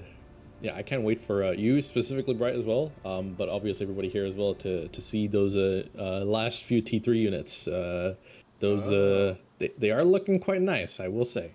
They are Cool. looking quite good. So I mean, so far they're sort of phenomenal. Like I don't think anybody. I think Legion far and away like already took the cake with all the other units, and then the T3 units came out, and everyone was like, "All right, you're just styling on us now. You're just playing to make us look bad. Okay, this is just flexing at this point." Yes. The general. We've been a bit liberal with the polygon count of those. Maybe a little bit too liberal. Might need to bring it down a little bit later on. But Legion I kills think you with definitely- frame rate delay. yes. But it's fine. I think for now, just to showboat a little bit, and build up hype. I think it's perfectly fine. We'll obviously sand down the rougher corners as Legion gets built up Optimization anyway. can come later. That's fine. For now, make it look all pretty. It's all good. All right. Well, let's end it here. What do you say? Sounds good to me. Thanks a ton for being my co-commentator for this lobby and the one game that we got to watch. It was good Half having of you one on. game. Always, I mean- always exciting. Yeah, I was, so it caught me by surprise. Clearly, I was not expecting this, but, yeah. I'm, very excited for the grand finals tomorrow, then. That should be very cool to see. Yeah, 100%. I think we do have Bar probably coming up later in the year too, so that's going to be. I don't think Legion's involved there, but good old fashioned Armada and Cortex action there. But that's going to be exciting. But yeah, so I had a great time going watching the half the game that I joined in for, watching Razorbacks do what they do best. Yeah, watching a little bit of the back and forth. But yeah, let's onwards until tomorrow then. All right. Yep, sounds good. All right, Zephyr. Well, thanks a ton. I'm gonna probably head over. I'm gonna leave this tournament casting channel because I don't want to take up this space here. Leave poor old Neb alone. Yeah, poor Neb. He can come join me if he wants. He's in my Discord as well. Yeah, I'm gonna keep the after party going. I'm gonna invite everybody over to the server. And if anybody would like to, we're going to play with some funky units. We're going to have a little bit of an after party here to celebrate. And also as my apology for accidentally leading everybody on into thinking there's more games. I'm going to give it to you. One way or another, we're going to play some more games, damn it. And we're going to have a whole bunch of fun. Alrighty. See you around, Zeph. See ya, and goodbye to everyone out there. See you tomorrow.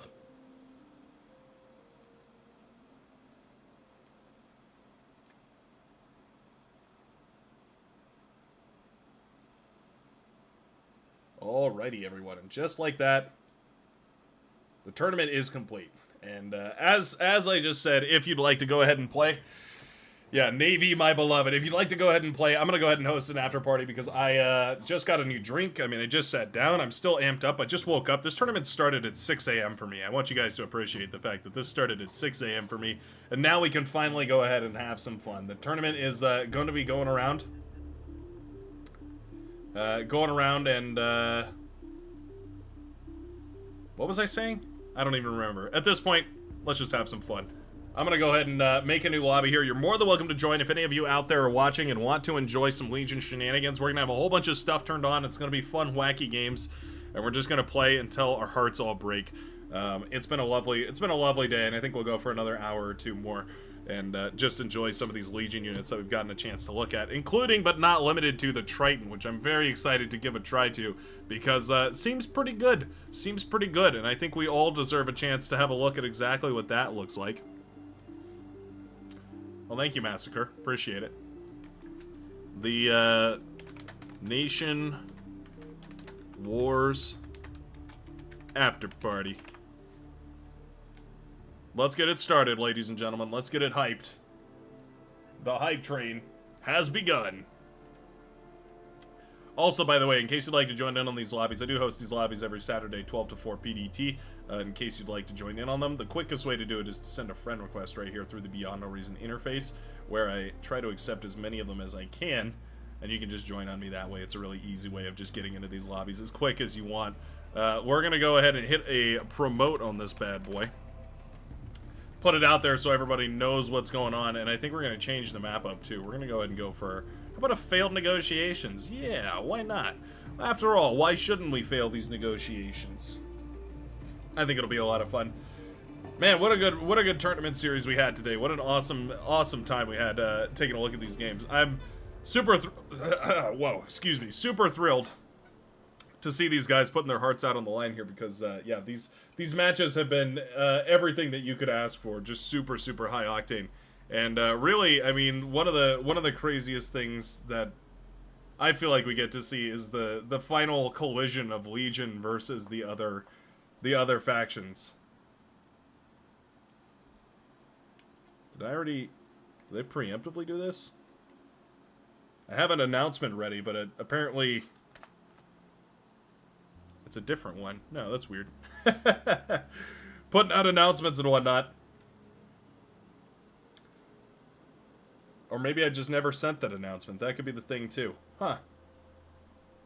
Well, alright.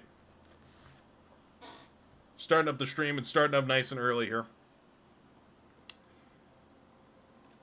Are there any other multiplayer games? Shall we go ahead and just join in on another multiplayer game? No, I want to play with Legion. I want to play with the Legion. We'll see if anybody's interested in 1050 Ti.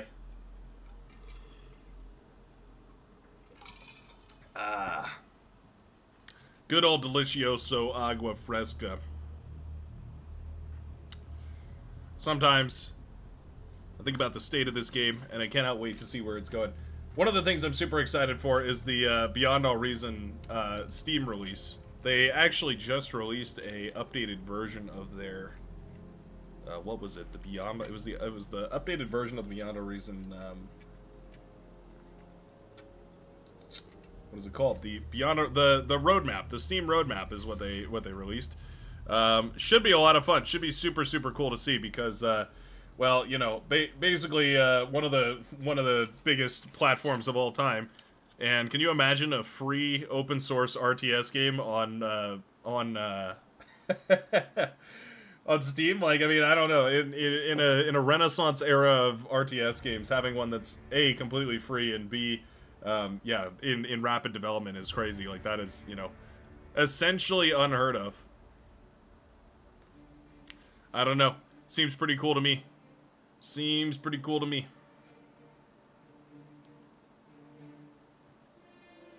Oh, Zephyr is here. Here to watch. Here to fear. Are we doing small team games? Is that what I'm smelling today? Alright, well, you know what? I did receive a little something. Where was it? Here it is. There she blows.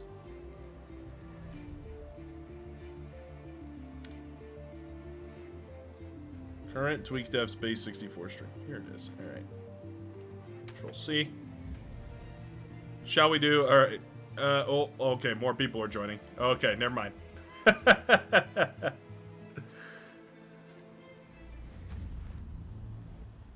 Oh, should I hop off the main channel? Is that what you're telling me? Yeah, you're probably right. Alrighty, everybody. We're gonna move on over. We're gonna move on over to the BrightWorks channel here. I don't have a... You hear my voice crack right there? Yikes. Yeesh. Let me see. I don't even know if I can do this, actually. I don't even know if I can do this. Wait. How do I do? How do I do this? We'll play it. We'll play one game on the official channel. Showcase some of the craziness that we do every once in a while, in case you're interested in playing.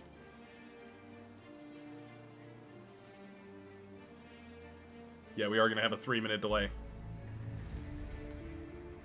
I wonder if I can.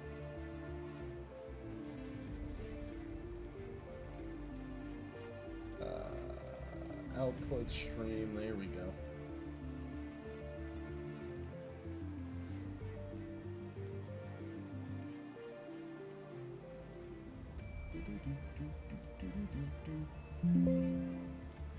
No, not you.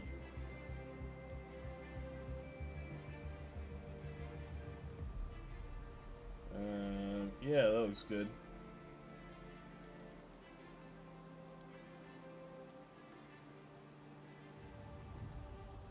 Alright. Ready, everybody up. Advanced options, cheats, tweak defs, apply. This is going to be a fun one. This is going to be a very fun one. Alright, change team size to 7. Ring, everybody. Oh, never mind, they left. Like corralling horses here. Like pulling teeth on corralled horses.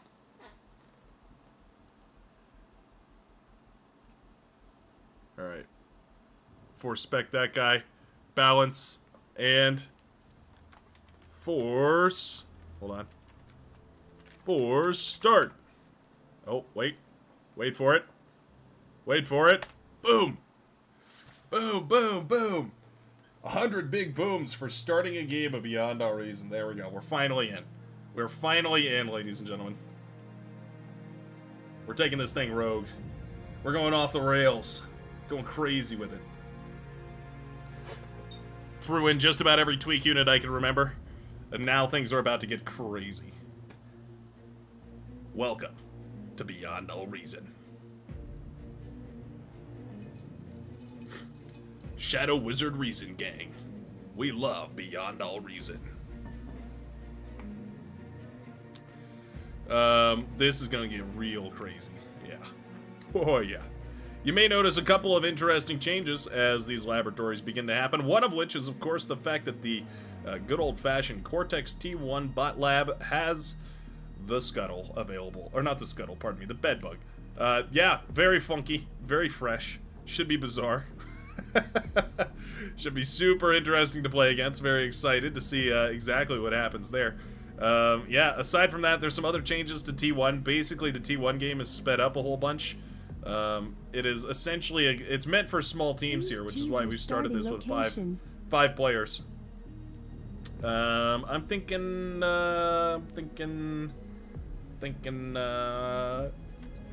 maybe we'll play, you know. I hear that Armada has received some changes recently. Let's see. That guy's going there. This guy's going here. This BrightWorks fella's going right here. We've got a wide open area. So me and Timmel 96 have a wide area to influence here. So Timmel, you're in charge of the middle. I'll be in charge of the left, and it looks like evil intent or evil intent. It's gonna be going crazy. Yes. Yes, we do. Alright. Enough plotting and ploying.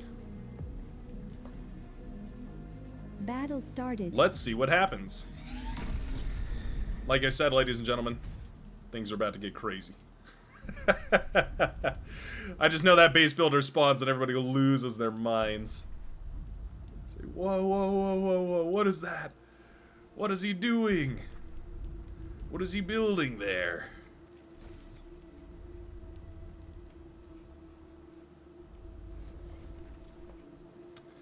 Base builder is going ham.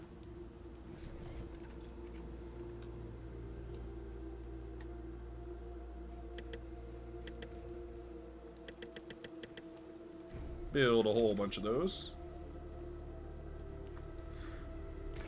Don't really need that. I need you to reclaim some trees for me. Give me some energy, please.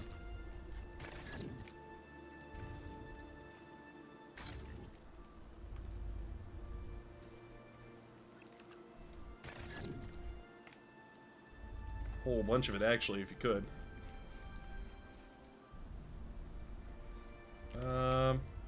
Let's go for something like this. We'll go for a big ring of turrets.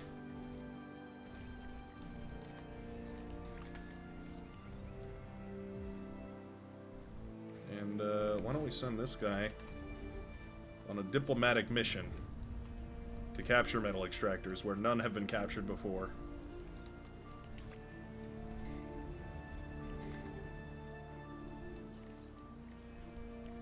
There we go. Now we're talking. Now we're talking with fire. Let's go ahead and build one of these bad boys. Get a little energy converting. Do a little reclaim shenanigans. Do one of those. Do one of those. Loads of metal over here as well that Xenodragon's gonna be eager to garhoggle. Let's go ahead and start producing these guys now. Yeah.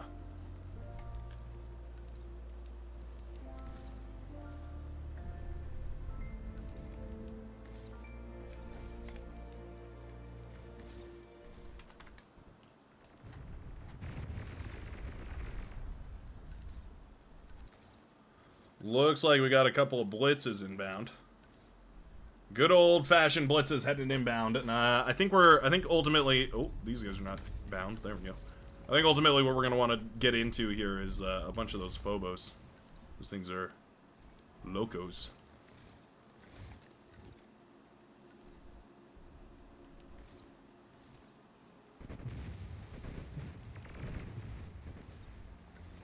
When in doubt, bullet. Do have a little bit of an aggression over on this side here. Some missiles, it would seem.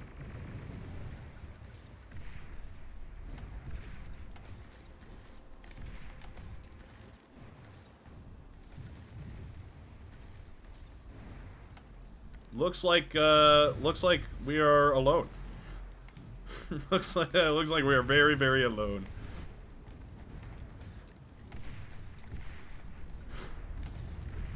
Here you go, Timmel. Enjoy. It's your job now. Hope you like it.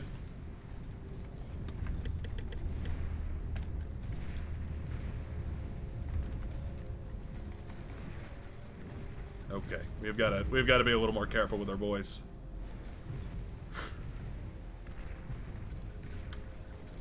We have got to be a little more careful with our boys.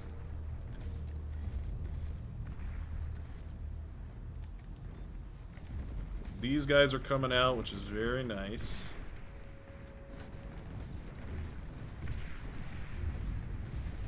Oh, they have a torpedo launcher too. Oh no. This is awful. This is the worst thing that maybe ever happened to anybody. Bar will not be paid when it releases to Steam, or at least the plan is not to have it be paid when it releases to Steam.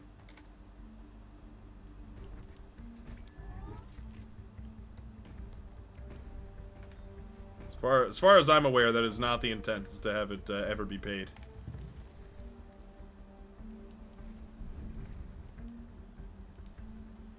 Low power. There we go. Are we, oh, yeah, hovercraft. Hovercraft don't quite work on the ramp there. That's funny. We're seeing learning happening live.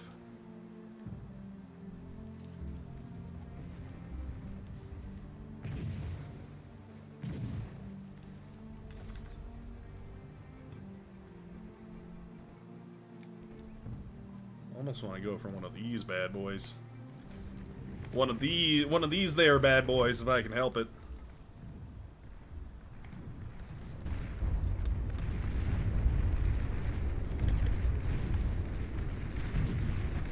Well, that's a lot of defenses they got there.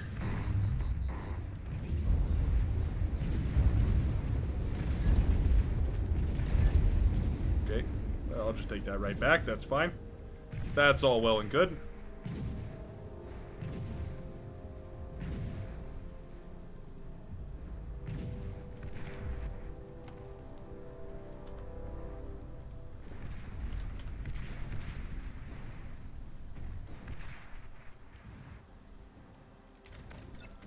Go ahead and help with anything you want there, buddy. I was wondering why that was taking so long. Turns out it's because that guy wasn't helping with anything. Ah! Crisis resolved. It all makes sense now.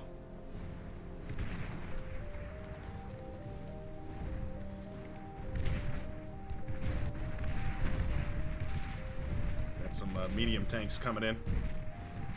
Coming in hot.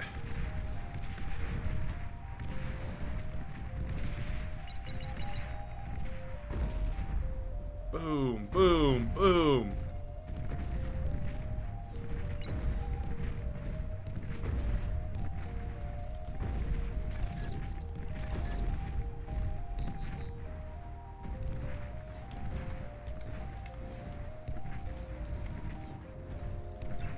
Go.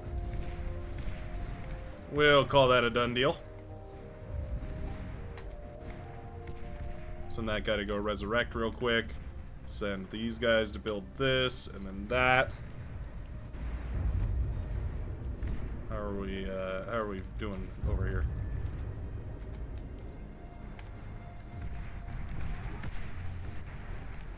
We are not control most of the map, but oh, they also have T2 out. Wonderful. Things are looking some kind of a way.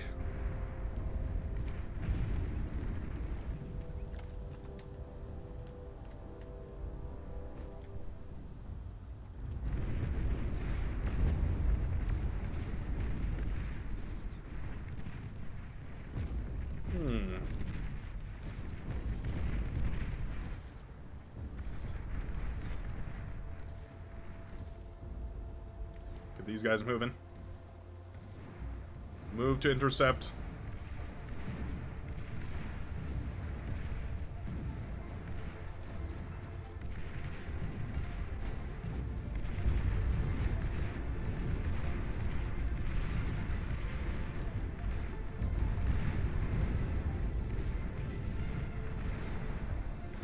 Not bad. Love me some of those boys. They do good work. Go for this.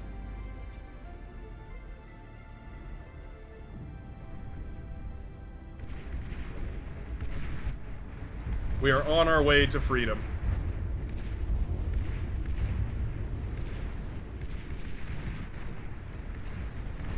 Nice run by over there. Lovely stuff. Yeah, keeping that harassment high. Looks like Navy on that side is one as well, which is great. So that guy to work. You have this. And you know what we're going for. First of all, one of these. Two of these. You know exactly what we're going for. If you've been watching, if you've been paying attention, you know exactly what we're about to be going for.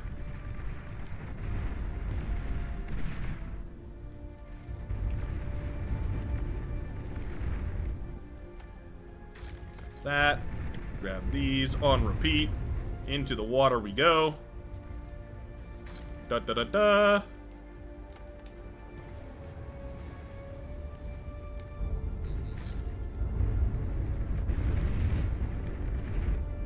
What was that?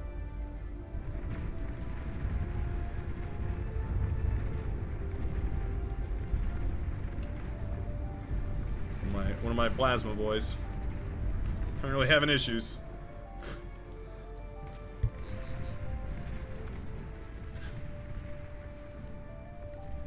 Alright, come on, Rocket Boys. Rocket Boys and Plasma Boys are having a battle right now. Wow, that's a lot of... so many of those torpedo launchers. An allied commander has died.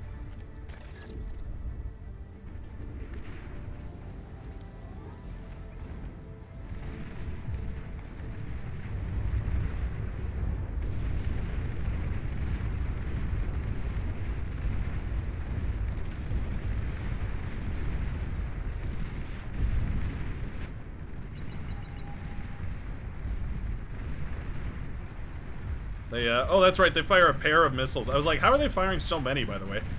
I forgot that these guys fire, yeah, like a straight-up pair of missiles. They fire a twin of missiles. That is funny.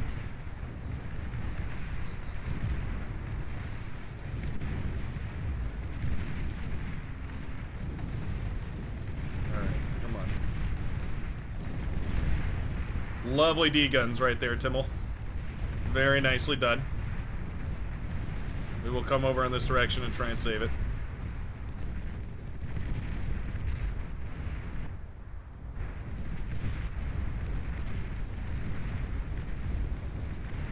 Oh, I really just fed him all those. Look at that. Beautiful. Beautiful feed right there. Those where these riot cannons are super handy. The impulse is deadly.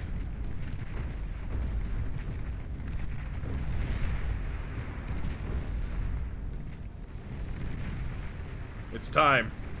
It's time to see how these units do.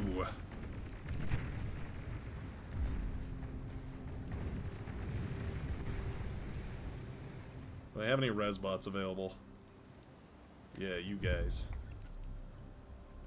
Get over here. Start eating. Low power. There we go. Things are seeming pretty good.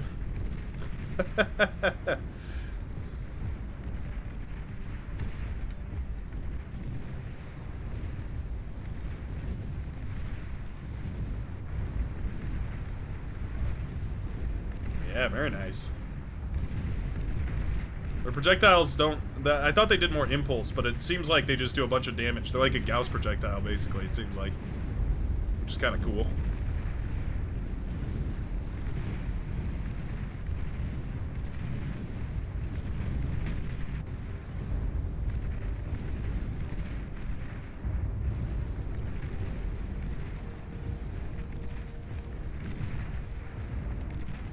I like it. I like it a lot.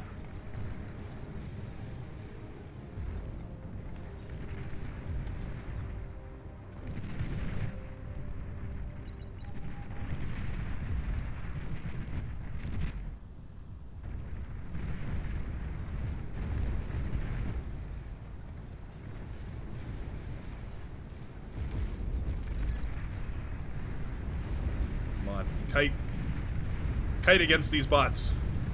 Show me what you're made of, men. Commander has died. Or tanks.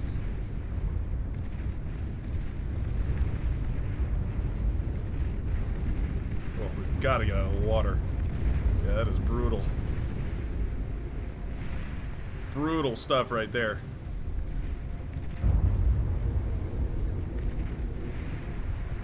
Oh, he got me. He got me.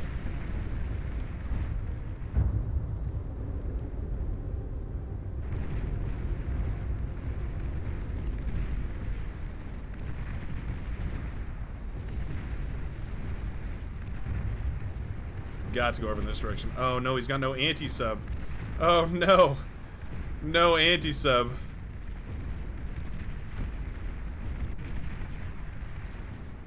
The frigates are dying, John. They're dying.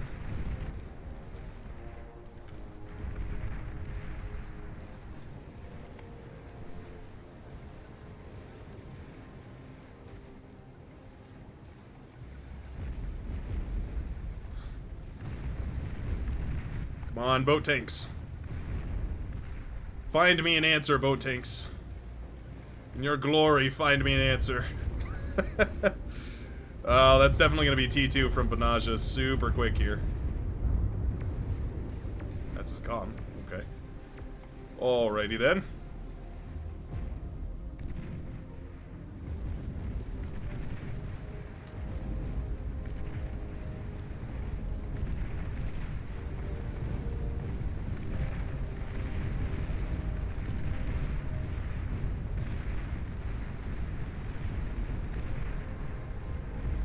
They're not bad. They're really not bad boats. They do pretty good. I'm fairly impressed, yeah.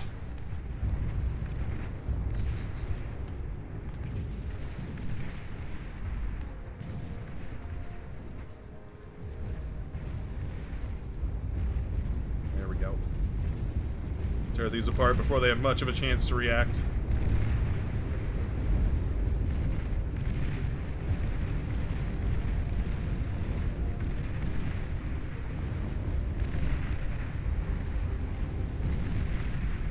These tanks are so awesome. Ah, I love these. Want advice, let me know. I can give you a 3-minute warning. There we go. Destroyed. Thank you so much. Appreciate it. Appreciate it a ton.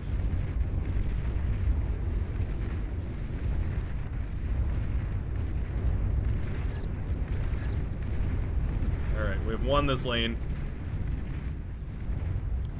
We've won this lane quite nicely.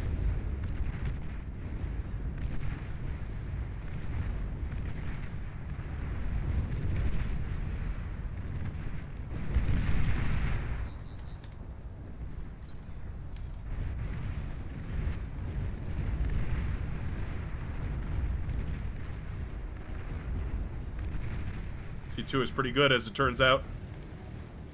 Pretty good. Love these little construction buggies, by the way. 120 build power is not bad. Not at all.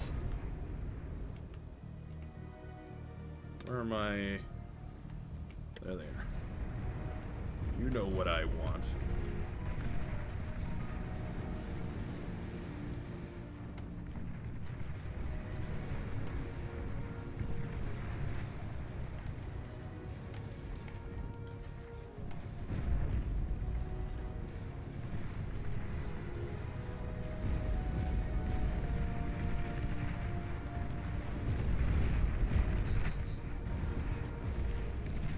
Let me go ahead and make sure I kill this thing first.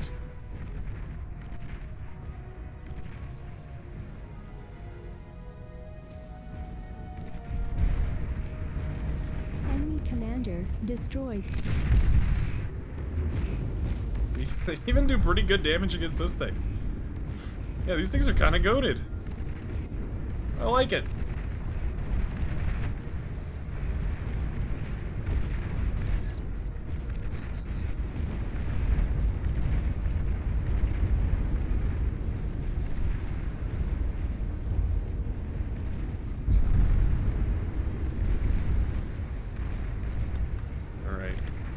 Some more of these.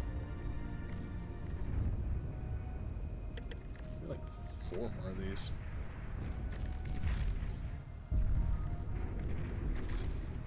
They are genuinely really, really slow.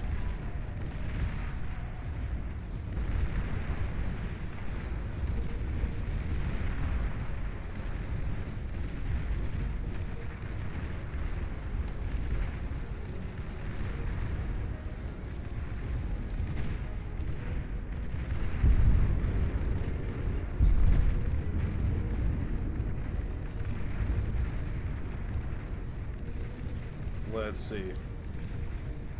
Ganaja does have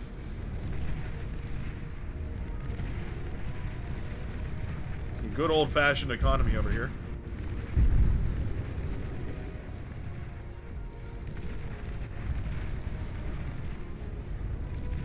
I wonder what else we could find in this area.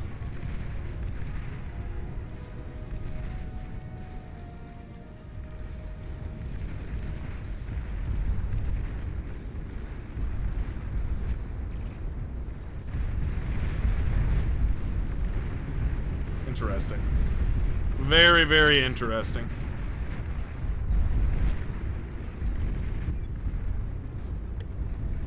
So we can go for one of these. Another 5 of these or something.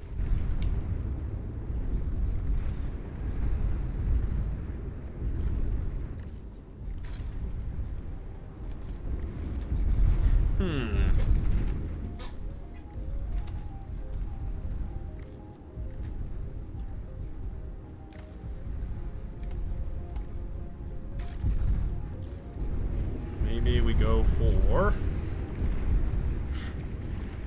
Trying to think what our other options are here. One of these, and I want, I guess I want to go back into bots.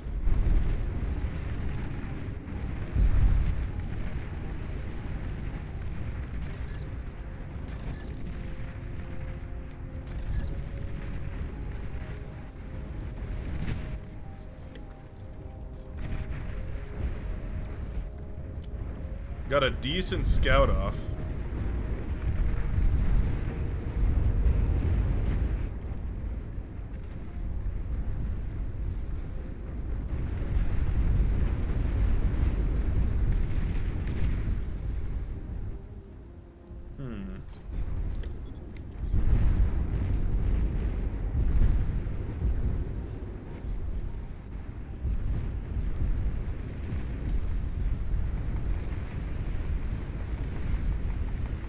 Love these quick shots, getting in here, making these spiders super duper uncomfortable.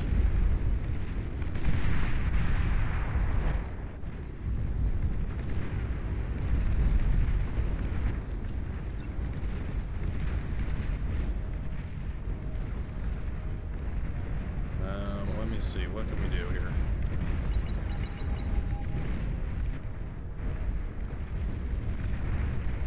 Wow, that's a lot of lightning tanks.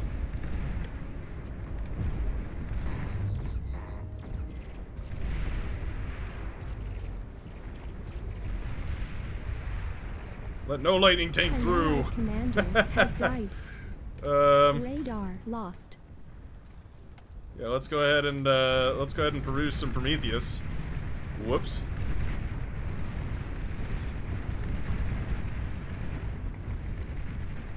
One second, gotta clean this up real quick.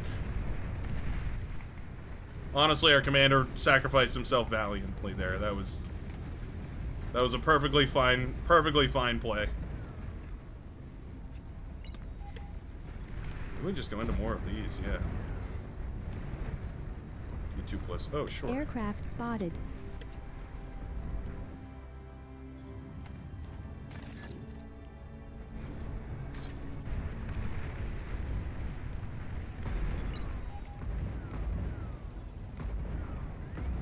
Let's send these guys out. Some turtles. Uh-oh.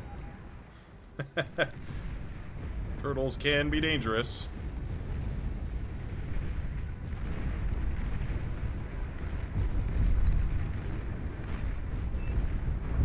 Yeah, I feel like turtles and tritons are kind of on the same boat, actually. No pun intended. What is that, 750 metal versus 650 metal? Yeah, okay. Battle paused. Pretty good, actually. Yeah, not bad. Oh, we had a guy drop. Who was it? Was that our tan commander? Oh, it sure was. Our tan hero over there. Alright. Give it to Timmel, I think.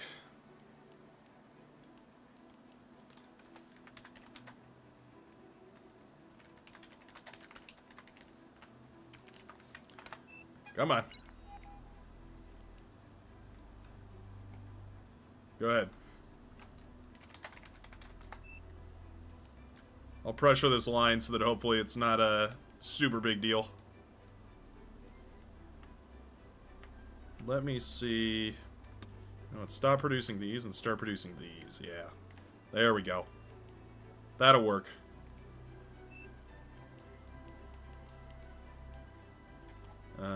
Let's go ahead and give this guy all of these. By the way.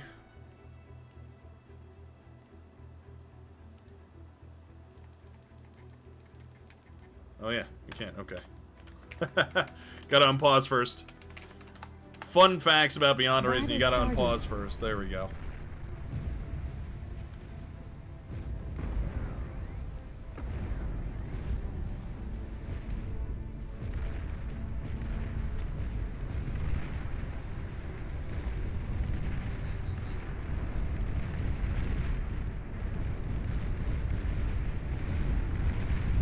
Purge them.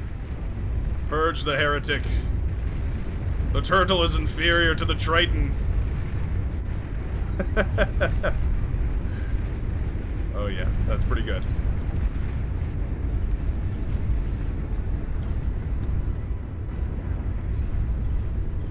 Continue Triton production. Full speed ahead.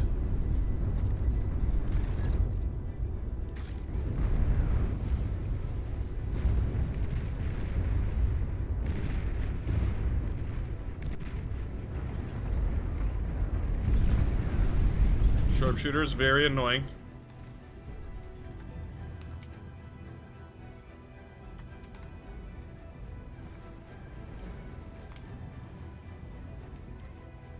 There we go. Something like that.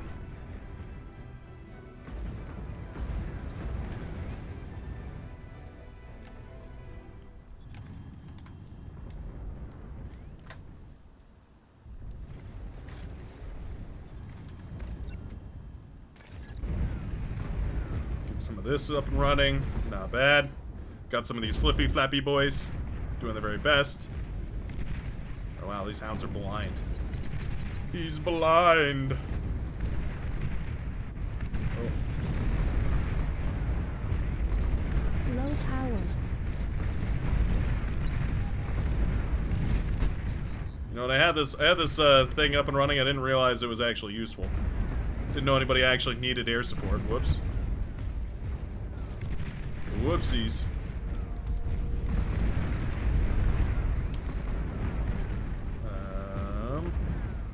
We'll put this right here.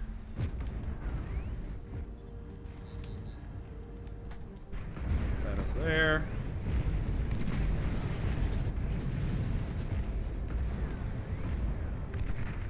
You guys are going to be on the coast. Here's my Coast Guard. They're going to do wonderfully, I just know it.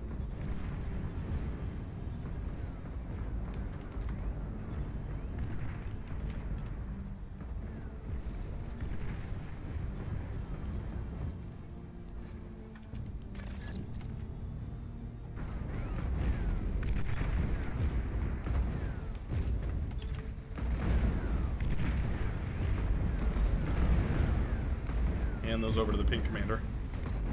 That way I don't accidentally not micro them.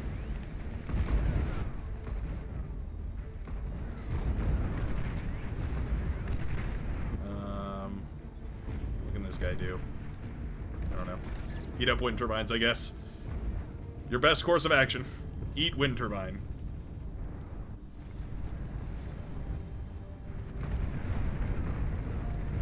We are basically out of power, though.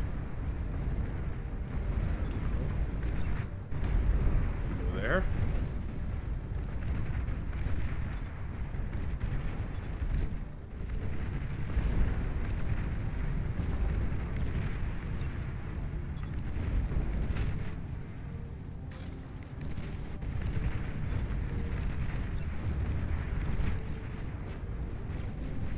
Really locked onto that thing. Okay. Nuclear bomber detected. I'm really trying. These things are just so bad. Yeah, I really should be making flak. Sheesh. Oh my goodness, these fighters. Gah. Okay. They're so bad. Oh my gosh. Alright, well. Let's go ahead and rebuild all of our build power, I guess. Oh man.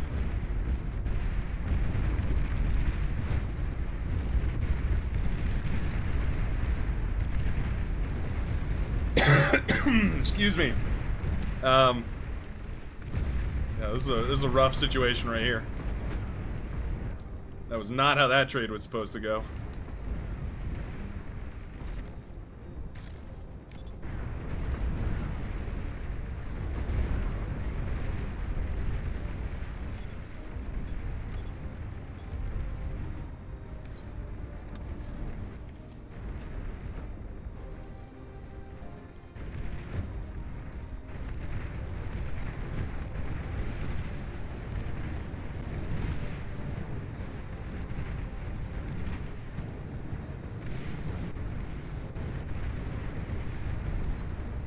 You just want to make more flak.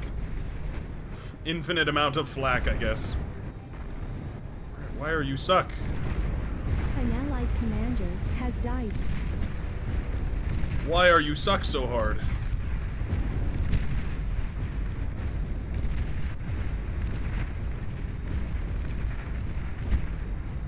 These tanks just don't care. They really just don't.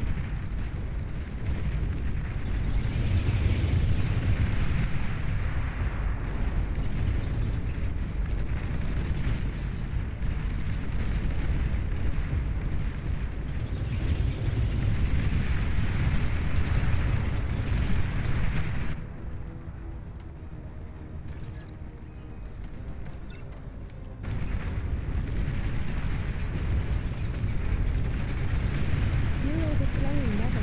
Man.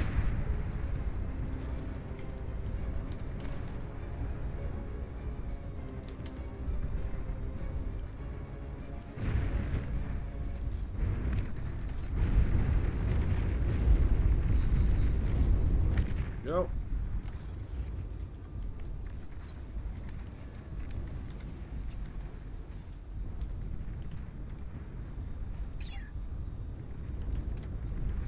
There we go, something like that.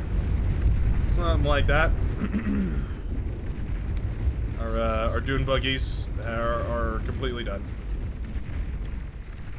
Should we just push with Prometheus, I guess?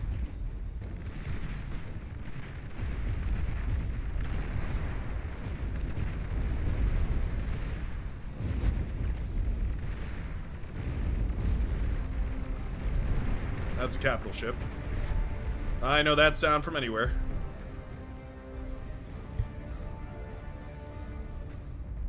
Yep, that's a capital ship.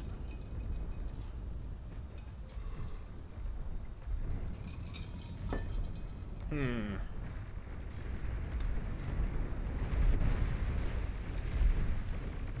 know what the right answer is to that. I think it's probably what we got going on right here.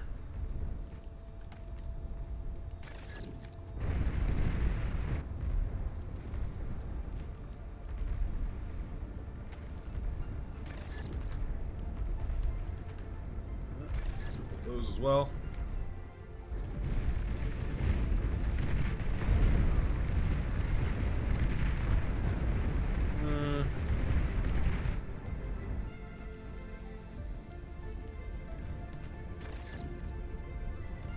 Eat up this guy.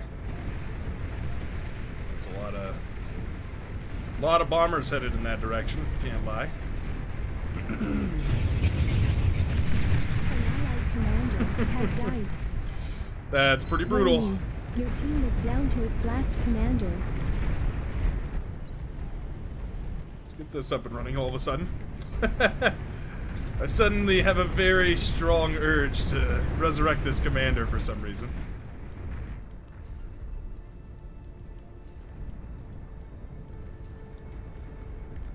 Yeah, we're scaling. It's all good.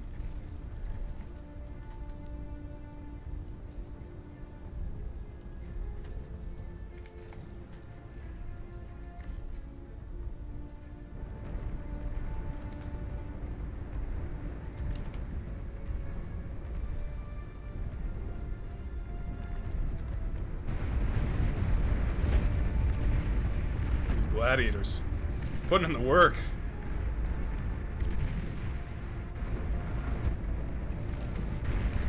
Not bad.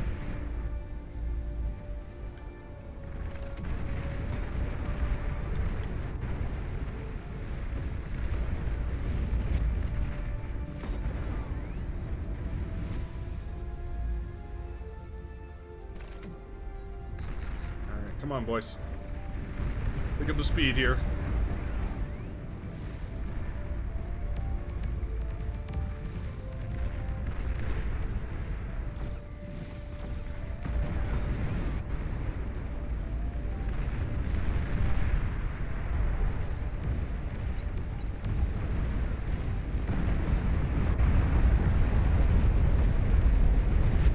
Got a nuclear sub out and running. Oh, Lord. Things are getting crazy.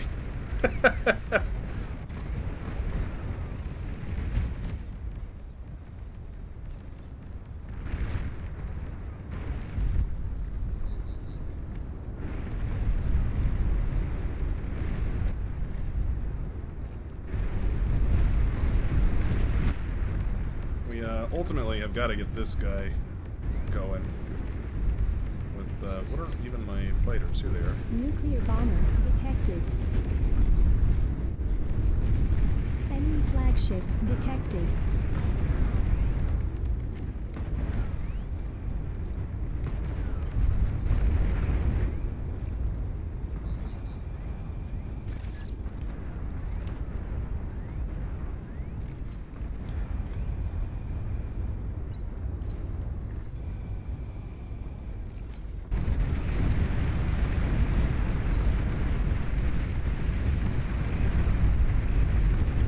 Go for these guys.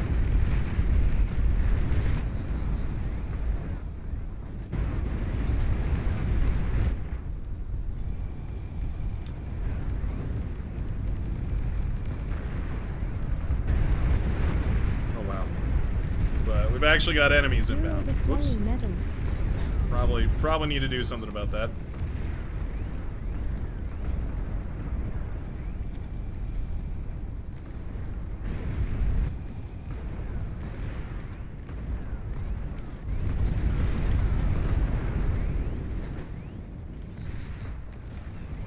I have an idea.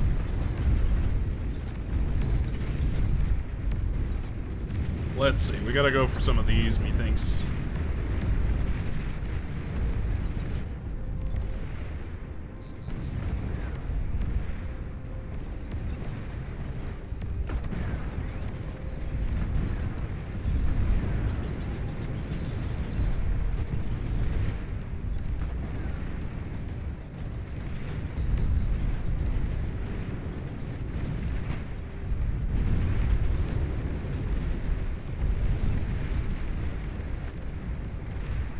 T3 unit is ready.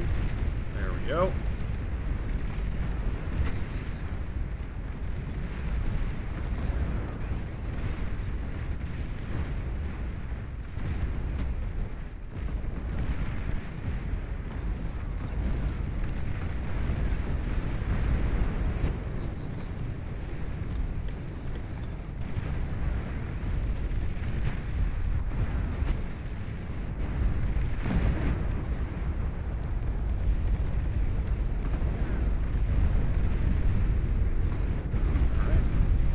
Not bad.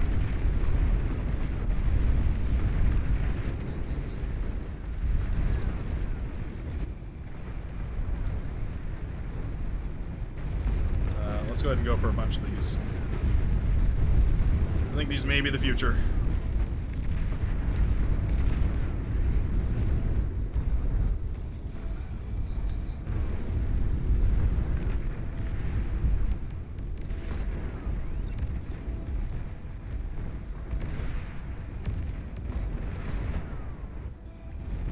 Those guys are resurrecting. That side is completely done.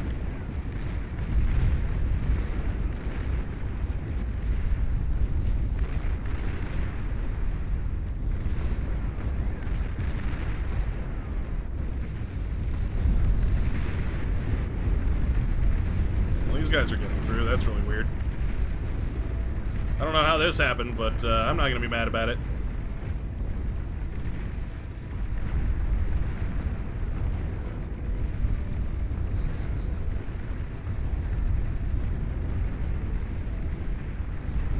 Figure out exactly what's going on back here.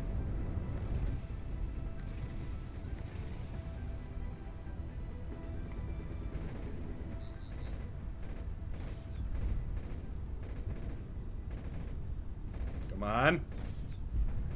Yeah, that's what I'm talking about. That is what I'm talking about right there.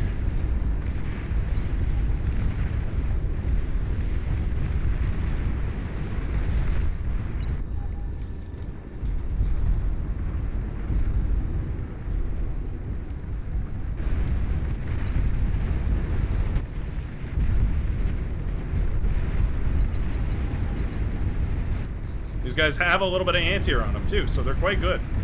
They're really, really quite good.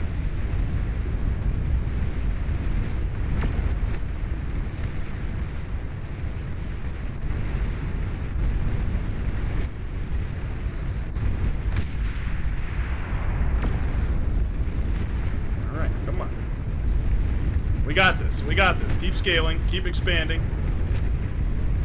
Keep outgrowing the enemy.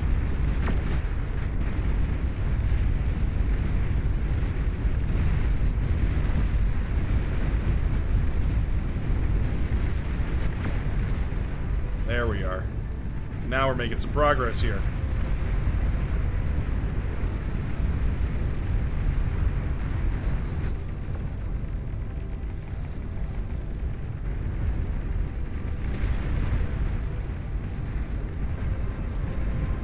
Chain reacted the build power, so we're all good.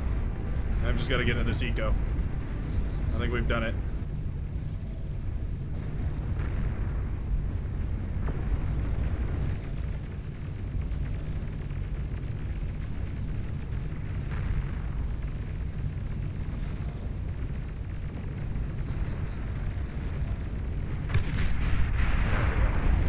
There we are. Alright. Our base is in shambles, but you know what? It doesn't even matter.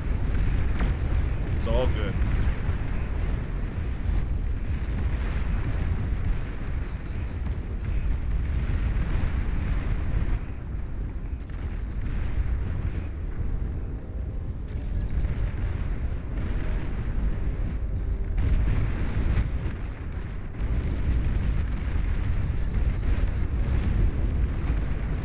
Because we did our job. We cracked the enemy backline, and we are now ready. We're now basically set. Well, that's nice. That's real nice. Yeah, I like that. Well, not super fond of that though. Radar lost. Maybe we can prevent that from being the case here.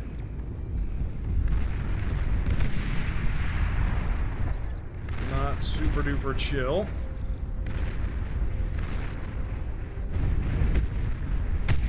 Okay. Not super duper awesome.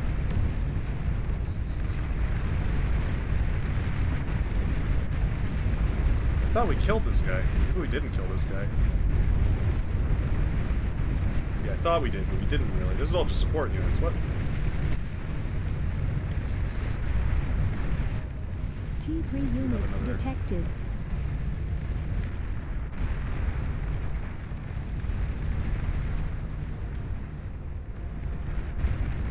You're overflowing metal. Sure am. Enemies should have been ravaged at this point. We should be able to push on for the win. Venaja OP, but not OP enough, I don't think. I don't know why he's giving me those.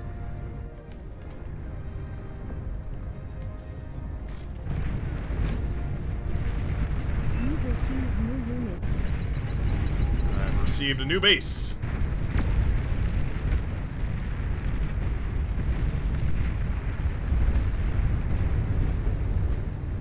Shooting down all these fighters feels pretty good. The purple commander left the game, so those fighters are just uncommanded.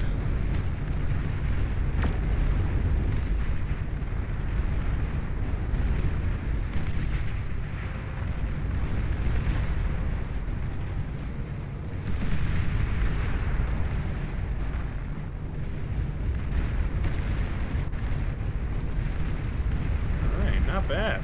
Enemy commander destroyed. Not bad at all.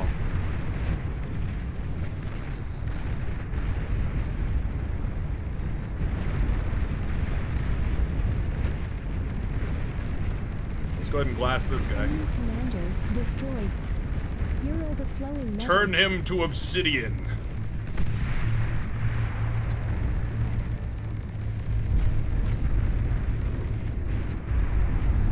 There we go.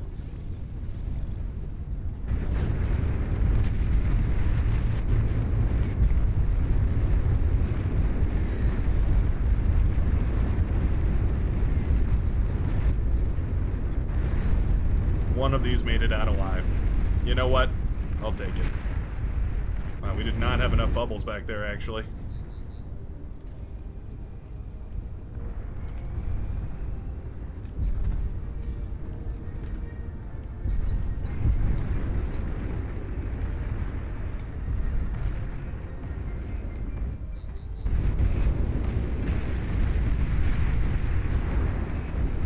Nicely done, team. Very nicely done. So proud of this community. You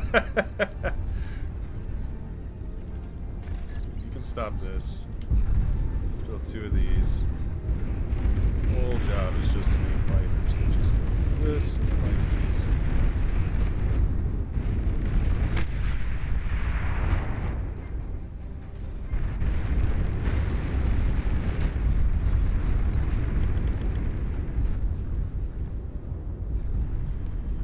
Air transport detected.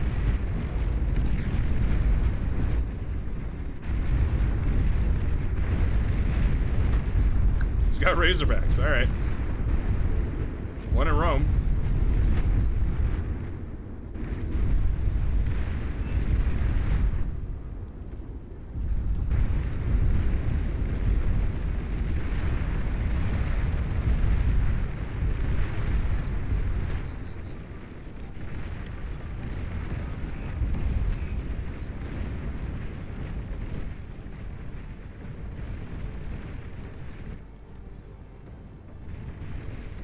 This happens every time Venaja gets to play a water map. Yeah. That's how it goes.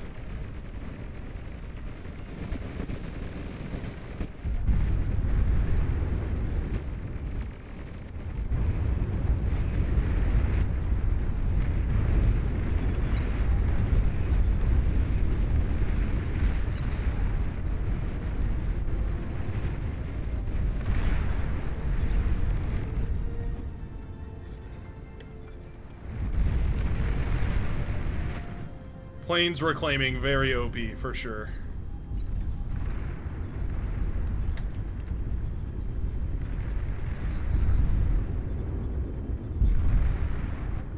Annoying arm to move that. Detected. All right.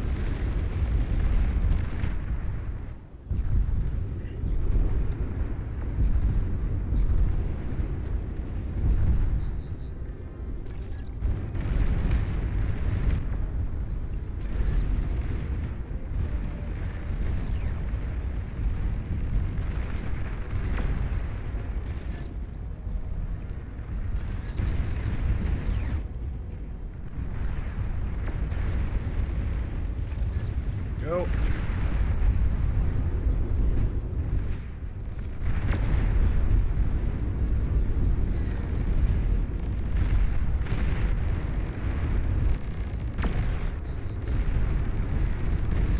Capital ships are up and running. Business is booming, as they say.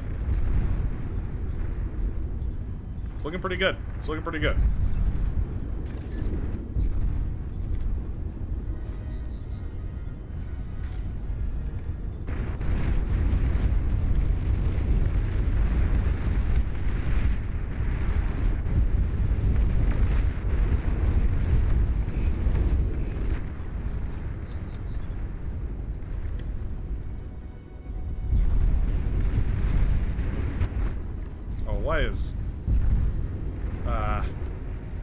Why is that there? Okay, hold on.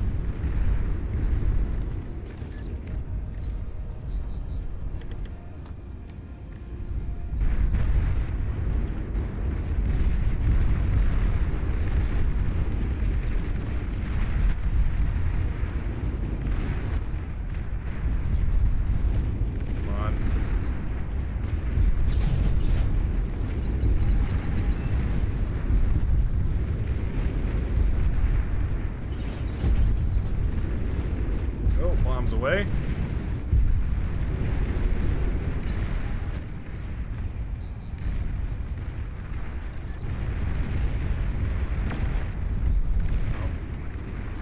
That's not gonna work.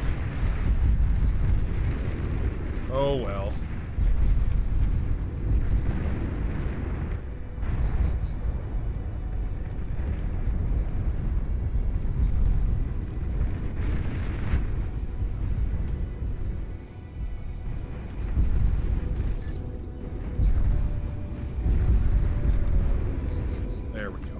Okay, safe at last. That was horrifying. Genuinely horrifying.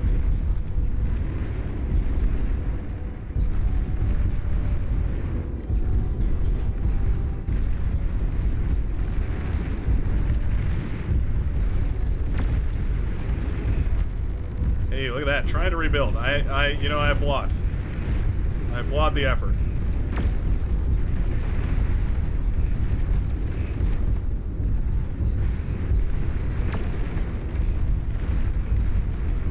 How much spam the Razorbacks can handle. Can they handle all this? I do wonder.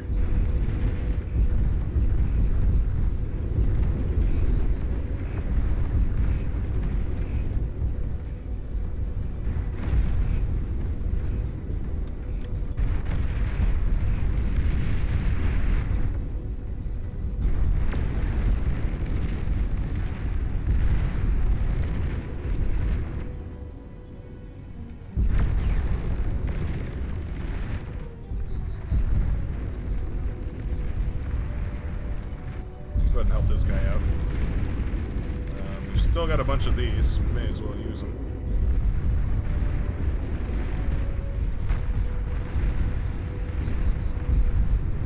I think Vanaja's commander was over here.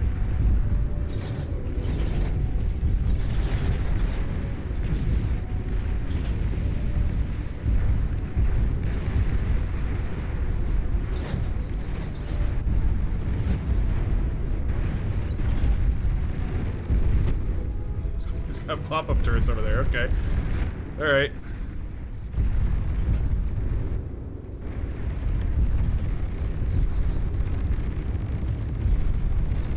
You know what? They're handling that swarm like champs.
Okay, alright.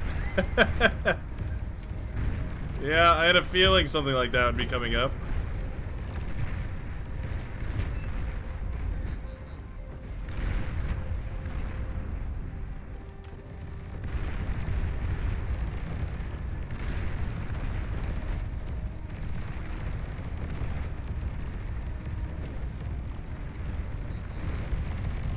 This Vanaja guy is so pesky.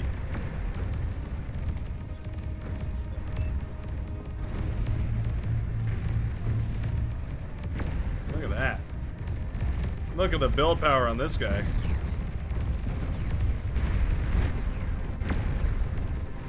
I genuinely don't have an eco. Like, I am completely flat broke.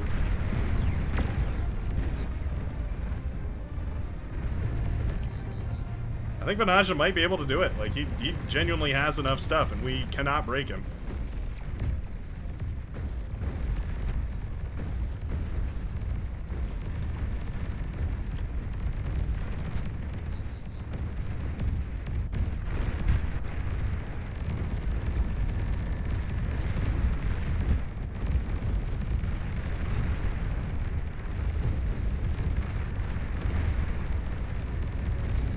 Costing him a lot of money to run all this, though. That's for sure.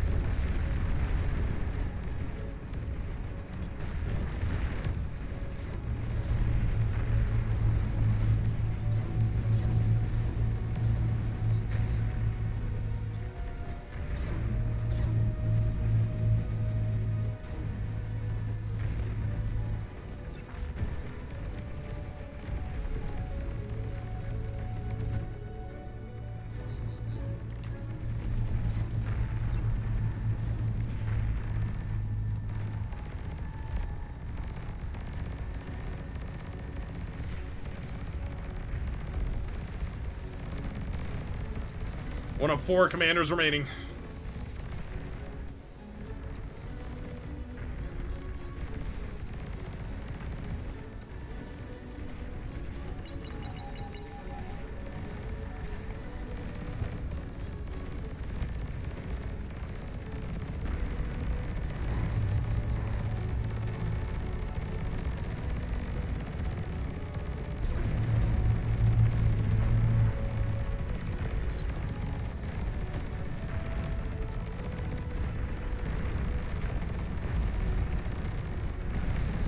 Well, in the battle of me versus Vanaja, I guess Vanaja takes it.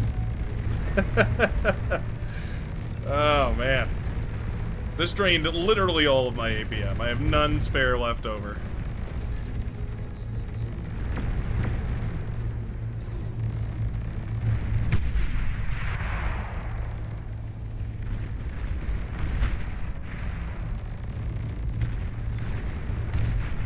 Low power.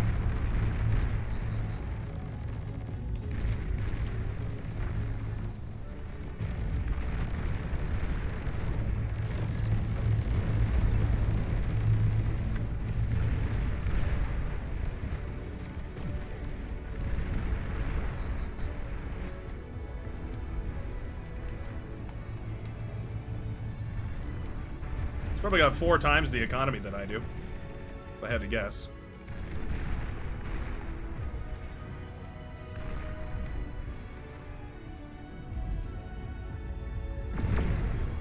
Oh, really?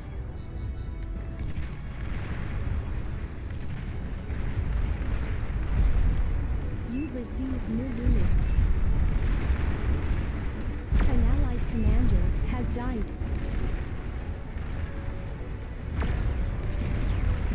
You're overflowing metal.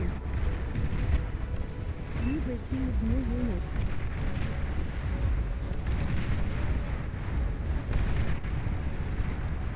What is this coastal assault? Get out of here, dude. This guy.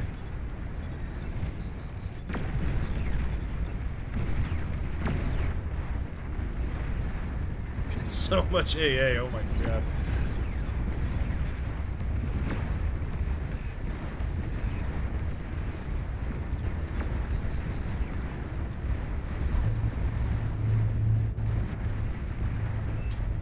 Yeah, there's nothing. Really, genuinely nothing. wasting all this metal too. Ah, these things suck.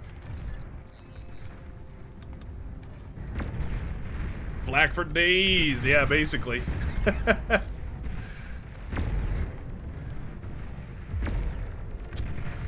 Well, any of my teammates alive still? I guess my pink commander is still alive.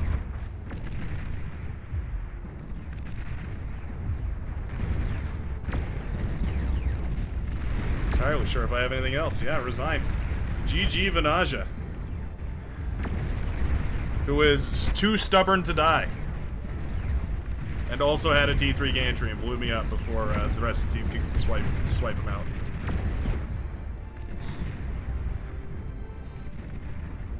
I love the faith. It really warms my heart. I don't think it's gonna do much against actual T3 though. Unfortunately.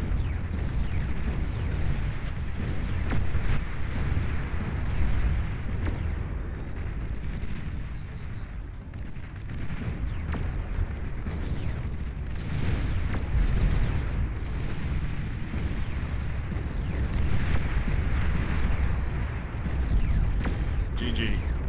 We really gotta watch to the very bitter end. We're not gonna vote. Okay, thank you. Commander, self-destructed. Oh, you know what? It wasn't even really that Commander, giant of an economy. Where's all the metal coming from? Battle ended. Wait, what?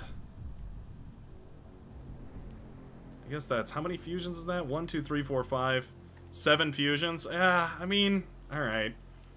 Man, I don't know. That's crazy. This is hilarious. This is actually hilarious. Bah! Wahahaha! Says Vanaja, who manages to win for the game.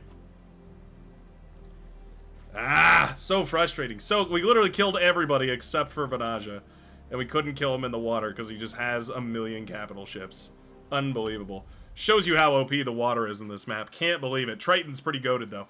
Pretty fun. Had a lot of fun with Tritons though, I will say. Those are pretty epic. Alright. Alright. Enough shenanigans. It's time for a real man's map. Yeah. Yeah. We're going Super Saiyan. Or Super Saizen, maybe a better word for it.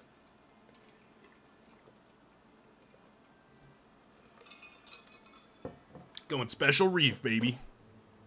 And I think we need to make it a little bit bigger, I think. 25 seems pretty good.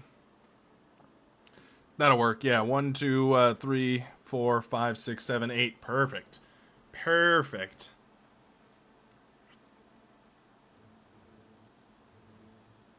The perfect match, some would say. Let's get it on. Let's get it on like Donkey Kong. Thank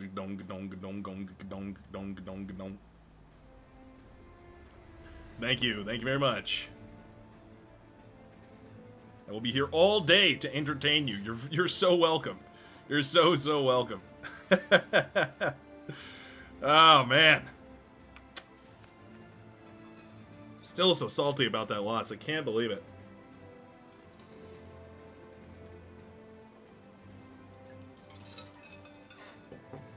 Trying to think of the one strategy I could have done to win. And, I'm not even sure. I really am not even sure. Tried my hardest and lost all my eco over and over again. Delay's still on. I can't stop it.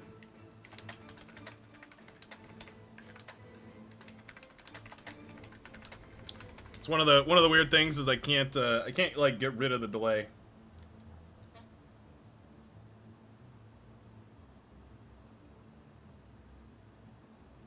Remove delay so I can stream snipe nuke, please. Yeah, there you go. Yeah, there's no way to stop the delay once it's started. It's a holdover from the other one. It's okay. You'll be all right without the delay, or with the delay. Oh. Yeah, we can do that. What? It's weird. Why is this random Swede calling a random kick vote? Hold on. I wanna, yeah, add in the C stuff. Yeah, where's the code, OP man? Give it to me.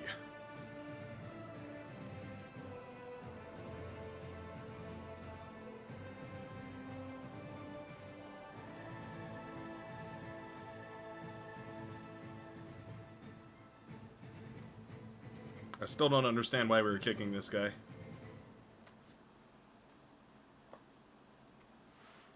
He's out of sync.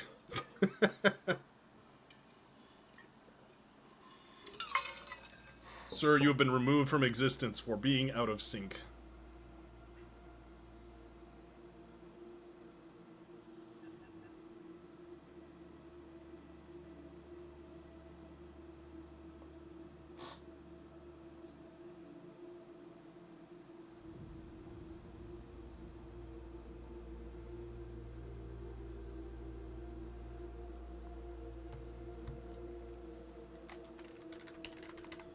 Let's go.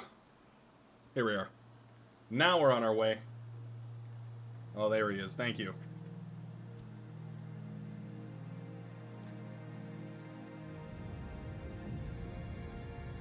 TY. We'll throw that in next game.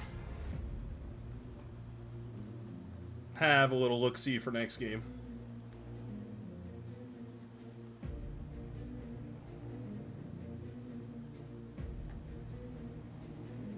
Ta-da! Now this map is all about claiming land. Claiming as much land as possible.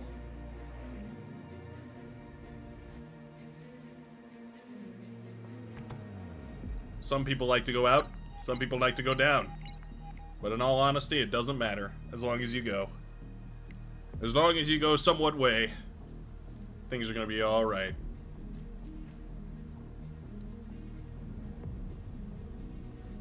Now you might also notice Centurion and other T1 units have very interesting prices. As well as the T2 laboratories, which also have interesting prices. I would recommend a lot of T2. Please choose your starting location. Here it is. Ba-da-da-da! Da-da-da-da-da!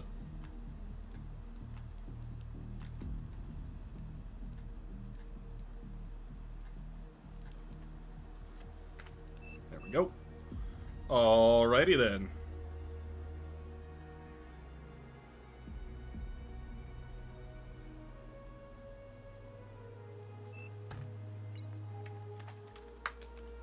Oh yeah, it's getting big. I didn't mean to yell force start, but force Battle start. started.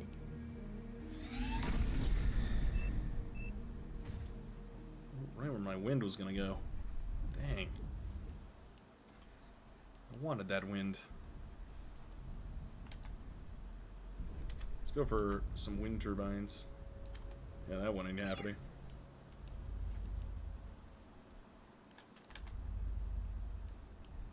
How about 6 wind turbines?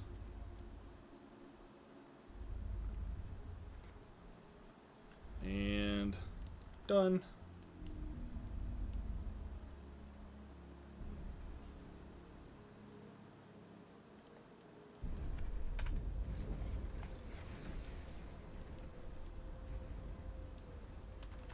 Low power.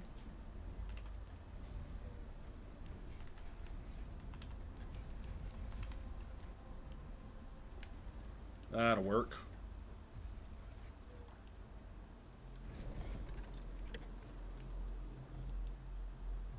Man, that wind speed. You're killing me.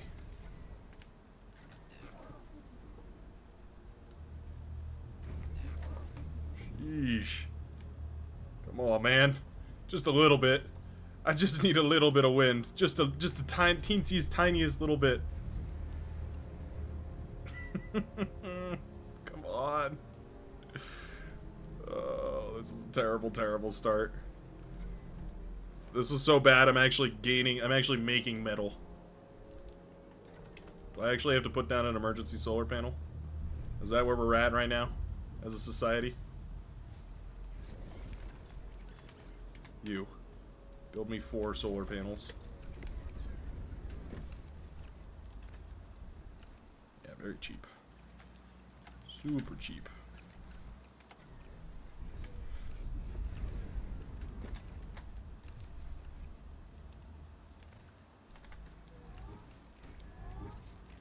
Aircraft spotted.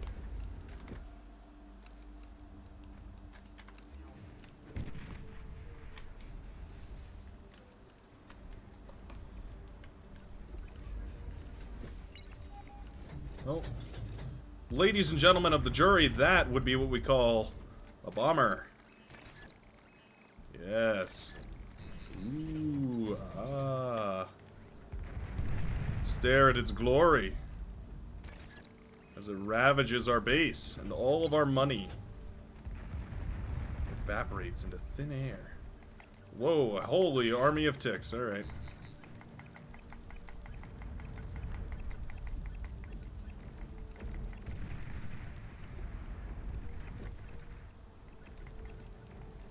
You ready for this? Yeah. I'm pretty goated.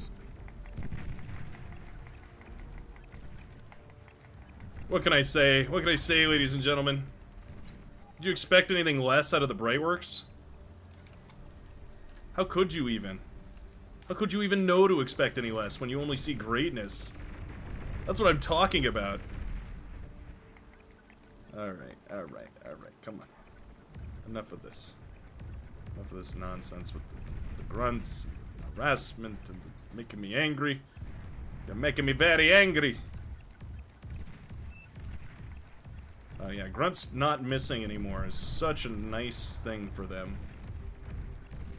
So thrilled for An them. allied commander self-destructed.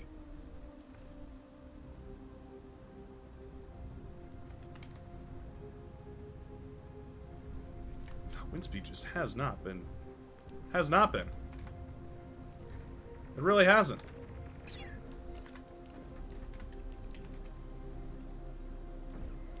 Just don't trust it at all. In theory, wind speed is great on this map, but it just isn't working. I don't know.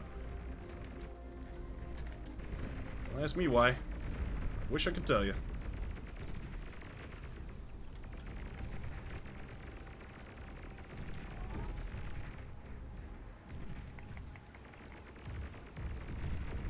Air transport detected. Oh, that's not a bad idea.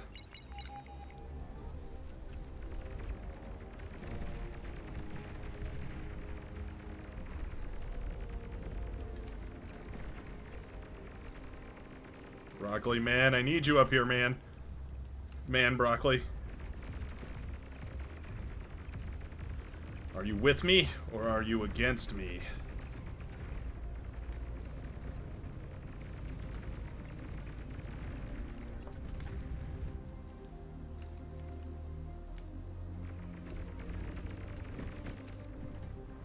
I've abandoned the way of the wind turbine. In theory, wonderful. In practice, they have failed me. Badly. There's a lot of LLTs you're building there. Ligma laser turrets.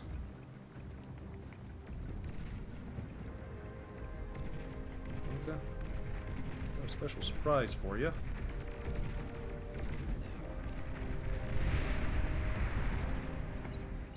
You've received new units.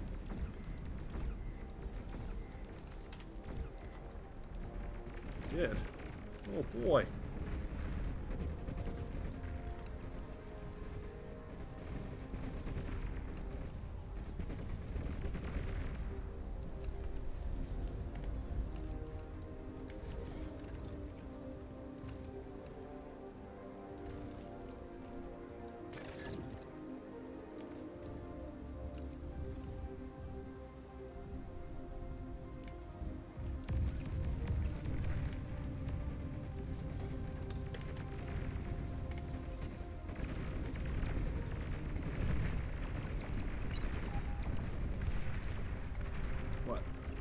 What am I looking at? There's no radar anywhere.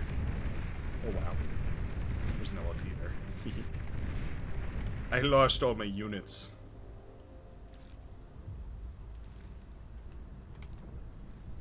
Classic LLT shenanigans.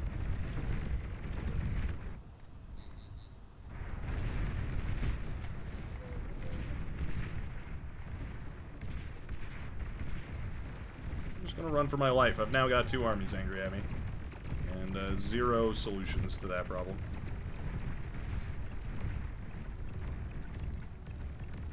There's taxation as theft to save the day.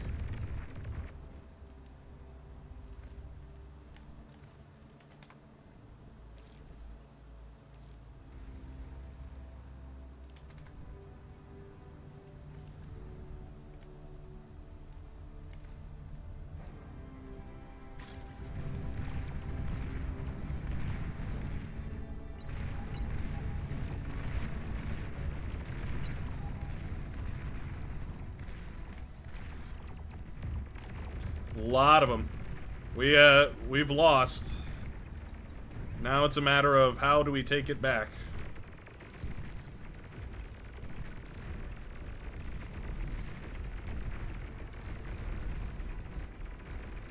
We've lost about as hard as you can on this map.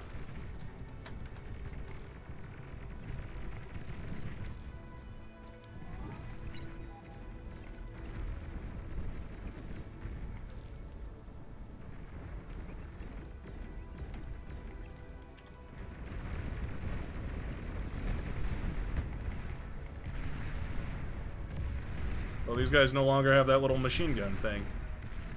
Oh, bummer. I like that thing. I thought it made them look cool.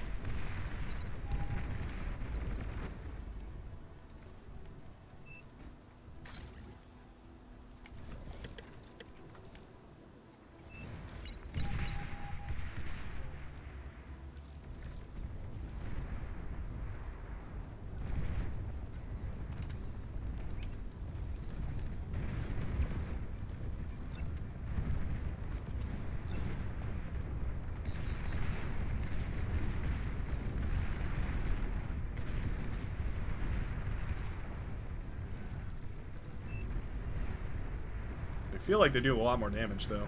I'm not entirely sure if I'm just misreading that or if that's actually the case, but they feel like they do a lot more damage.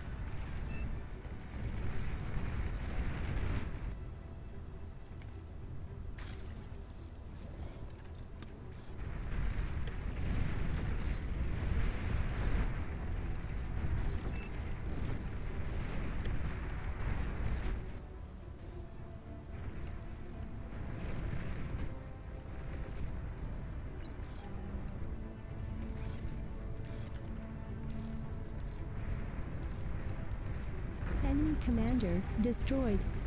Hey, that's a nice start.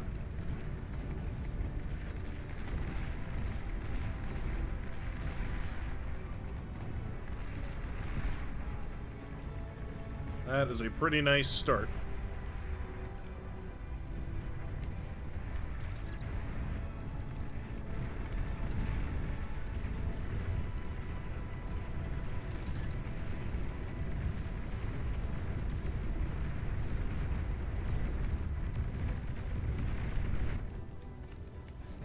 T2 unit detected.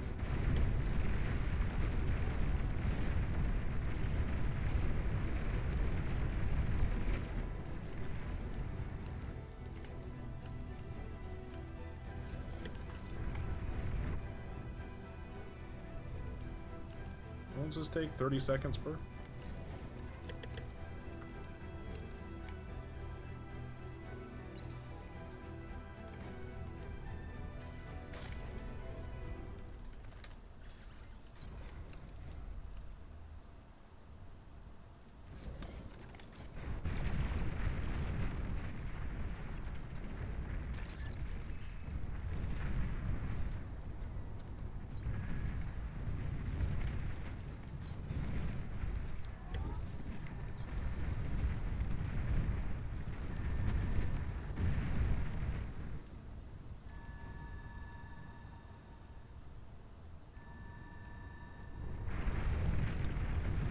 Maybe I just want to build these. Yeah, maybe this would work. Maybe I'm just a fool. An allied commander has died.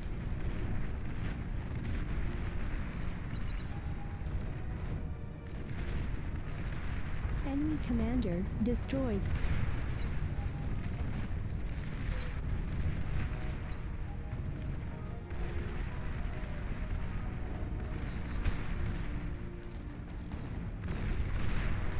Alright, here come the Centurions. Let's see how they do against the medium tanks.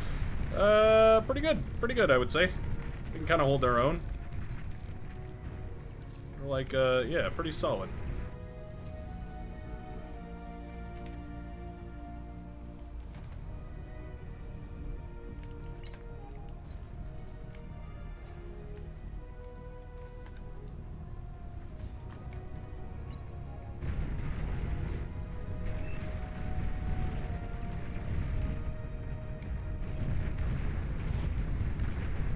Nice little arrangement over there. Let's get some of these out.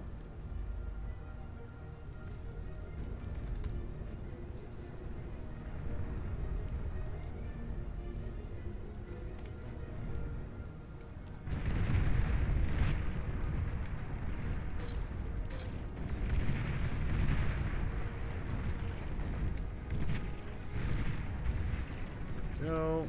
Let's grab all these. Low power.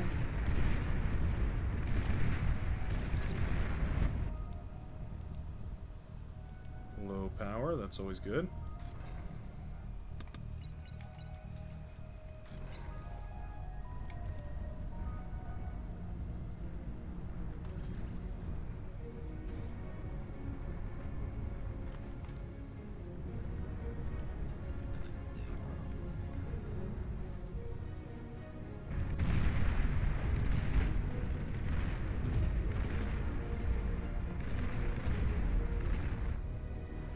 Oh. Well.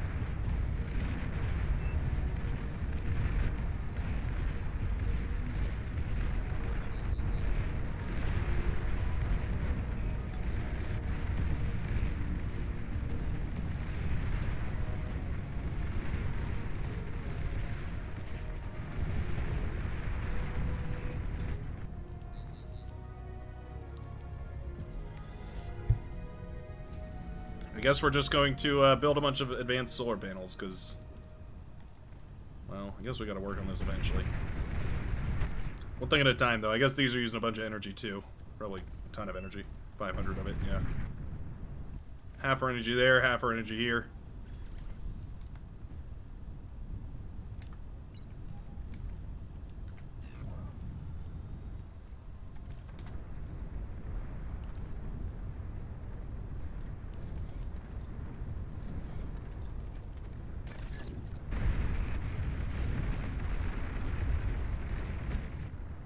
That HLT firing blue laser beams, anybody see? Nope. Still looks pretty green to me. There was supposed to be a tweak or something that made those fire blue lasers, which is interesting. Useful? I don't know. Interesting. I don't know.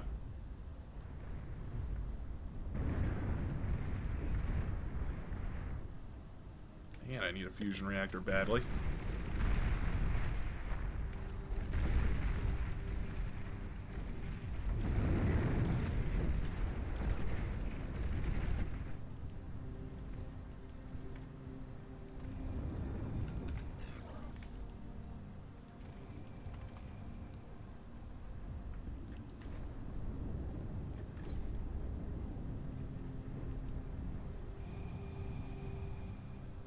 This will just be our eco-scaling going on passively in the background. Very subtle.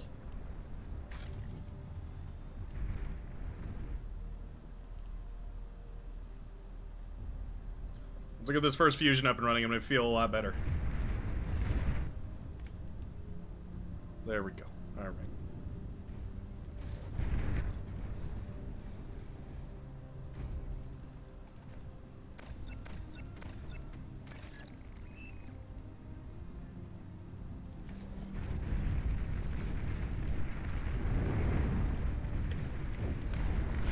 That on.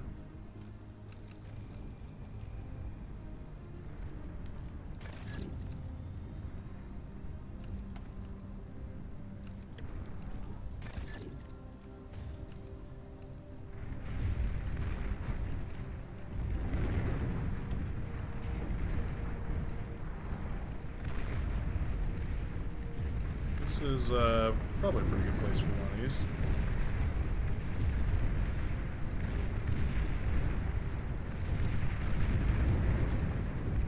We can put it up on this hill. Yeah, that's actually pretty good. I like that.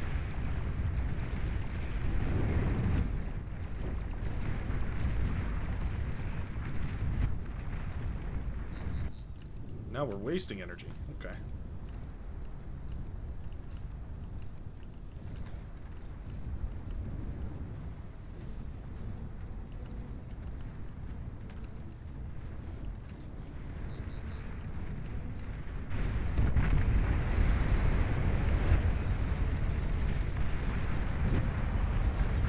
Oh, they're going for the fusion.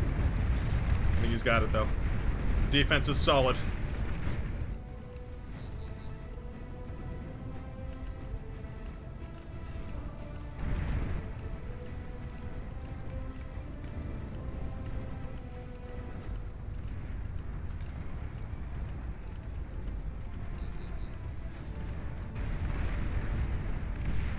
Not bad. Not bad. Where are my res bots at? Oh, they're there. Right up on the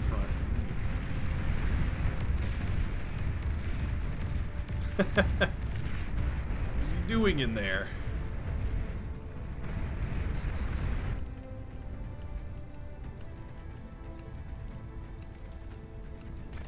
Start eating these up. Solar panel's not going to be worth very much more. Very much longer. Enemy commander destroyed.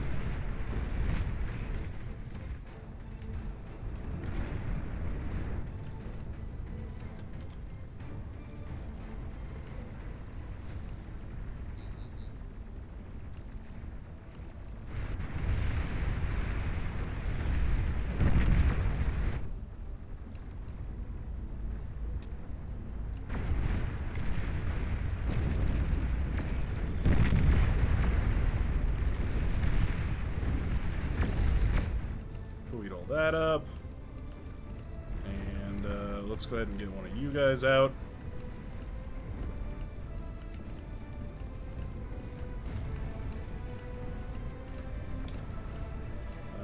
Kind of want to eat this. I might eat it and turn it into a brood, and then hand it back over, just as like a way to make myself feel a little more safe.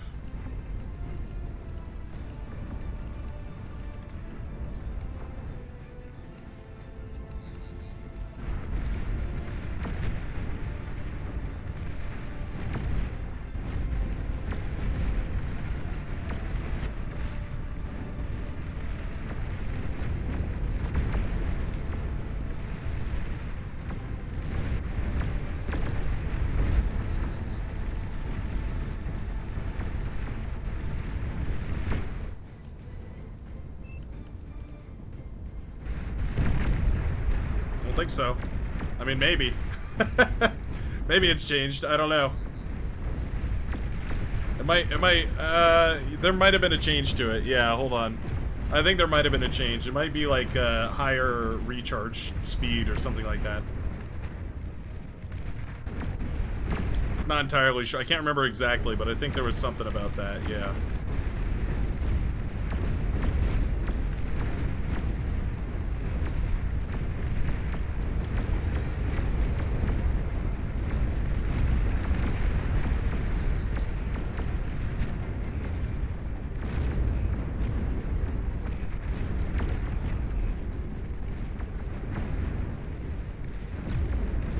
Oh yeah, the anti-air that can shoot the ground. Don't forget about that. Not bad. Not bad.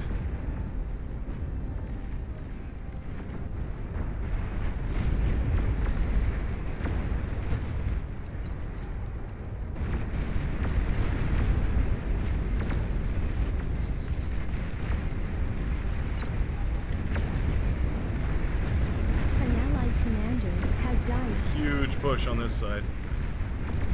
Making me very concerned.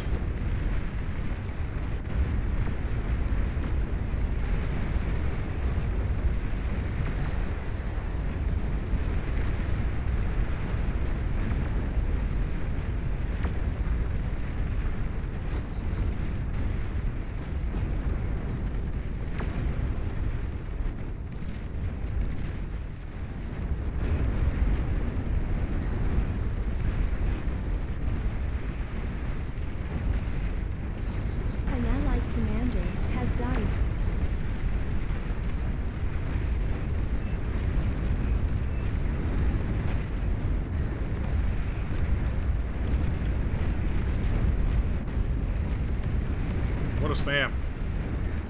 What a spam.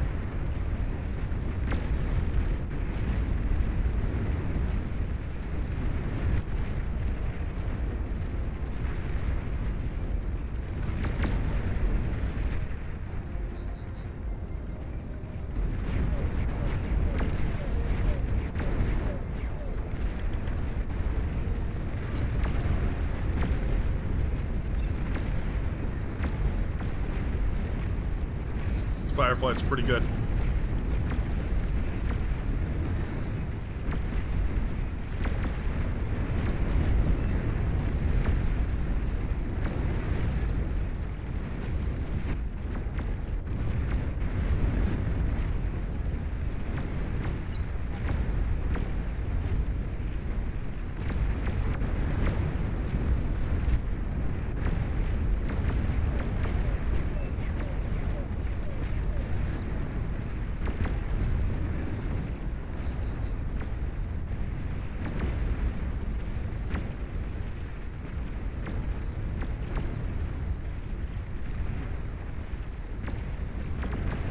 I don't know if that's entirely the case. We've gotten behind him.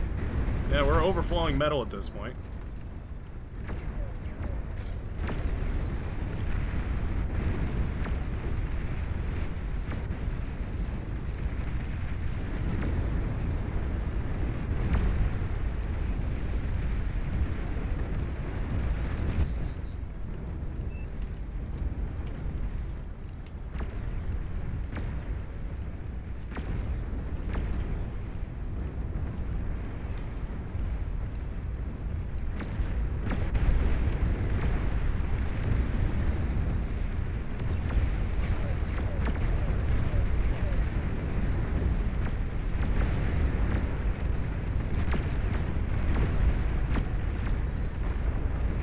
T3 unit detected. T3 unit detected. Very cool. Scouting is completed.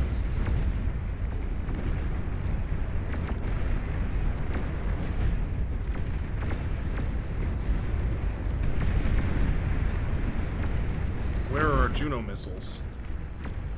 That's what we're missing. I've forgotten our Juno missiles. Of course.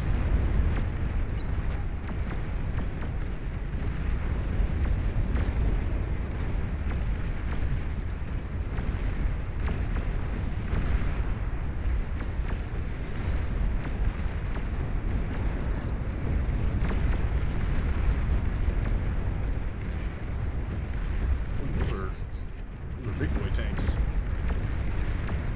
Don't want nothing to do with them. We are good. We are set.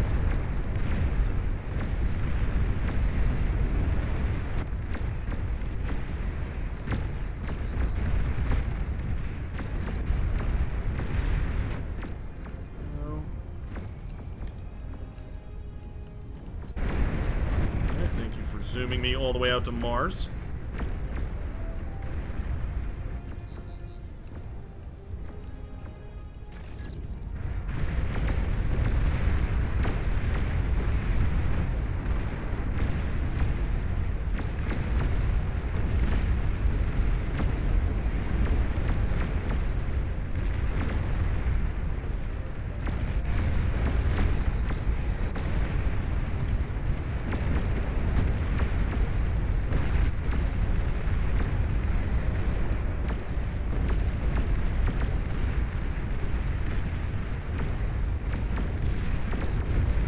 Those starlights work. Let them cook now.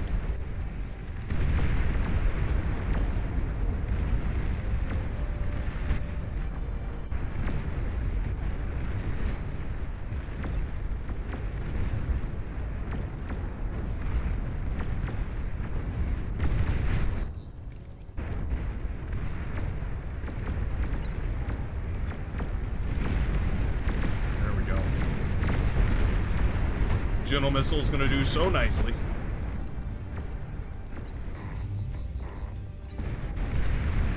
Commander is taking damage. I don't know where that's coming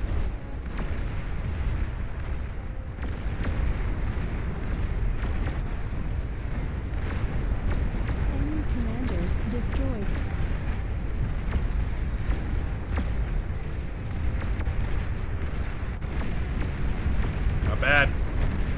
gotten them to quit.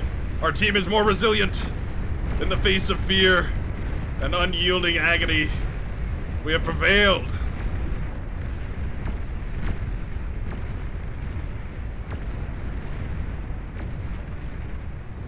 There's something up there. I don't know what it is. Yes!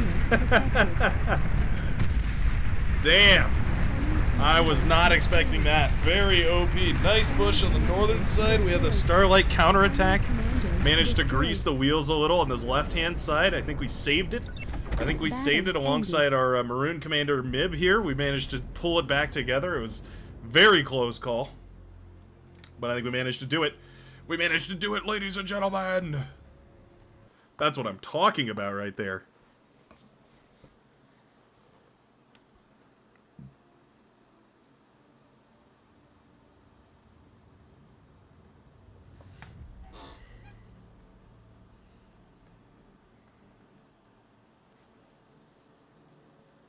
Oh, man.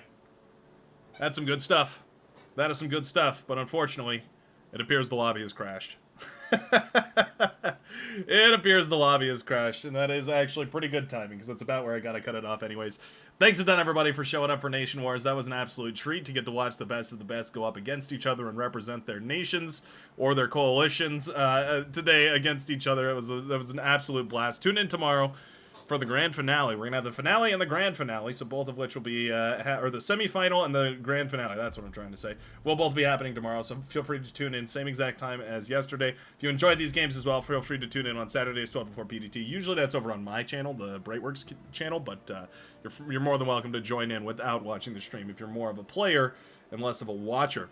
Other than that, though, hope you all have a wonderful rest of your day, and I will see you in the very next one. Peace out, everybody.